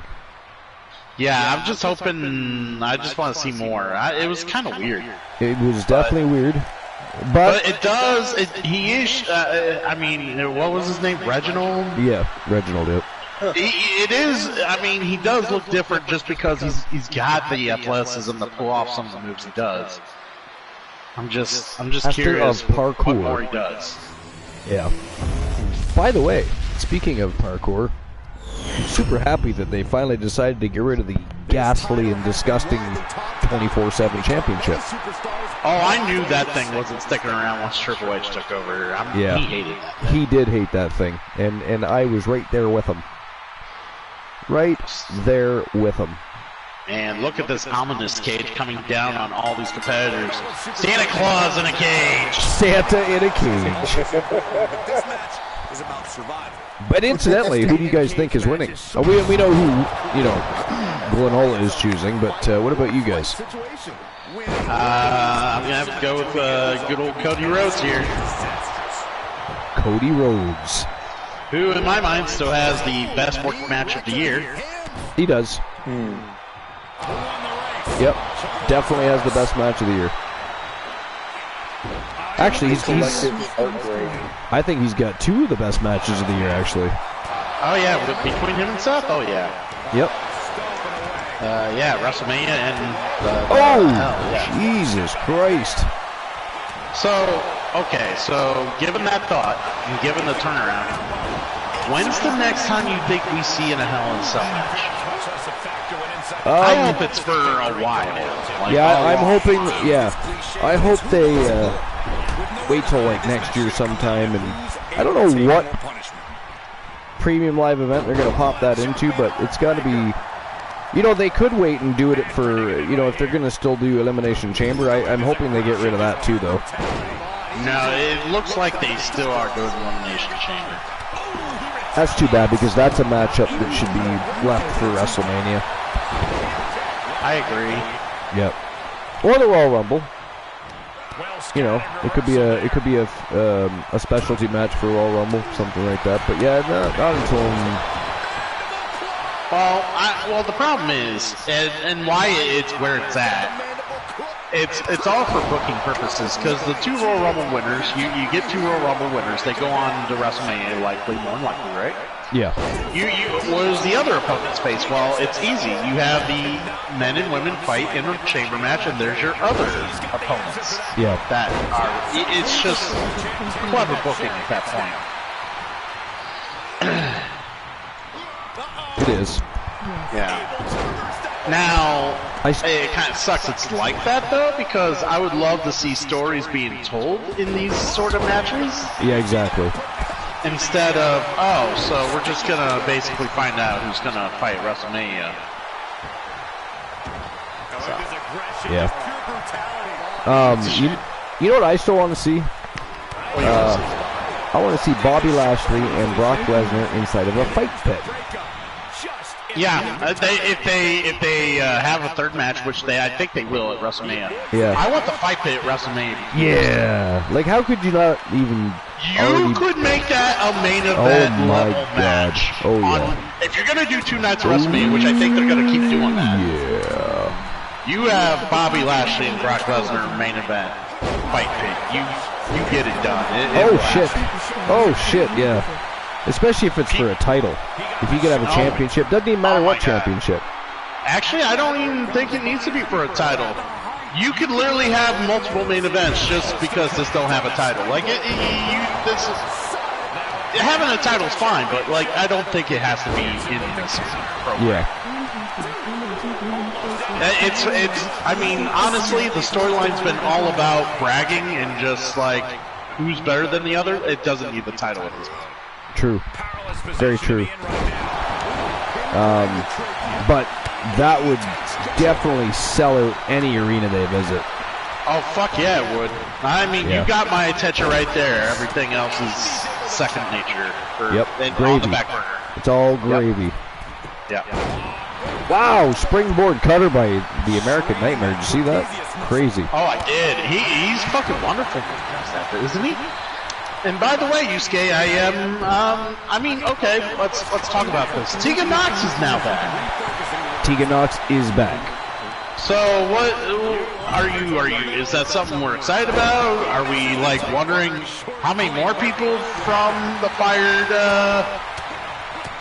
the clan of being fired are going to come back, or? A lot of them probably. I mean, I'm a Tegan. I like Tegan Knox, so I'm happy she's back. I mean, yeah, she's a good hand. I'm just wondering if it's like if she's gonna. I'm just worried about her health. I really am. Yeah, well, I mean, she has had a rough go.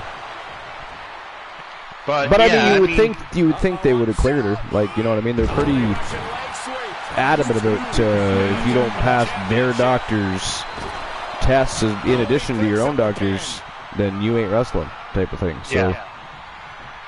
But we'll see. Well, yeah, Cody Rhodes going into a matchup with a torn pec, but I'm surprised they allowed that. Kinda. I'm sure they adjusted things so he wouldn't damage himself further. All right, you want to know my thing? Here's a funny irony of this. I'm pretty sure if Triple H was in charge at that time, in that point in time, Triple H would have made a call to replace that match. Yeah, probably. But it's because of Vince. Vince let that shit go. Yeah, that's the irony of that. Like Triple H is all for like making wrestling better, and everybody agrees. But like, yeah, I don't think we'd have that match if Triple H ran the show. And that is it. That is all, ladies and gentlemen. The winner of the Fatal 4 Lockdown and still WCW World Champion from Team Titan G, representing the Public Enemy, Bishop B. White is still your world champion. And that match was a lot quicker than I thought it was going to be.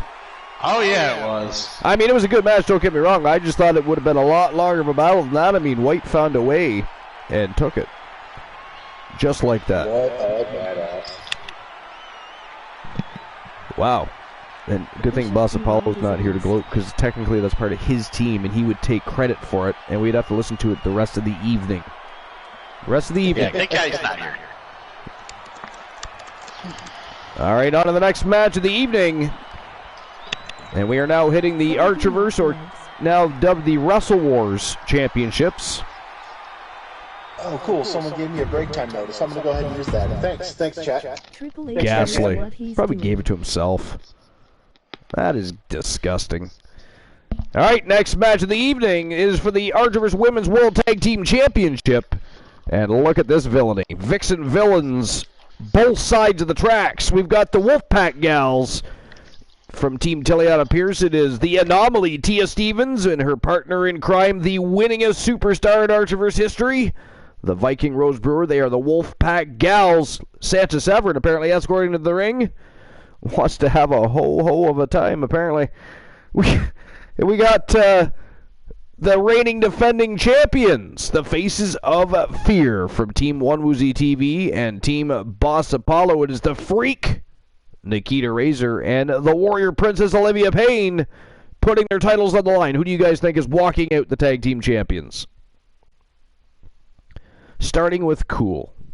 Any team that does not include the Wolfpack. So, yeah, the Wolfpack's opponents.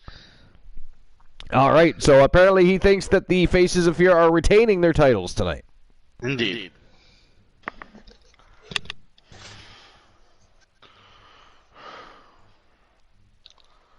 And what about you, Froggy? He went and took his break. Oh, yeah, that's right. He left us hanging. Yeah, he left us by ourselves.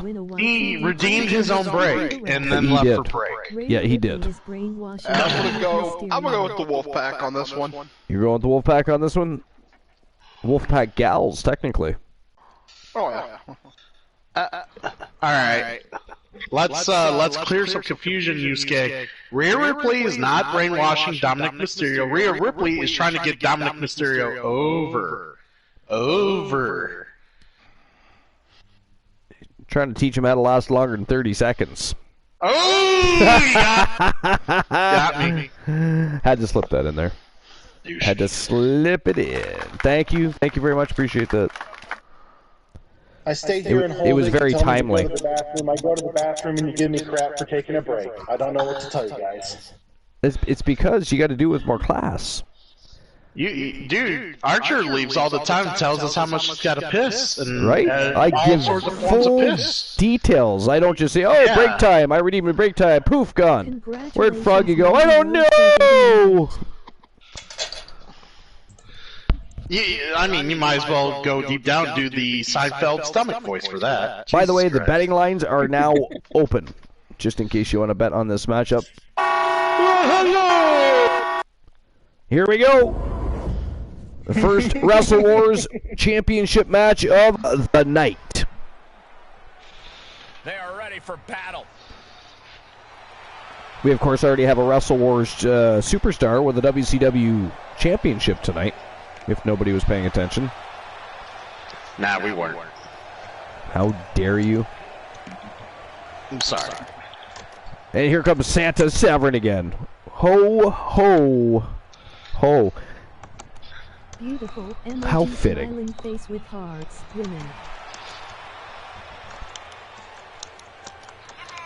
Darth Glanola is MIA. Froggy Moth Legs is smashing keyboards. Speaking of lily pads, I mean, what's the maintenance cost on that thing in a year? To see a complete list of champions from each respective brand, simply type TAV 8 WCW or just 8. The man said 8. Just 8. So what are the maintenance costs yearly on your lily pad? 8. I mean, I don't want to bother you with details, but it's 8. It's 8.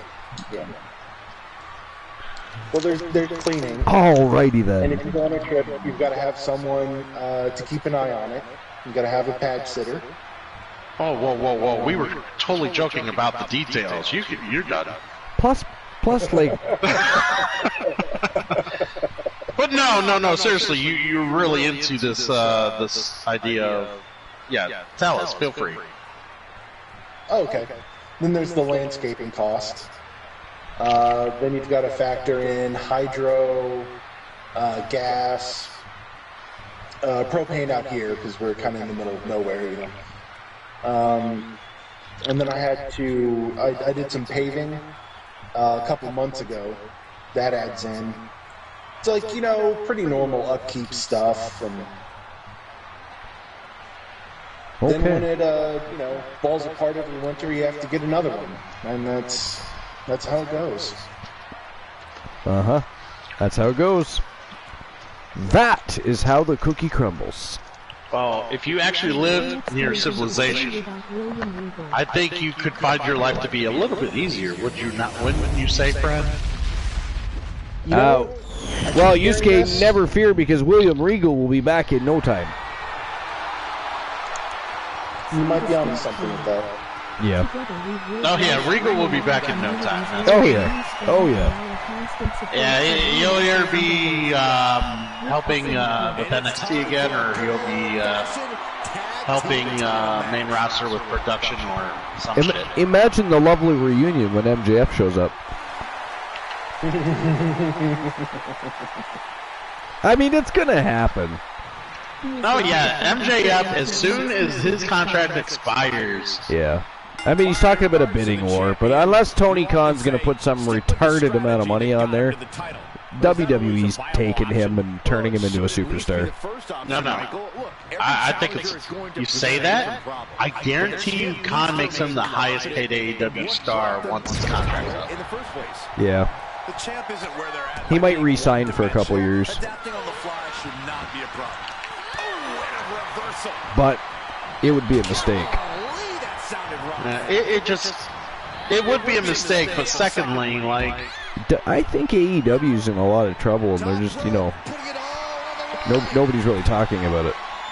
No, I mean, actually, people are talking about it plenty. It's the fact... Most people don't see them being open in like 2-3 years. I don't either.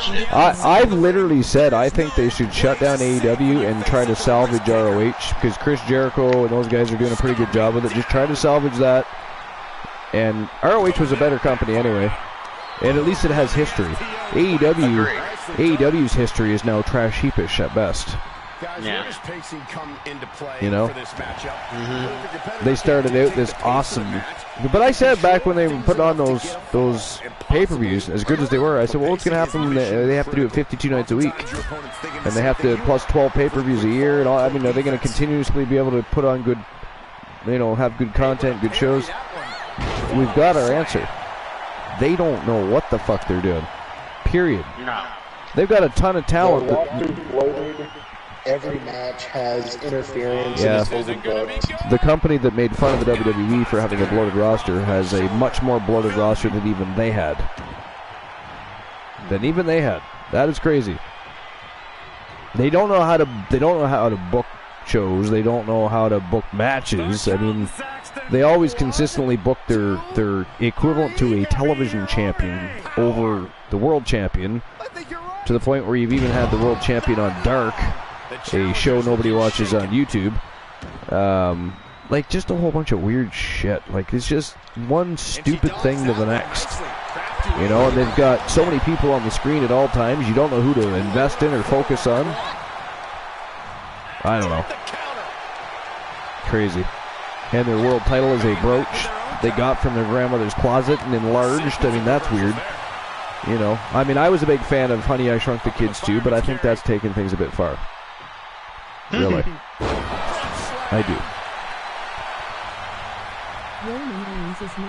Roman Reigns is not going to lose his belts, not with his cousins around. Well, my friend, he is going to lose that belt to Cody Rhodes. At least one of them. I'm not saying both. I think Cody takes the WWE title, Reigns keeps the Universal title. I don't know how they're going to work that out and how it's going to happen, but I think that's what happens. Yeah. Or work something out so there's only one belt on the line, not both. Yeah, so he doesn't have to defend against Rhodes. He just gives one up, and he ends up facing Rollins for the vacant title. That could happen. I would love that. I would love that. Actually, that's all I'm asking. One more match with Rollins to kind of finish the story. Actually, I remember we all had a conversation, Cole. That is going back a couple months, but we actually said that very thing, that it would be actually likely if they found a way to take one of those titles off. Because they want to make him, they don't want him to lose. They don't want to book him and make him look weak as they push through WrestleMania and other such things. But if they found a way for him to drop the title, say, yeah, I'm not messing with Rhodes. I'm not, I have nothing. I've already beat him or whatever. He can come up with something. And then Rollins and Rhodes end up scrapping it out over the vacant title. I think that we did mention something about that a couple months ago. You did it. Part of that conversation. Yeah. Yep. Kind of funny. But that is what should happen, I think. Because at this point, I think, because it's been so long, and it's so historical, I actually think that Reigns should keep the belt, the Universal title, which he's held the longest, through WrestleMania, into SummerSlam. Shut up, Byron. I mean, yeah, I'm not opposed to that either. And here's another thing I've been thinking about. I just think Reigns never loses the title. He wants to lose. You got something downloaded on your end? I have. Well, why? What's that? I do why. Because it's making you robotic. Okay, hold on. Robo Cool in the house. What an evening we had. We've had Robo Cool. We've had the Cool Wave. We've had the Cool Chew. I mean, it's a fantastic evening. All right. Is it cleared up? It's paused. Yeah, no, it's clear. Yeah. That's crazy. A download interferes with the party chat. That's yeah, I know. Dumb. We figured that out one night when it happened. It was Woozy. Glenola, was it Woozy? Oh, Glenola's right. He's Darth Glenola right now. I believe it was Woozy. Oh, you are back. You don't remember. But I believe it was Woozy. It was having some difficulties with the broadcast. So cool, episode number 424, the second annual Archiverse Slammiversary. Do you have a list that you would like to read to us tonight? I don't have one in particular, but I could find one definitely as easy. Sure you could. You know what would be fun? See if you can find something on Slammiversary. I know it was a... Slammiversary? Yeah, well that's the name of our show. Yeah. Sounds good. That we revived and utilized in its proper manner. It still baffles me that you could have a show called Slammiversary and that not be your WrestleMania. Right. It's right in the title, you dumb fucks. But anyway. Well, while Cool's looking, I can do another list. All right, and then he can have his for when yours is finished. All right. This also came off of Sportster.com. Keevan Anthony wrote it. And it was published November 2nd this year. 10 wrestlers you forgot debuted in storylines as fans. Interesting. All right. So number 10 was Hillbilly Jim. He made his first appearance in WWE in '84 as Big Jim, a fan who regularly sat in the front row of events, who eventually chose to become a wrestler himself. Appeared during a Piper's Pit segment, where Piper offered to train him to become a pro wrestler, but the latter chose to train under Hulk Hogan instead. I somehow missed that. I don't remember that segment. Cool. Then he ended up debuting as Hillbilly Jim in 1985. It's a long time ago. I probably would have not. There's no way I would have about that. I haven't seen that. Number 9 is the Earthquake. After wrestling several dark matches before making his official televised debut, Earthquake made his first appearance on television on the November 11th, '89 episode of Superstars of Wrestling. They planned him as a fan during an in-ring interview segment in which that's right. Dino Bravo challenged the Ultimate Warrior to a strength competition. Yep. Which they had to do push-ups with a random person from the live crowd sitting on their backs. And it happened to be Earthquake. and then it took... Go ahead. You're going to continue the article. I forgot. Identified the visibly large Earthquake from the crowd and brought him inside the ring. Earthquake sat on Dino Bravo's back, and the latter did a set of push-ups. But during the Ultimate Warrior's turn, Earthquake leaped down on him using a seated senton and joined Bravo in beating down the Warrior. Wow. Number 8 was Steve Blackman. Did you guys like Dino Bravo? I know he was Canadian, so we don't need that Canadian jokes. The problem is WWE didn't really do much with him. I mean, it was kind of. Well, you know why though? He had that little run with Hogan, which every heel does, and it just. There was definitely a everything reason. I saw him on. He was like a job, like a glorified jobber. Which is too bad. He was legitimately Canada's strongest man at one point. Oh, I'm aware, because I saw the Dino Bravo Dark Side of the Ring episode, which I really liked. Yeah, so he was killed off either by the native version of the mob or the mob themselves. He was in trouble with both. So Just carrying the opposition anywhere they want. A lot of people didn't know that in the late 80s and early 90s, Dino Bravo was actually involved with the mafia. He was running cigarettes. The problem was he was also running cigarettes for the natives, and either one of them could have knocked him off, but whoever it was knew him, was familiar with him, and walked right into his house. And while Dino Bravo was sitting in his chair with his feet up watching television, they shot him like what? How many times was it, Cool? I forget. Do you remember off the top of your head how many times? It was a lot. Yeah, it was a lot. Like 20 sometimes. Yeah, but you know what?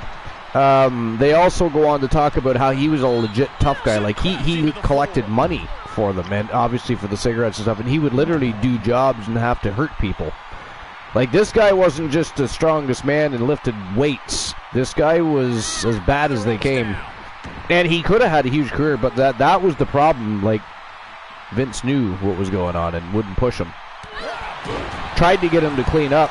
Well, apparently a lot of people, and I guess he was pretty close to deciding he was going to stop doing that. You know, maybe that's what it was. Maybe that's what it was. They say it was 17 times. 7 hits to the head, 10 to his torso. 17 times, yeah. Crazy. Yep. Now, I have to question, just knowing something.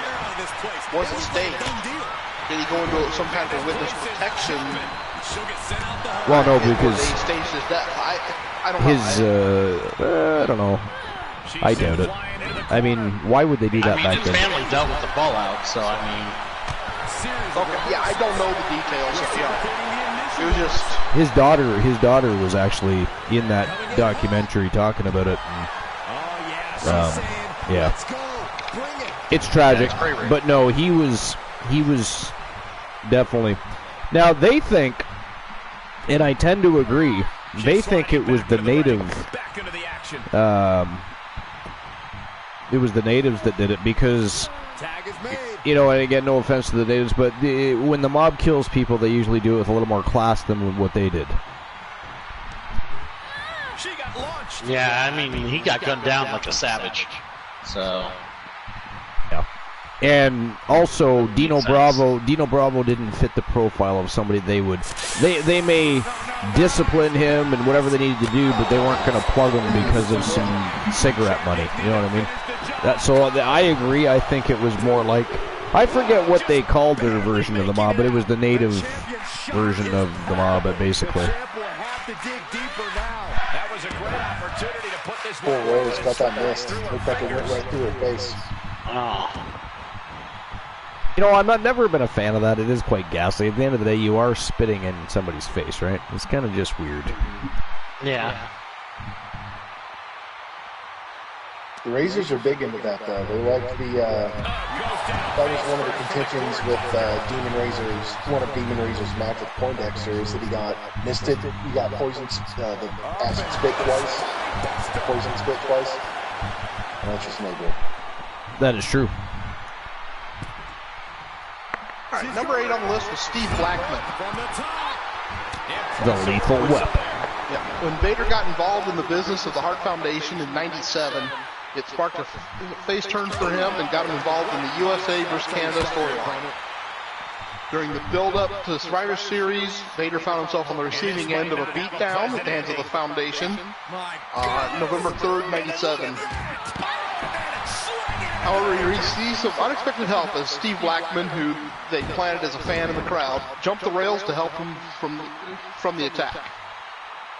However, numbers game caught up to him, and the Hart Foundation started ganging up on him.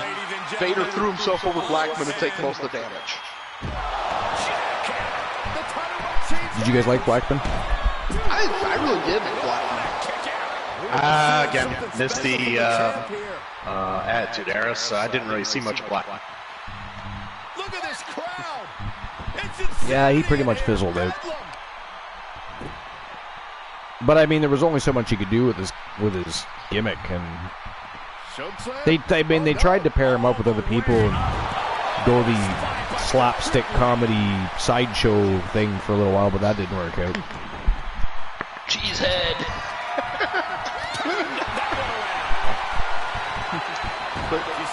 Number 7, we have Rosa Mendez. Made her first appearance Monday 24th, 2008, episode of Raw, where she was played as a fan among the crowd holding a sign proclaiming her WWE Women's Champion Beth Phoenix's #1 fan. Continued to appear in the front row the following weeks and show her support for Phoenix. That was just a redo of the Mickie James Trish Stratus situation. Yeah. December 29th, episode of Raw. She jumped the guardrail to save Phoenix from an attack at the hands of Melina. Just gonna grab myself a drink. Right back. Okay.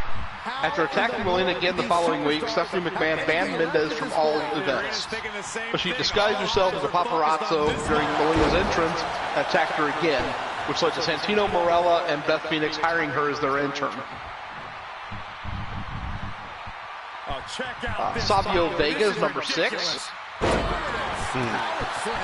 After his first run as Clang between 94 and 95 didn't work out as planned, the company reinvented Vega to the fans on the first, or reintroduced Vega to the fans on the first In Your House pay-per-view in May 95.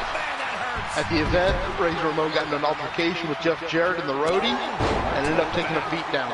However, Savio Vega, who was seen among the crowd, jumped the barricade to save Ramon from the attack. Razor Ramon introduced Vega as his childhood friend. The latter made his official second in-ring debut later the same month. Number 5, Serena Deeb. Currently in AEW, is well-known name among the WWE Universe, during her time as part of the Straight Edge Society. Made her first appearance January 22nd, 2010, as a fan among the crowd. She answered CM Punk's call to join the Straight Edge Society and jumped the barricade to join Punk and Gallows in the ring. Performed the initiation by letting Punk shave her head in the middle of the ring and became an official member of the heel faction. I didn't know she was in WWE. That's good. Yeah, I think she was the one that got kicked out because she got caught in too many bars. Seriously, they kept finding her in the bar, and she's supposed to be I have returned. Straight edge. So WWE 10 seconds left of the match. Sorry to interrupt. Number 4 is Beth Phoenix. Beth Made Phoenix. her televised debut May 8th of 2006. She's in the crowd section at the event and jumped the railing to save Trish Stratus. Wow, it went to a draw. No way. That is disgusting. Boo. Wow.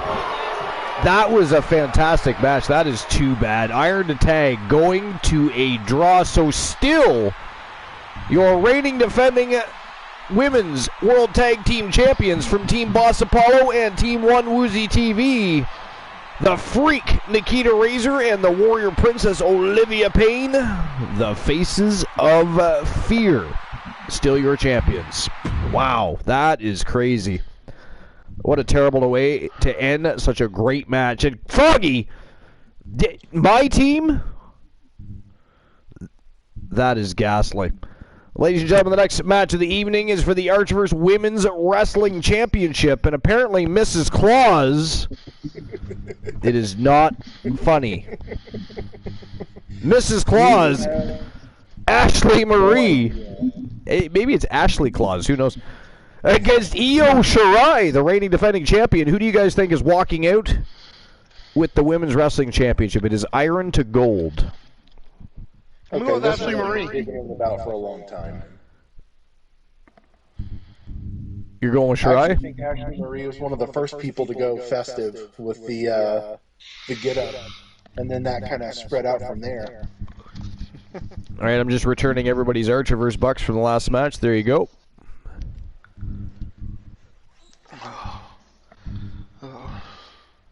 Cool, who you going with? And it just sucks because Ashley Marie is just going to make me a naughty boy. So we'll go with Io Shirai.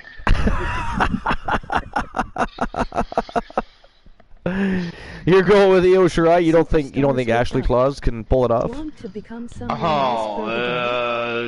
She'll pull something else off if I even.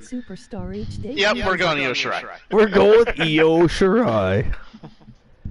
All right. Well, I'm gonna go with Ashley Claus because she does represent the coalition, and she's the only member of the coalition so far to make an appearance.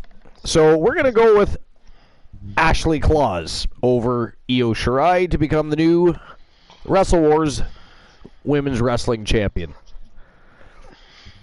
Either way, you guys will have 5 minutes to make your bets. And there we go. Betting lines are open. The Hart Foundation showed up, right, to put in the work. They did. The Wolfpack has been in several matches. Sir Lord Stephen William Regal is in at least 2. He's in 3 matches today. Gentlemen, I think she's about Why does the coalition, fight. almost to the man, as it were, get the night off? Well, if you snooze, you lose, apparently. Or if you lose, I guess, in their case. If you lose, you lose. If you lose, you lose. I mean, believe me, I am not happy the Coalition are not on the Slammiversary card. That is absolutely ghastly. But it was unavoidable. Ashley Claus it is. Froggy, I hate you. It's a big fight feel here tonight as the title is. How dare you turn? I mean, this is not an opportunity for cosplay. This is Slammiversary. Every day is an opportunity for cosplay. Yeah, I should have known you were going to say that. I left the door wide open.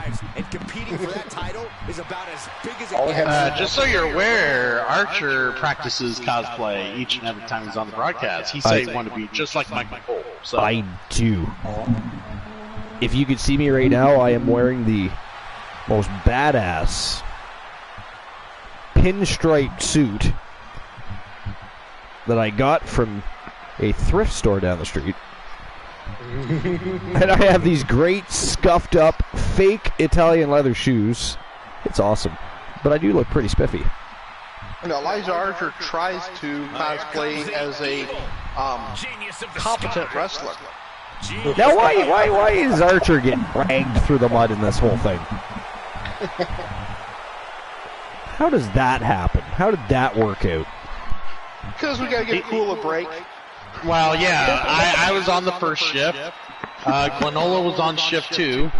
And then Froggy was on shift 3. You take the final shift. That is, I mean, I didn't agree to that. I didn't sign up for that. It's in the fine print. I hate fine print. For Christmas, if you want a mistress for Christmas? Fuck up their commentary. Do you think they can lumps of coal? Lumps? Oh, that's bad. or will it be lumps of cool? Ooh. You don't want lumps if I got it. I think Fair enough. lumps of That coal is what she said. Michael Lee's in the seat. Introducing the challenger. All right, here we go. Ooh. Good God. Ashley Claus. God damn. And introducing the Just a sassy pants. Looking good in there. Wrestling champion. January 27th, 96 episode of WCW Saturday Night. Finley was in the stands as a fan before he jumped the rails and brutally attacked William Regal. Oh yeah, I remember that. He cut a promo introducing himself as the Belfast Bruiser and berated Regal. Started a feud between the two, which culminated April. Okay. I don't know for sure what this was supposed to say. April 1006. April 1006. So I assume that's supposed to be 2006, because that's when Finley. Well, it culminated in April 1006 after Regal scored a victory against him. So in that case, that'd be happened over 900 years ago. But yeah. So he debuted in 96. And then, went back. Wow. Under 90 years. Is he related to Zombie Master by chance? Oh, man. Alright, number 2 was Mickie James. We all knew that she was going to be on the list. Oh, yeah. Yeah. They made her WWE debut October 10th, 2005, where she introduced herself to Trish Stratus as her biggest fan. Yeah, stopped her. James started becoming an overly obsessive fan and even dressed up as Stratus at a Halloween costume contest and started performing the latter's moves during matches. Soon took unexpected turns, which saw James and Stratus kiss under a sprig of mistletoe. Sorry, a sprog of mistletoe. A sprog. Soon turned into a rivalry between the two, which led to James defeating Stratus to win the championship at WrestleMania 22. And number 1, I love the whole incident. Santino Marella. Yeah. I mean, I actually like Santino Marella. I thought he was hilarious. He was actually a pretty good wrestler too. I mean, for that matter. But yeah. But on April 16th, the episode of Raw, which took place in Milan, Italy, McMahon offered the opportunity to one person from the live audience to face Umaga for the championship. McMahon picked Santino Marella from the crowd, and the Announced Miracle surprised Umaga with a sudden roll-up. A sudden Seeing roll-up. his performance, McMahon changed the stipulation to a no-holds-barred match, which gave the Samoan Bulldozer the advantage. As Marella started taking a Yo, Big T plays games. Hey, Big T. Yeah, give Big T that love. Big T, good to see you, my friend. Welcome into the second annual Archiver Slammiversary, my friend. This is our biggest show of the year. Welcome in. Thanks for stopping by. I appreciate you. Episode number 424, and Big T Plays Games is here. Challenger's a little worse for wear now. Big T says, the arena looks so good. Thank you very much, sir. That's a hell of a goal. That is. I enjoyed watching it, though.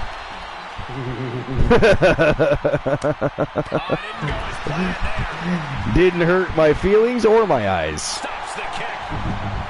Both superstars showing great awareness of their opponent's repertoire. Oh, God, kick to the side of the head.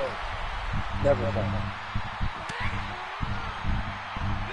And Io's offense gets fought off. They always blow all the back to you, I guess. All right, well, that's pretty much the list. Oh, that was the whole list, so I guess it's cool. Back to you. I have a list. I did find one. Just for you, baby. Alright. So you wanted it. It is the 10 best matches in Slammiversary history according to CageMatch.net. There we go.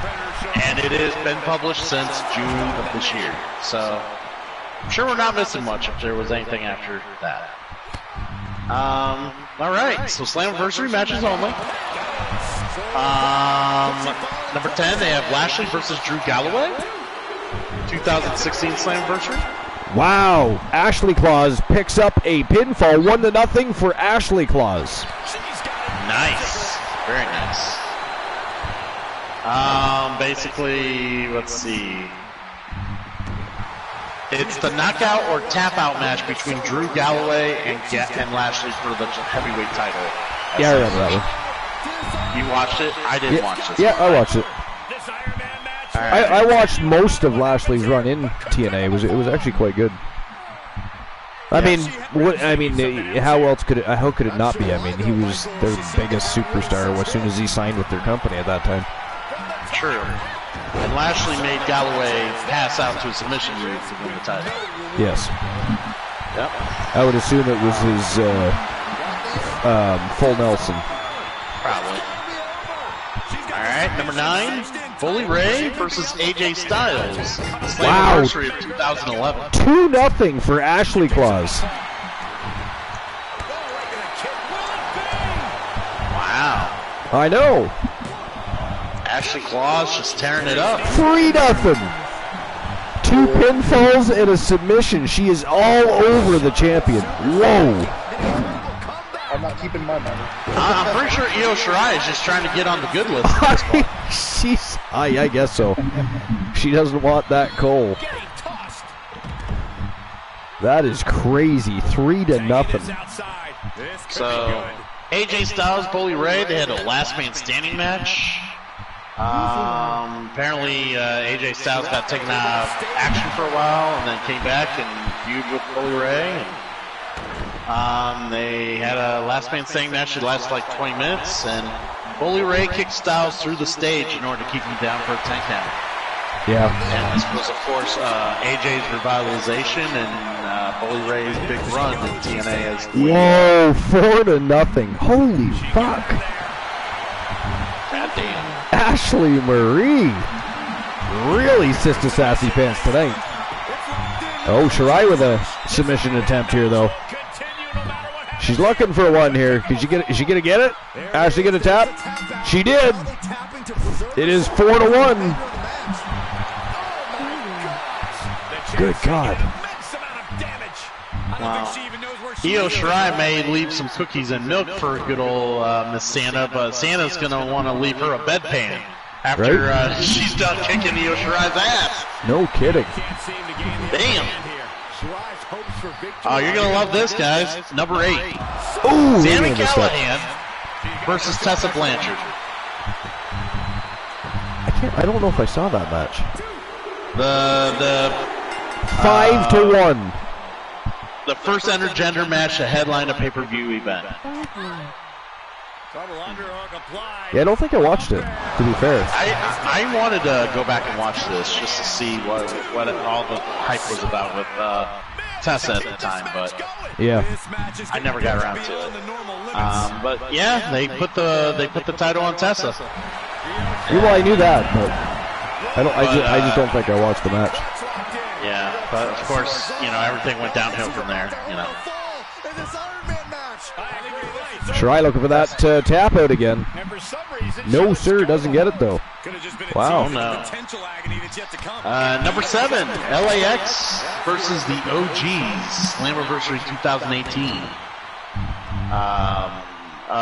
For context, it's LAX was in the old days of TNA Impact was Hernandez and Homicide. Yep. And once they had left, they reformed LAX down the road in the company with what's their names? Fucking Conan and Conan. No. Well, yeah, Conan. Well, yeah, 6-2 or 1. I mean, sorry. Yeah, it was Conan, but who was the other two? Ortiz and Santana? Yes, it was Ortiz and Santana, yep. Yeah, so he brought back Ortiz Santana to make LAX, and then basically Homicide and Hernandez came back and was like, okay, well, I guess we'll be the OGs. The OGs. And they had a big-ass street fight. It was, about as fun as the street fight could get with these two teams. Oh! God damn. But, yeah. And just like that, it is 6-3. I love the barricade, guys. The barricade view is great. The barricade view is great. Yeah, I know. What the fuck is with that cameraman? It's not the cameraman. Well, if the cameraman's out of position, the truck should be changing it. Your truck is slow. We're about to see how tough she really is. How dare you blame video production? I do. Ever since Monkey left, it's been, you know, spotty at best. Wonder what Monkey's doing these days. I don't know. Crazy Monkey Prime. Yeah. So, number 6 was the King of the Mountain match, Slammiversary 2007. It was for a vacant world title. It got stripped off Kurt Angle. 6-4. But basically, Kurt Angle. Fuck. Great face first into the steps. So if some of you don't know what a King of the Mountain match is, it's where basically it's a reverse ladder match. So instead of climbing up for a title and pulling it off, you would climb up the ladder and actually hang the title. And there's a penalty box. I forget why there's a penalty box. I think if you pin somebody, they get pinned, they go in the penalty box. Something like that. I think it was something like that. I can't remember for sure. It's been a while. Yeah, I mean that's partly where the Iron Survivor challenge is bringing in the penalty box based off the King of the Mountain matchup. Yeah. Yeah. So I think I'm accurate. But yeah, to win you had to put the title on the thing up. But the match also had Kurt Angle. 6-5. Samoa Joe, AJ Styles, Christian Cage, and Chris Harris, of all people. Chris Harris. In the match. Yes, Chris Harris. Yeah. Yeah, that's a name you don't hear too often. No. Slides back into the ring. Ugh. All right, so number 5, we got Brian Cage versus Michael Elgin, Slammiversary 2019. Cage defending the Impact World title against Elgin. I guess the crowd got really into it, and lots of high praise for both these guys. 7-5. I would think that's where Brian Cage probably started getting more kind of eyes on him. Yeah, probably. I didn't really hear much of Cage until about this Wow, time. 8-5. Ashley Claus in the lead by a big margin with 3 minutes left. Continuing to attack the neck. Yo came up from 4-0 to almost match the score. I don't know if it's only 3 minutes left. Well, we're going to find out. She's attempted a pinfall right now. And it is 8-6.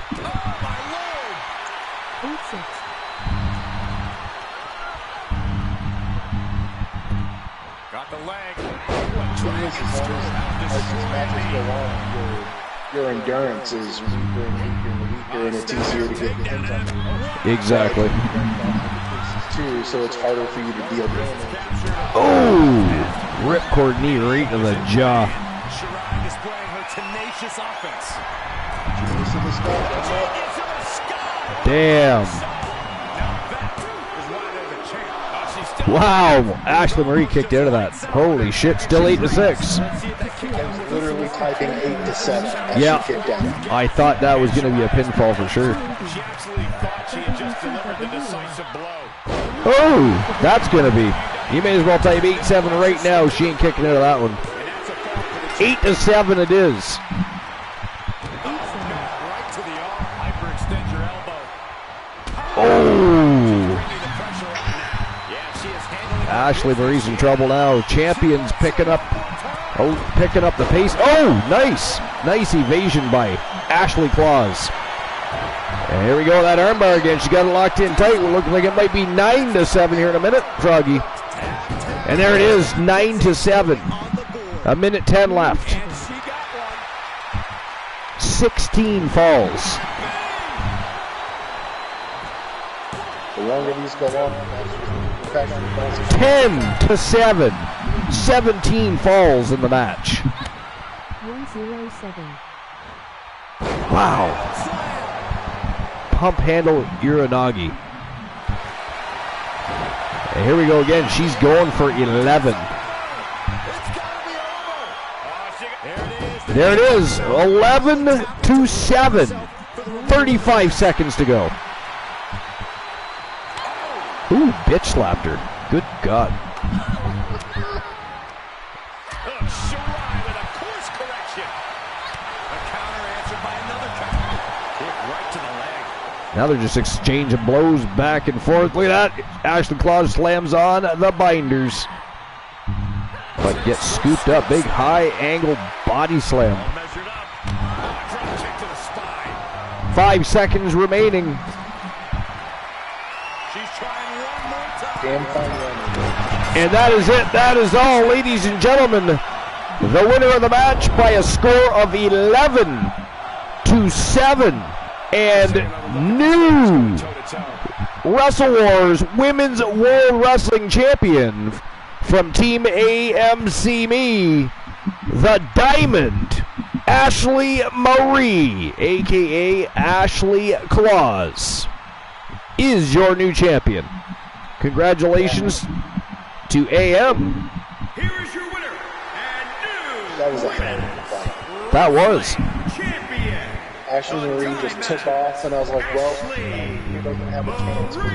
18 falls in that match. What a stunning He was moment. down 4-0. These superstars gave everything they almost had, caught him. but the new champ 6-5. wanted it just a little bit more. And then Ashley Marie got on a run again, and then Io caught up. After about 10 or so, it's just hard.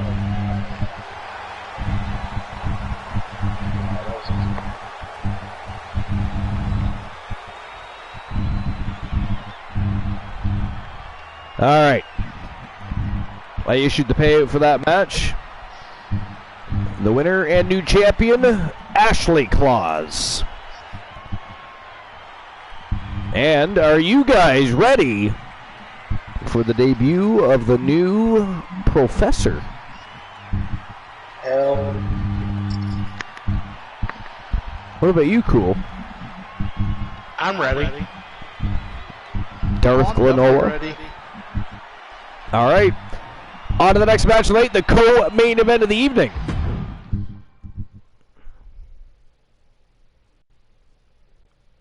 Oh, wait a minute. This is not the co-main event. That's right. There was an initial match because we took out the pure title match.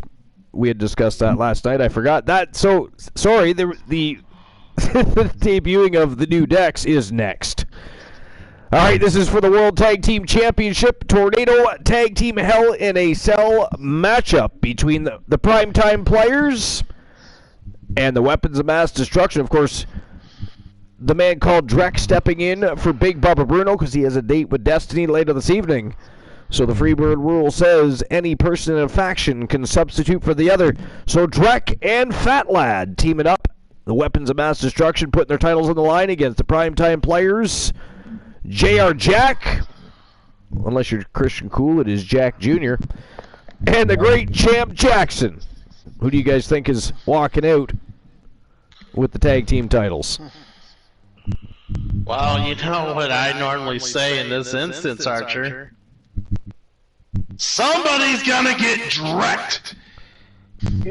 Somebody's going to get dragged. I gotta agree with Cool on that. All right. I think they've got. Let's see here. I am very proud of Drek, by the way, for practicing safe protocols for COVID.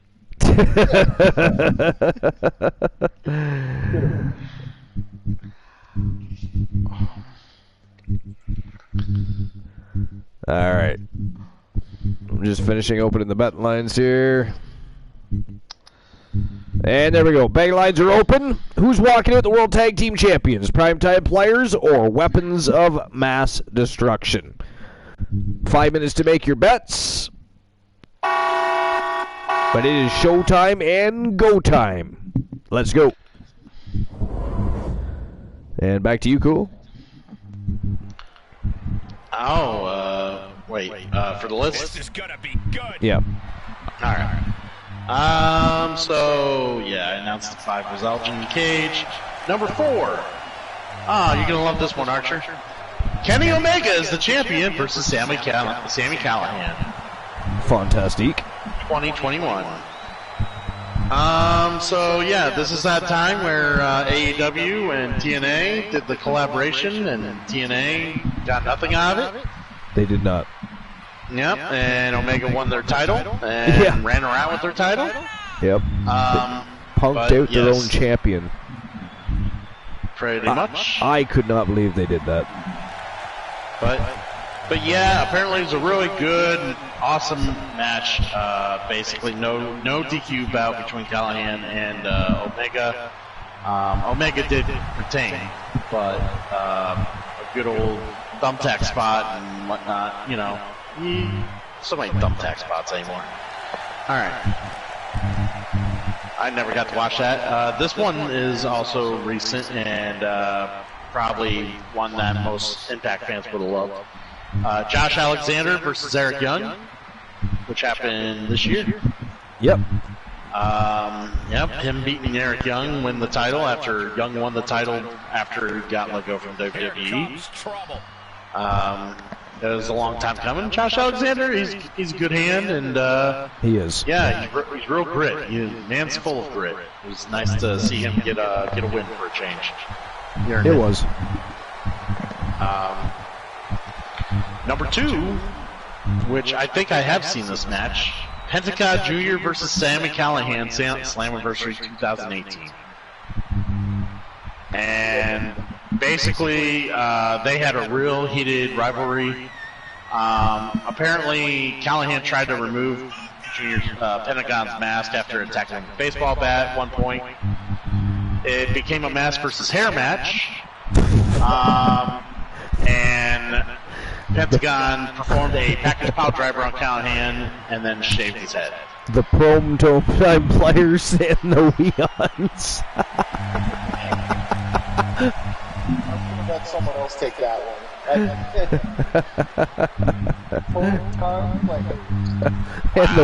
And the Weons. Yeah.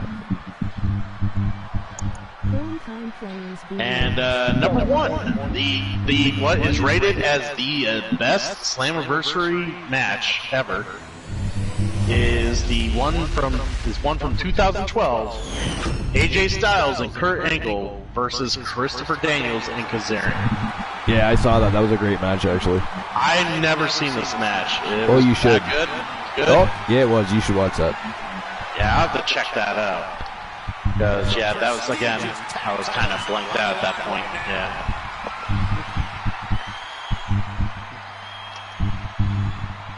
Damn. Good stuff. There you go. Slammiversary. Hey, Archer. Yes, sir. I just found something here that you might really be interested in. The website is www.oldschool.com. Okay. Article by AG, posted December 2nd. Okay. Hell of a Cell match planned for Royal Rumble 2023. Interesting. During the post-Survivor Series 2022 press conference, Triple H confirmed that the Hell in a Cell premium live event is going away. The Hell in a Cell match will only be done when it's needed in a storyline, not when the pay-per-view is coming. Excellent, which is what it should be. According to Wrestling News Co., WWE is currently planning a Hell in a Cell match for Royal Rumble 2023. Excellent. While nothing is confirmed regarding who will compete in the match, the planned Roman Reigns versus Kevin Owens match for the Undisputed title could take place inside the Unforgiving structure. Reigns and Owens have faced each other in several types of matches: normal singles, TLC, Steel Cage, Last Man Standing, and most recently a War Games match. It looks like it's time for them to face off inside Hell in a Cell. Right, well, I'm down for that. Yeah. You had just mentioned about, I wonder how long it's going to be before the next Hell in a Cell. Well, yeah. Literally just happened to come across that. Awesome. This is unreal. Hell in a Cell is not for the faint of heart. And if you were still wondering why, I think they just showed you. Crashing through the cell wall, nothing can contain them now. And back to you, Cool. Oh, that was number 1 on the list. I'm done. Oh, you're done with it. Okay. Yeah, I waited until Cool finished his list before Gotcha. I said anything. Okay, I somehow missed that. All right. You notice that Archer always misses the end of the list? Oh, that goes to show he doesn't pay attention. I did not. That's what I was thinking. See, he even admits it. Of course I did. You know. All right, so I actually have a list of my own, and this too is from the Sportster by Sean Lelos. I'm gonna guess, or Lelos. And it is the 10 best Intercontinental Champions ranked by promo ability, and this is from June 25th of 2021. So the WWE Intercontinental Championship has been the top mid-card title for the company since the 1970s. While the United States Championship is now on the same level, the fact that the IC title is a legacy WWE title and the US title is from WCW, the IC title is still the one with more prestige in WWE. The title throughout the years has been both a stepping stone to the WWE Championship and a title for the top mid-card guy to fight for. And this means it is also an important title for the best WWE has to offer. Holy fuck, that was fast. Ladies and gentlemen, the winners of the Hell in a... I know, right? How fitting was that? Of the Hell in a Cell match, and new Wrestle Wars World Tag Team Champions from Team Almighty Exotic, JR Jack and the great Champ Jackson. They are the prime time players, and they are your new tag team champions. Holy hell. That was a fast Hell in a Cell match, if I've ever seen one. Good God. No, they did actually make it to the top. All right, so the Prome Time players are your victors. Prome Time players. Holding it down. And now we are on to the co-main event of the evening and the introduction of the new iteration of the Professor. Here we go. But congratulations to Team Almighty Exotic and the Prome Time players. Big win. I wish I had tobacco. I'd light a pipe up for this one. And here we go. It is Ghost Dex Rider, Elijah Archer, and William Regal locking horns. It is a triple threat elimination matchup for the Wrestle Wars World Unified Television Championship. And what the hell? I just happened to notice that Elijah Archer dressed up like an elf, Froggy. So first, don't pretend you didn't know about that. First, it's Ashley Claus. I mean, who else? We have one more match today. What? Big Bubba Bruno going to come out as the abominable snowman? What is that? It's going to look so bad. Crazy. All right. So, who do you guys think walks out? That is... Wow. Ghost Hunter, is that his name? Ghost Dex Rider. Good God. Who do you guys think walks out with the television championship? Is it going to be Ghost Dex Rider, Elf Archer, or William Regal? Elf Archer. Elf Archer. I don't know what else am I going to call him? He looks like a fucking elf. The Santa Court Jester? The Santa Court Jester. Okay.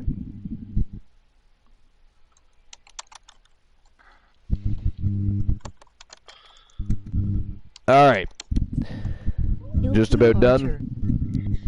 Is it going to be Archer, Dex Rider, or William Regal, your reigning defending champion? Is he going to walk in with his belt, or is he being dethroned? You got 5 minutes to make your bets. And there we go. Oh, apparently I gave you 10 minutes. Have 10. Take 15. What do I care? All right. But it is Archer, Dex Ryder, and William Regal. World Unified Television Championship on the line. Let's go. All right.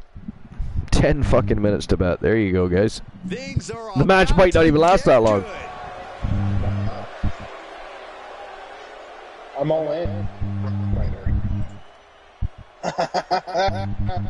All right, back to my list. Oh, that bastard. Wow. That is something else. Ghost Dex Rider. Also has a Wolfpack logo on his jacket, apparently. I'm sure Marvel appreciates the mockery in the parody.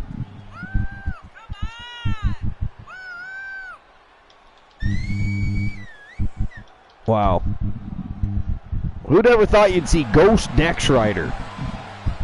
Man, if on the list, The new probably jackpot number for a 50 chance guesses. to I'm not sure Ghost Dex Rider. He is playing the drums on the turnpike. There's something wrong with him. There is something seriously wrong with him. Ghost Dex Rider, ready for action, folks. Oh my god. And how is that related to Christmas? Tell me that. I mean...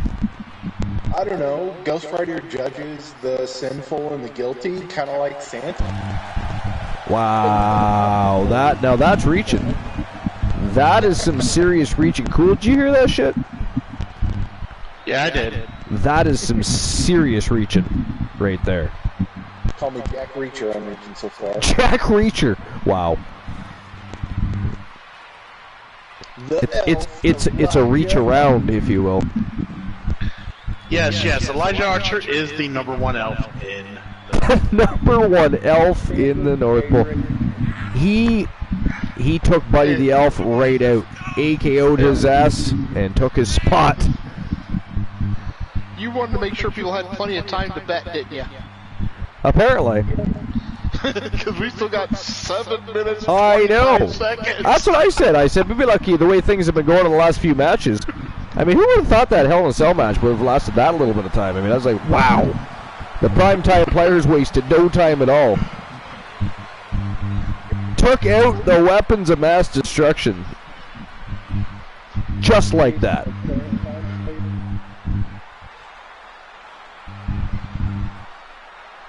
It's very sexual.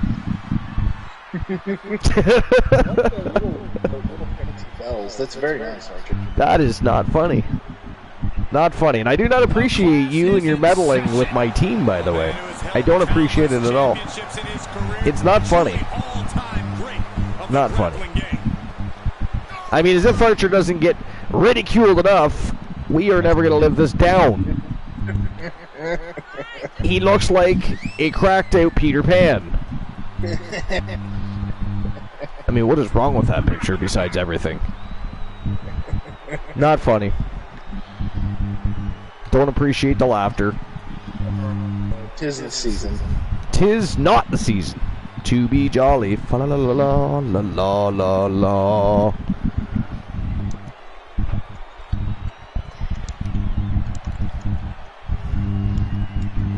Ebenezer Cool, what you doing? Why are you asking? Just checking to see what you're up to. Seeing if you're having a good time. Wondering what your thoughts on Ghost Dex Rider are besides, oh my fucking god. Oh, the tunic. I mean, apparently, he thought he could get over more with his outfit than you could yours. So. Fair. Is it just me, or were you always that tall? I think the suit's making you taller. Or maybe it's just Dexter being smaller. I was going to say, I'm pretty sure it's just Dex being about 5'5".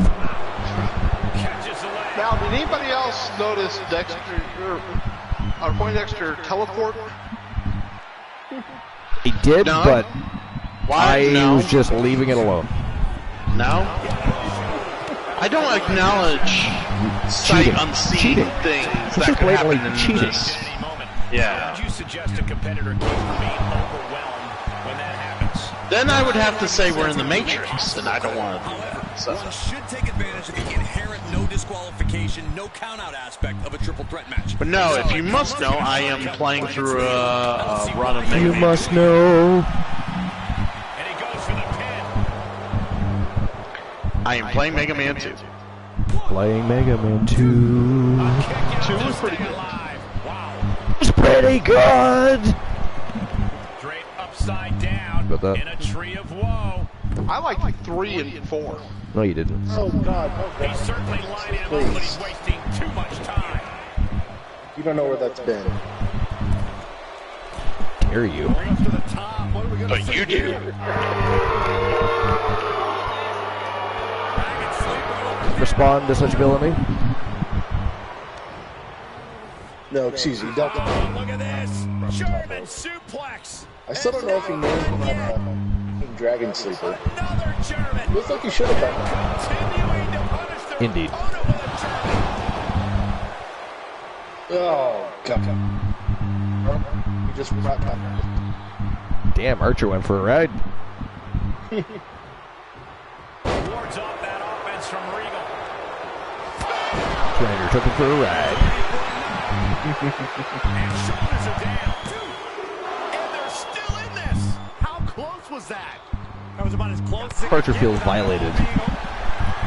Regal with the Regal cover. Well, quit touching yourself. Regal needs to end this.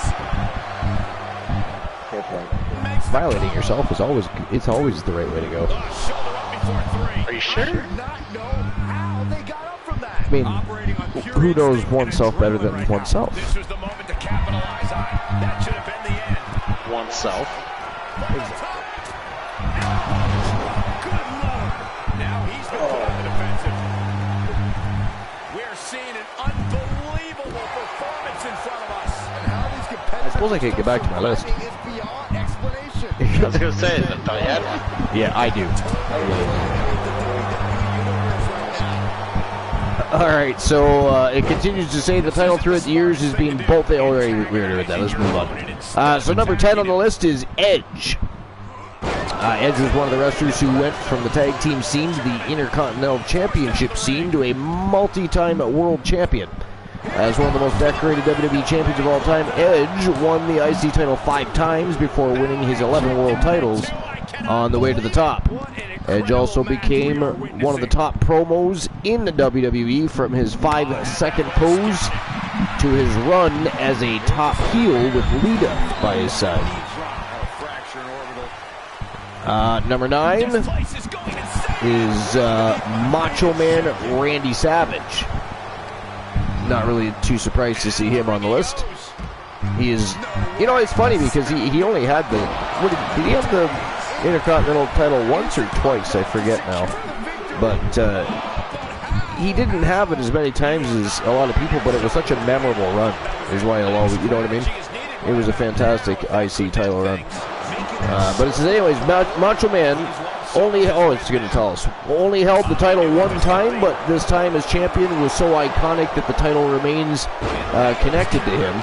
Savage is also someone who moved from the IC title to the world title, the first babyface other than Hulk Hogan to win the big belt in the wrestling resurgence of the 1980s. Savage was one of the most iconic promos in wrestling, almost always unhinged, but known for talking as much as wrestling. Number 8 was Kurt Angle. When Kurt Angle entered the WWE, he was a natural from the start. He was an Olympic gold medalist who easily slid right into the professional wrestling game without missing a beat. More impressive was that Angle became one of the top promo guys in the business. The one-time Intercontinental Champion was did he only win it once? I swear he won it twice. Anyway. More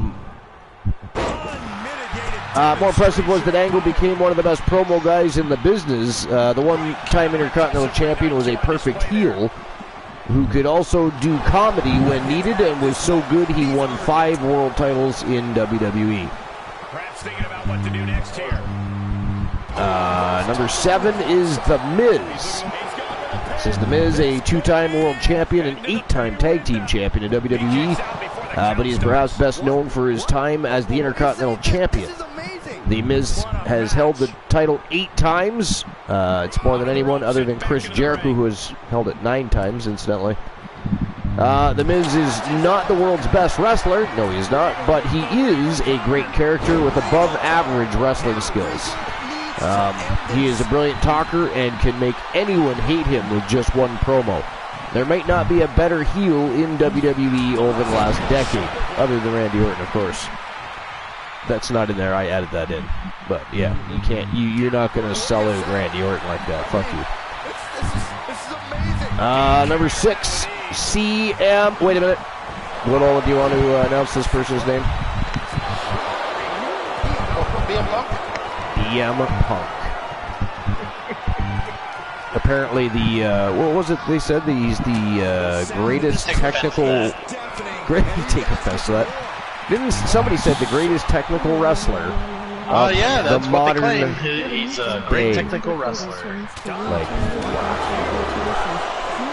Just because he worked in ROH doesn't mean he's a great technical wrestler. it is a big fat bowl of bullshit. Seasoned with a little feces. And topped and garnished with a little stink. But anyways, CM Punk. Fuck. CM Punk held the WWE Championship longer than anyone in WWE since Hulk Hogan. Stop it. However, before he became a 5-time world champion, Punk was the Intercontinental Champion. Punk was a student of the game. It's kind of funny because the best in the world was a student of the game who apparently didn't learn very well.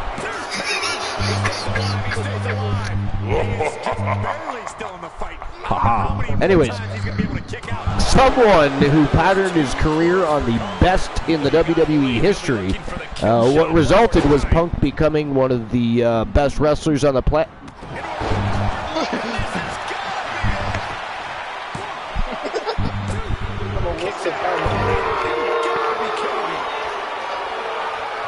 Just the fact that they're ranked being Punk higher than Macho Man, who's fat dog. I'm blowing the whistle on that crap. I'm skipping over that part. We're not reading that. As well as what? No, you're not doing it. It hurts. It physically hurts. Bunch of fucking haters in this goddamn. As well as. I know, one of the top promo men in WWE. His pipe bomb promo is still one of the best in history. That is not true. It is not one of the best promos in history. He was a whiny little bitch. I mean, it was captivating, right? I give him that. It was captivating, and it was different from what we've been seeing in years previous. But there's been way better promos cut than that. I mean, oh boy, he slandered Vince McMahon in the WWE because nobody's ever done that before. Captivating is not necessarily a good thing. I mean, a school bus getting hit by an Amtrak is captivating. Fair. Yep. Fair point. Well played. All right, so number... Disgusted. Somebody's gone home already? There's no countouts in this one. Oh, shit. Wow. Archer eliminated down to Dex Ryder and William Regal. That is disgusting. Absolutely trash heapish. All right, so number 5 is Chris Jericho. Y2J Chris Jericho held the WWE Intercontinental Championship 9 times. More than anyone in WWE history, Jericho was also a 6-time world champion, including winning the first ever United States Unified WWE champion by beating The Rock and Stone Cold Steve Austin on the same night. Archer did better than that. He beat them both in the same match on the same night. Ha! That's right. He deserves the applause. Thank you. Anyways, when Jericho made his WWE debut, the company put him face-to-face with The Rock, and Jericho more than held his own. He ended up as a go-to promo man in the WWE for well over a decade. It is over. Over. Wow, look at that, ladies and gentlemen. The winner of the match by submission and new Wrestle Wars World Unified Television Champion from Team Froggy Mouth Legs. He is known as the Professor. Ghost Dex Rider is your new champion. Here is your winner, the Professor. All right, just let me issue the payout for that. Huge win here in this triple threat And now we are on to match. the main event of the evening. Great sense of accomplishment after coming out Man, what a night. in a match like this. It has been what a phenomenal card this has been. Esquire has held that guard before Halloween. I mean, this has easily been not just the best Slammiversary, but the best stream per view, period. And without a shadow of a doubt, we topped Slammiversary 1. What a night. I mean, there's been a lot of people here all night long. We've had a great time. We've had great conversations, and we've had some fun reminiscing. The matches have been absolutely superb. Couldn't ask for a better night. Couldn't ask for a better way to end the year. And again, this is the biggest show of the year for us, so I just thank everybody before we get into the main event. Thank everybody for showing up, everybody for coming by and having a good time, watching all these fantastic matches. And man, oh man, I don't know. We're going to have ourselves one hell of a 2023. And by the way, we will be monetizing on YouTube in 2023, just so you know. And again, all thanks to you guys. Our community is fucking badass. Fucking badass. And we are going to do so much more together. Don't you worry. Anyways, what did you guys think so far? What do you guys think so far of Slammiversary 2? Like, honestly. Please leave out the cosplay. Well, I mean, it's awesome. It's not bound for glory, so, you know. Not bound for glory. Yeah. You know, once again, I mean, it just gets better and better. Now, I would have had, and to interrupt the blowing the smoke up my ass for Slammiversary 2 for one moment. I do enjoy it, though. It feels very good. Makes me feel all warm and fuzzy. I'm getting a little bit of a hard on. It's a semi right now, but it's increasing. But anyways, it's weird because Bound for Glory should have been the pay-per-view right before Slammiversary. Right? You got Bound for Glory because you're on the road to Slammiversary, your biggest show of the year. But no. Slammiversary doesn't, I mean, it's not even their main stream per-view. Or, sorry, pay-per-view. They're not good enough for stream per-views. I mean, we had to resurrect and claim the trademark and copyrights to Slammiversary so we could do it justice. But anyways, congratulations, Froggy Mouthlegs, before I forget. Big win over Elijah Archer and William Regal. Mind you, William Regal had 3 fucking matches tonight. I'm surprised he was able to hang on that long. It was down to him and Dex Rider. That was crazy. It does make sense, though, that didn't people pick the belt up Dexter in the first place? Fair.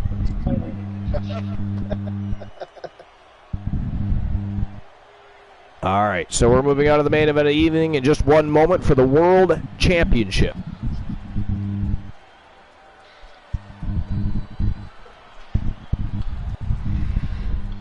All right, here we go. Main event of the evening. And again, this is our final show of the year as far as scheduled programming goes, so we'll see each other next. Well, whenever the fuck we decide we'll see each other next, that'll be up for us to decide. You just have to pay attention. Keep your eyes on the ball. The ball is in your court. Yeah. But no, we will be soon, though.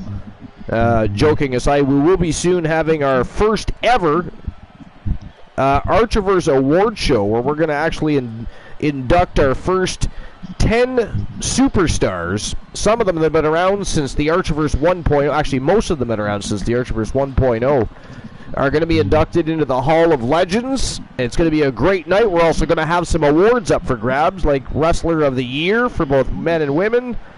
We have Most Improved Wrestler of the Year, Most Underrated Wrestler of the Year. We have the Shocker of the Year award.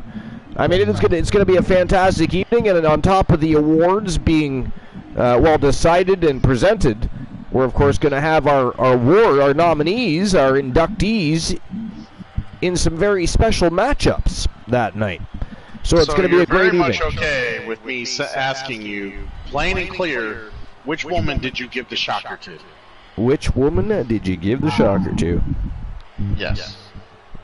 It was, of course, Bianca Belair. Oh, okay. All right. All right, so here we go. On to the main event of the evening. The final match of the year. Well, final scheduled match of the year. We are going to have an award show. And there has been talk of a tournament sometime after Slammiversary as well. But other than that, there is no regular scheduled programming for Wednesdays, Fridays, and Saturdays. What the good? You decided to take a month off, basically, huh? I decided to take a month off, yeah. I think it's deserved. How dare you? Oh, no, I didn't. I worked. All right, so the final match of the night, the main event of Slammiversary II. It is for the Archivers World Wrestling Championship. And look at the villainy in this matchup from Team The Turret Man. The Terror, Johnny Braddock. We've got the Phenom, the Blueprint, Tyler Bronco. We have... Jesus Christ, is that Scrooge? What the fuggy? For fuck's sakes, even the main event? You just can't leave well enough alone, can you? You just can't. What is it? Let me guess. Ebenezer Stevens, Marcus, Scrooge, McDuck. I don't know who the fuck this is at all. It's supposed to be Marcus Stevens, folks. And the reigning, defending, probably should be, but it isn't, is it? Look at him. What the hell is he even dressed up as there? And the reigning, defending, undisputed Wrestle Wars World Champion from Team Soul Embers, BB King, the Samoan Lion, Big Bubba Bruno. Who do you guys think is walking out World Champion in the last match of the scheduled year? I'm gonna go with Scrooge. You're going with Scrooge? You would. You would. I think I'm going to go with my boy Braddock. I'm going with Braddock, too, because I don't want Scrooge winning. I hope Scrooge gets screwed. I mean, I fully expected something dumb like Big Bubba Bruno to come out as the abominable snowman or some damn thing. We get Scrooge. Scrooge. So, we've had such cheery guests tonight for our festive guest appearances, our Christmas festive guest appearances. We've had Jack Skellington. I'm pretty sure that's not Warm and Fuzzy. You know, we've had Jack Frost, the guy that tried to ruin Christmas. Now we have Scrooge apparently. I mean, really? John. You may as well just invited John Wick. Good Lord.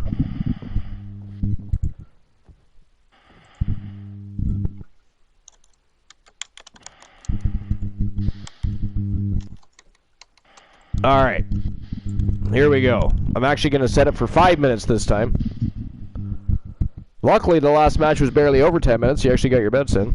No money for you, Marcus Scrugans. And here we go. Betting lines are open. Are these like custom-made? You guys have 5 minutes to make your bets on who is walking out of Slammiversary II. Out of the main event as the world champion. Is it going to be Johnny Braddock, the two-time world champion? Tyler Bronco, the OG YTD sensation. He's also been a pure wrestling champion, pure submission wrestling champion. And I believe, correct me if I'm wrong, you might want to fact check this, I think he was the Grand Prix champion at one point.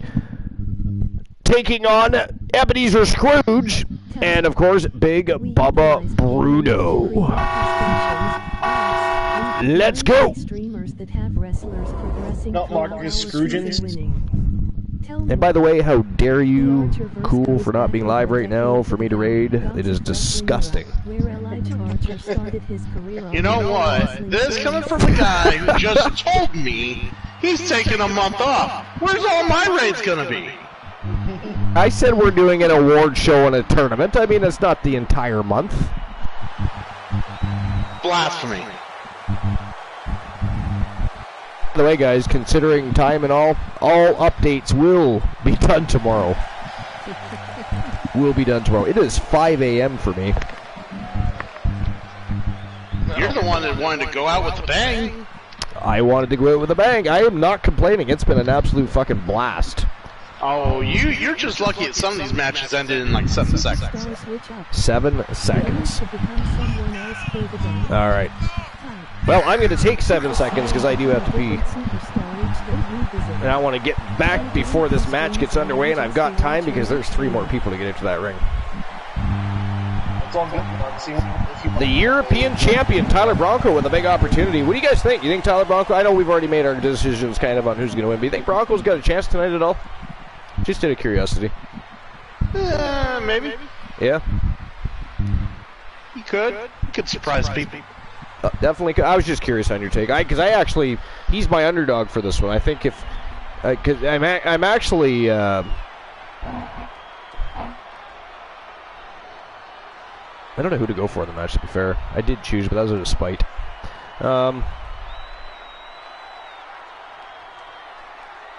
You know what? Fuck it. I'm going to go with Bronco. Because, you know, I'm going to pick somebody else, and Bronco's going to fuck me over and win and become a double champion. That's what's going to happen here.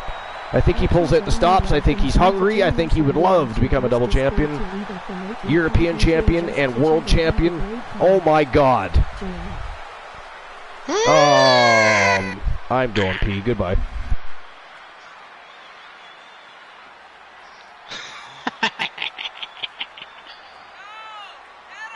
Stick around, hit up the Discord server, go to the link to contract section and throw in your deets. I thought he'd be more impressed.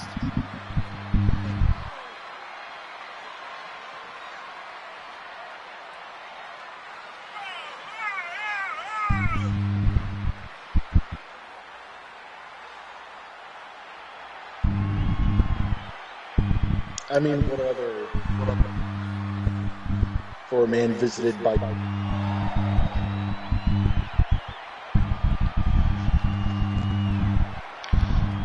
I don't know what else you said there. It's been kind of going in and out, so I wasn't sure what you said entirely. One other entrance is that for a man visited by ghosts. I'm surprised you don't have all the ghosts of Christmas past, Christmas future, and Christmas present out to terrify people and help Ebenezer Scrooge. Right?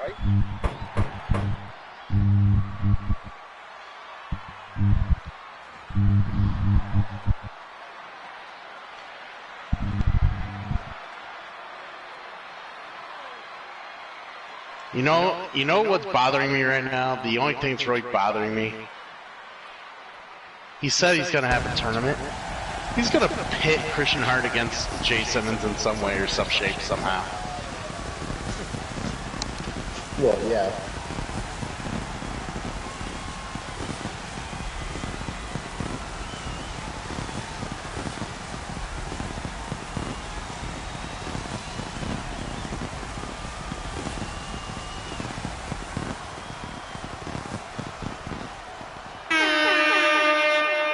I have returned.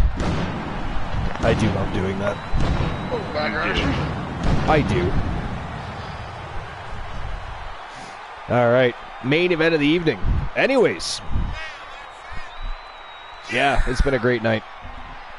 Couldn't have asked for a better way to send off the final show of the year. Great main event, and this is actually an iron table match. You know, this guy yelled at me when I told him earlier at work that I was going to be part of the broadcast. Did he? Yeah, Archer yelled at me. I did not do any such thing. You did. It's You were lies. like, oh my god, I see how it is. It is you lies. purposely did that to piss me off. I believe it. It seems about right, doesn't it? Because I delayed my show. I canceled my show to be here. Yeah, he hates it. We hate it. I do. I did. I mean, I give a slight pass because it is Slammiversary II, but it's like, oh, it's Bloodborne. I always get like 200 plus views on Bloodborne. Yeah, Bloodborne has been very kind to you. Yeah, so I can do another different day. Wait, and sorry, which day are you doing it again? Tuesday? Yeah, instead of Sunday night, Monday night, it's gonna be Monday night, Tuesday night. Monday, Tuesday, okay. What are you playing Bloodborne Monday as well? Tomorrow night? Yeah, okay. Yep. And get my ass kicked with a bunch of weird looking motherfuckers. How far? I mean, I've been there, but I don't know the exact completion of that so far. I want to say I'm more than like I'm about 2/3 of the way through the story. Are you that through? Okay. I thought it was more closer to half. But, okay. Oh, do you? Yeah, I like the 20 bosses available or some shit. I've beaten my capital, so. Hey, does Key stream on Mondays, by the way? On Mondays? Yeah. I think so. I wonder if he's going live. I never get to raid Key. It'd be fun to raid him. I don't see him live, but he still lurks on my channels. Awesome. So I raid him on occasion. I don't see him active yet, anyways. But I wasn't sure. Yeah, sometimes it's 5, sometimes it's 6. Depends. It's whenever he wants. He is the Twitch partner. Oh, partner is he is, yeah. So I'm just Key. His character is the villain, Kareem Key Woods. He's one of the Tons of Funk guys. And also, kind of a face, isn't he? He is, yeah. The villain. Yeah, I know. Now, okay, I'll return. So I've just received some information that it's not confirmed yet, but I have heard that Vinny K has decided to get away from wrestling. To get away from wrestling? Yeah, I've heard he's selling his interest. The challenger eating up some damage. Really? Rumor has it the deal's been set. No shit. And any further details, or is it just going to be vague at best here? At the moment, that's all I have. Now, there is one other detail I heard, but it seems a little far-fetched to me. That it's actually two people involved. That he's giving Elijah Archer, enough to give him control. He's given like 2%, but then the purchases for the other 49.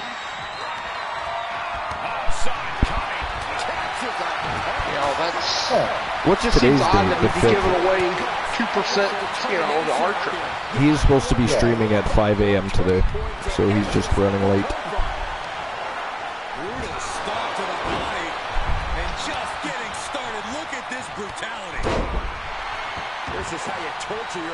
Well, that's interesting. Vinny K wanting to take a little vacay, is he? Tired of losing to the Archerverse in ratings, finally? Fantastic. Yeah, he can feel free to vacate his position. That's correct. It's been kind of strange that, he hasn't been seen in a while. Yeah. Oh, Tyler Bronco, the first to go through a table by Johnny Braddock. 1-0 for Johnny Braddock. And by the way, did you guys see the strength of Marcus Stevens earlier with that power slam to Big Bubba Brutal. I was like, wow.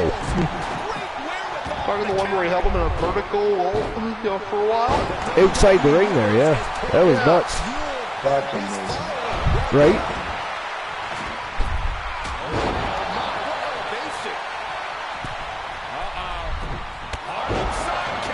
The challenger's looking shaken.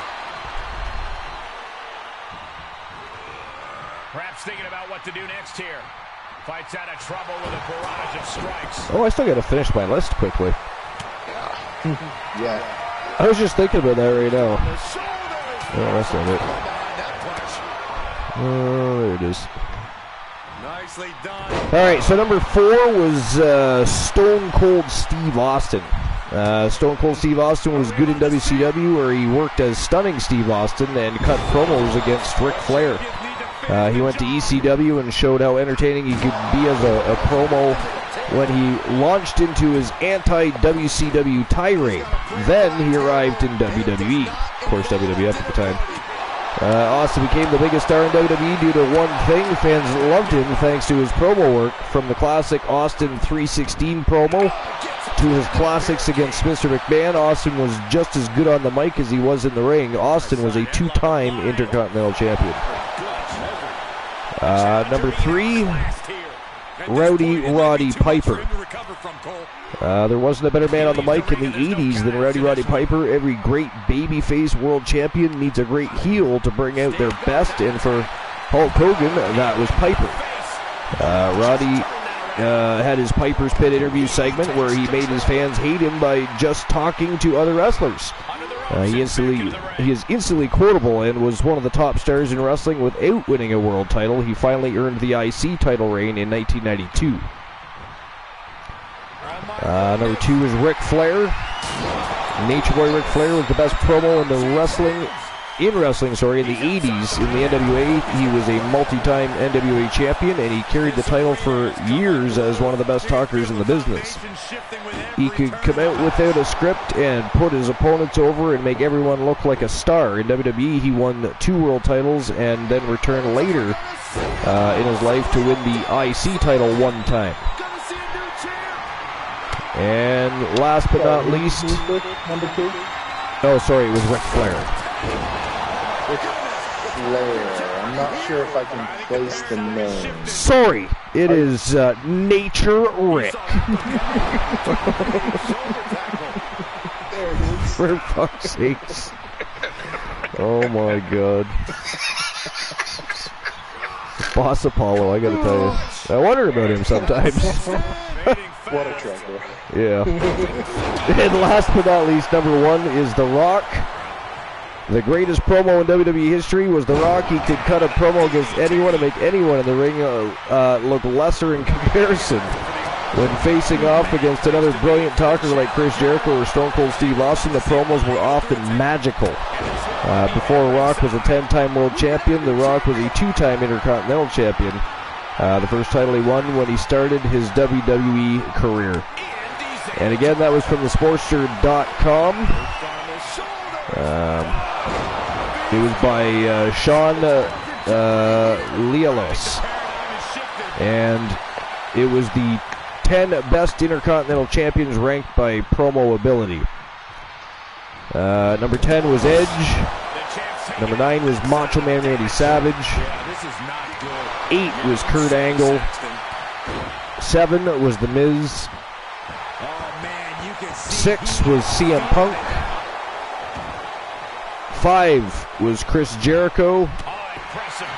4 was Stone Cold Steve Austin.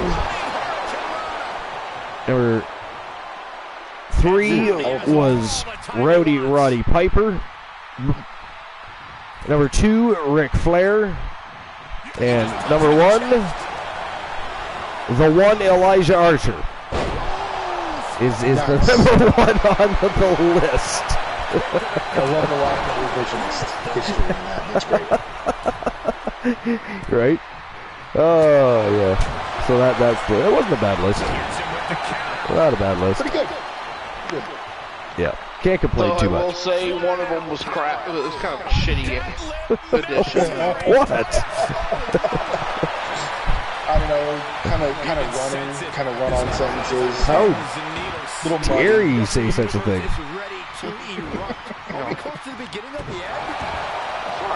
BM Punk should not have been anywhere near that list. BM Punk. Let's name IC title holders who are better than BM Punk. Go. Let me pull up the list of IC title holders and I'll just start reading. China. Let's start with China. Gunther? Gunther is now, yeah. Okay. Looks like he might have quite a lengthy run with that title, too. I don't think so. That guy's amazing. Yeah, he really is. Got him set up in the corner of the ring. All right. 6 minutes, 45 seconds left of the final show of the year. And do we know the score of this match right now, by the way? Do we know what the... No, I didn't think so. I mean, Johnny Braddock, it was 1-0 Johnny Braddock last I checked, but there's a lot of broken tables. So I'm going to guess we're missing out. We got Pat Patterson, Ken Patera, Pedro Morales, Don Morocco, Pedro Morales, Don Morocco, Tito Santana, Craig Valentine, Tito Santana, Randy Savage, Ricky Steamboat, the Honky Tonk Man, Ultimate Warrior, Rick Rude, the Ultimate Warrior again. The Ultimate Warrior. Shall I continue with for better than BM Punk? I just want a legitimate list of IC title holders who are better than BM Punk. That's all I want. Fair. In all honesty, I just don't think he's that good. In all honesty, And he may have felt his grip slipping. I think he's extremely overrated. Still was able to produce some considerable damage, though. I mean, I'm not going to tell you you're wrong. Not where you want to be right now. Just carried like a rag doll here. What now? I think he's got the ego that he needs to be the top guy, but it's to the point where he can't handle it. Like, he can't, because you have to have the attitude, you have to have the confidence, you have to have the swagger to be able to pull it off, really. And he's got the confidence about it, except that, I don't know, there's some kind of victimization thing that's going on in his head, or he can't leave well enough alone, or I don't know. Yeah.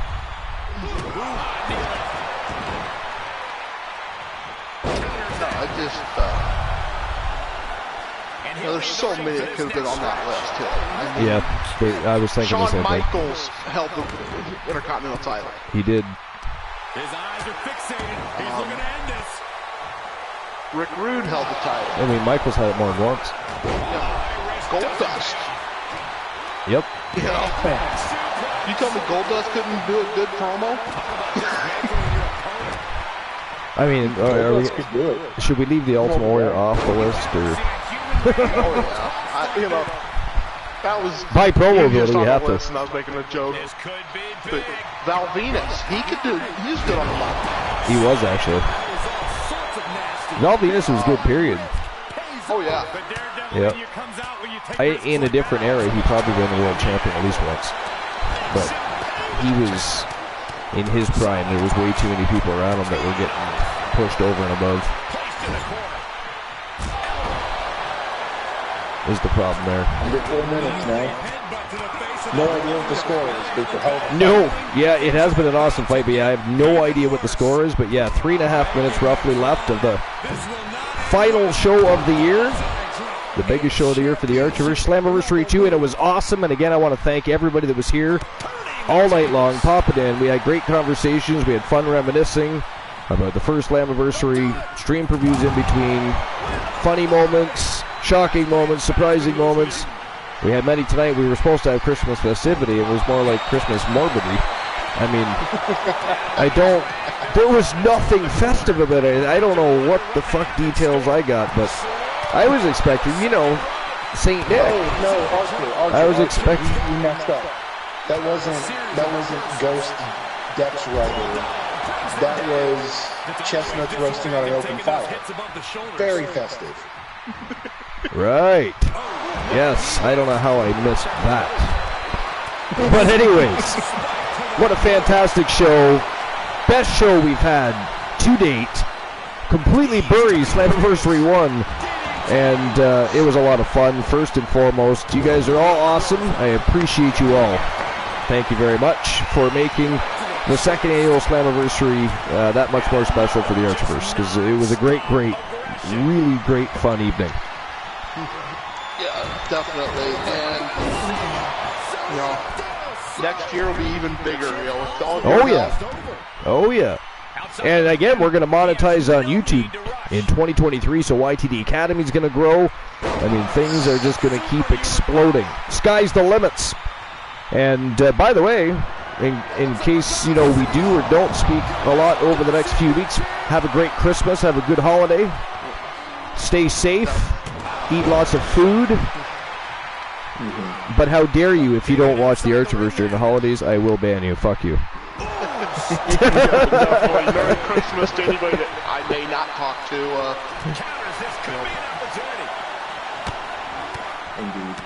Yeah. I wish I knew who was winning. Cause, like, we're going to have I mean, there's a championship on the line here, and I have no idea what's going on because, you know, well, we were talking. How dare we not pay attention? I mean, we're going to get fired from broadcast duties. The fan jam got me to 50 followers tonight in real time. So you know I'm going to be streaming again. And congratulations on that. Yeah, congratulations. Thank you. That's awesome. And of course, DC's going to be streaming it again soon. Yeah, that'll be amazing. Yeah, it will. Friday the 16th, I believe she said. Yes, I believe that was the confirmed date. Yep. Starting with a 24-hour stream. 24 hours. Something I will never do. I mean, seriously, for what we do, it is. I mean, I'm exhausted right now. I don't know about you guys. Yeah. I mean, it takes a lot out of you. Sure does. And I almost kind of feel like I was in the ring wrestling. And this show's an hour or two longer than usual. Started a little late. Yeah, we're almost at 6 hours. Yeah. It's close to 6 hours.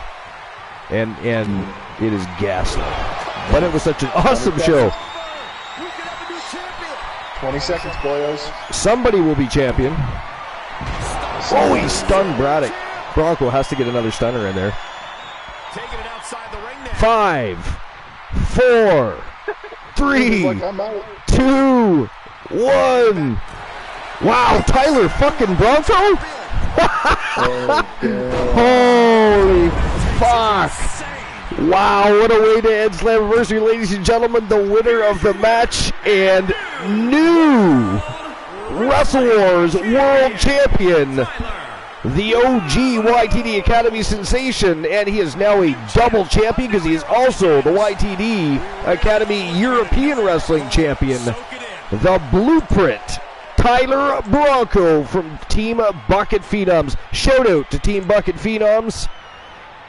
And ladies and gentlemen, good God, wow, what a show. But that is it. That is all for episode number 424 of the Archiverse Slammiversary II, the second annual event of its kind, and it was fucking awesome. But it is time to say goodbye, and we'll see each other again real soon. There's no more scheduled shows for the rest of the year. We will be having an award show, and of course, stay tuned. We will let you know when that's going to be. We're going to induct some great people into the Archiverse Hall of Fame, the Hall of Legends, and of course we're going to have a tournament coming up very soon. It could even be tomorrow night, so stay tuned. We'll see what happens with that.